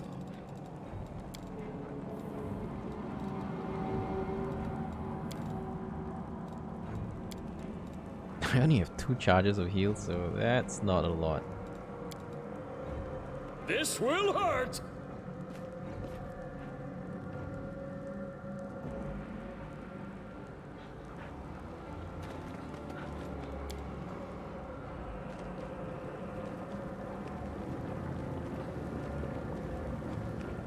I'm off.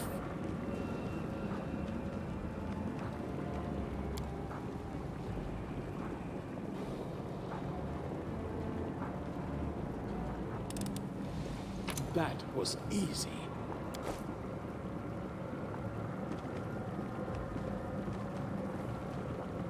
I do what I must.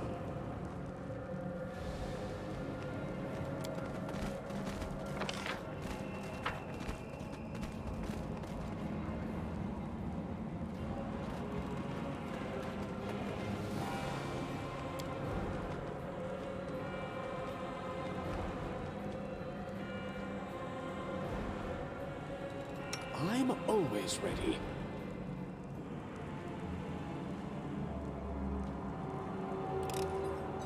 Oh, what a failure.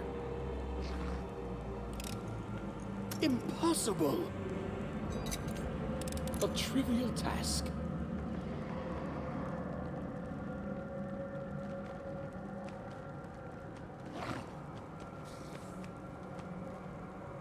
oh boy. Okay, so we can get a blessing, get a DC 19 on use magic device. A simple smile goes Sanji a maybe will long do. way. But you know, too close to that monitor. My skills are absolute. Way too. Friendship lasts forever.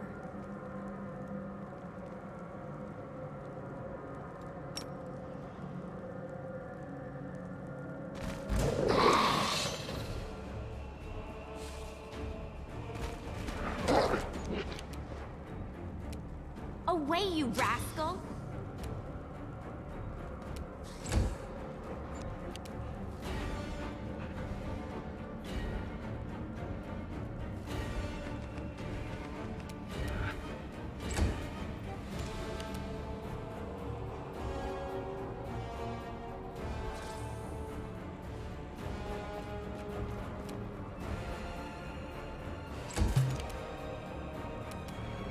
Your time is over. What the heck?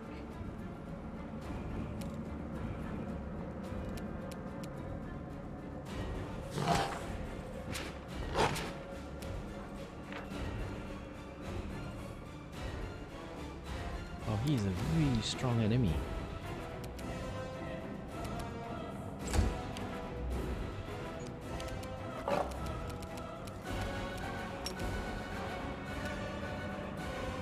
Don't hold back! You offend me.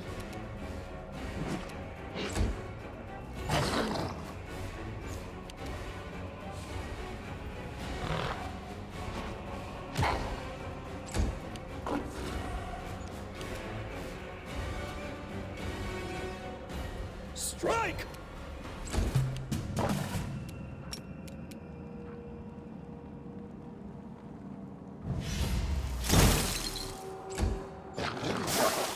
Oh my god, everyone's fucked.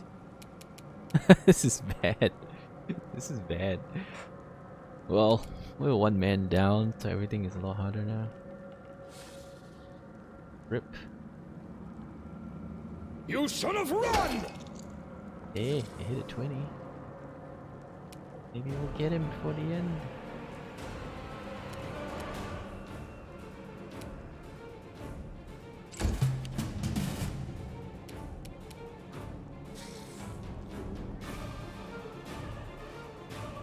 Stand down.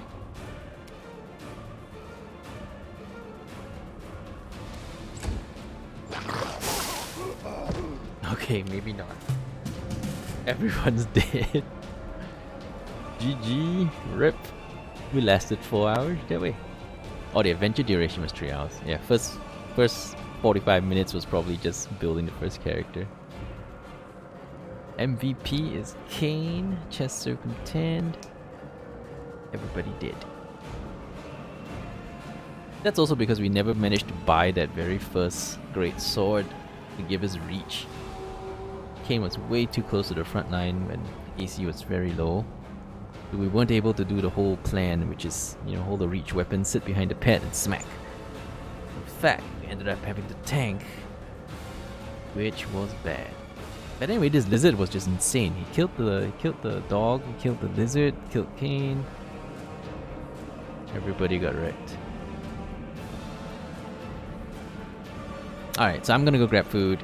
We'll come back at some point and play some more of this stuff. This is pretty fun actually. I quite like it.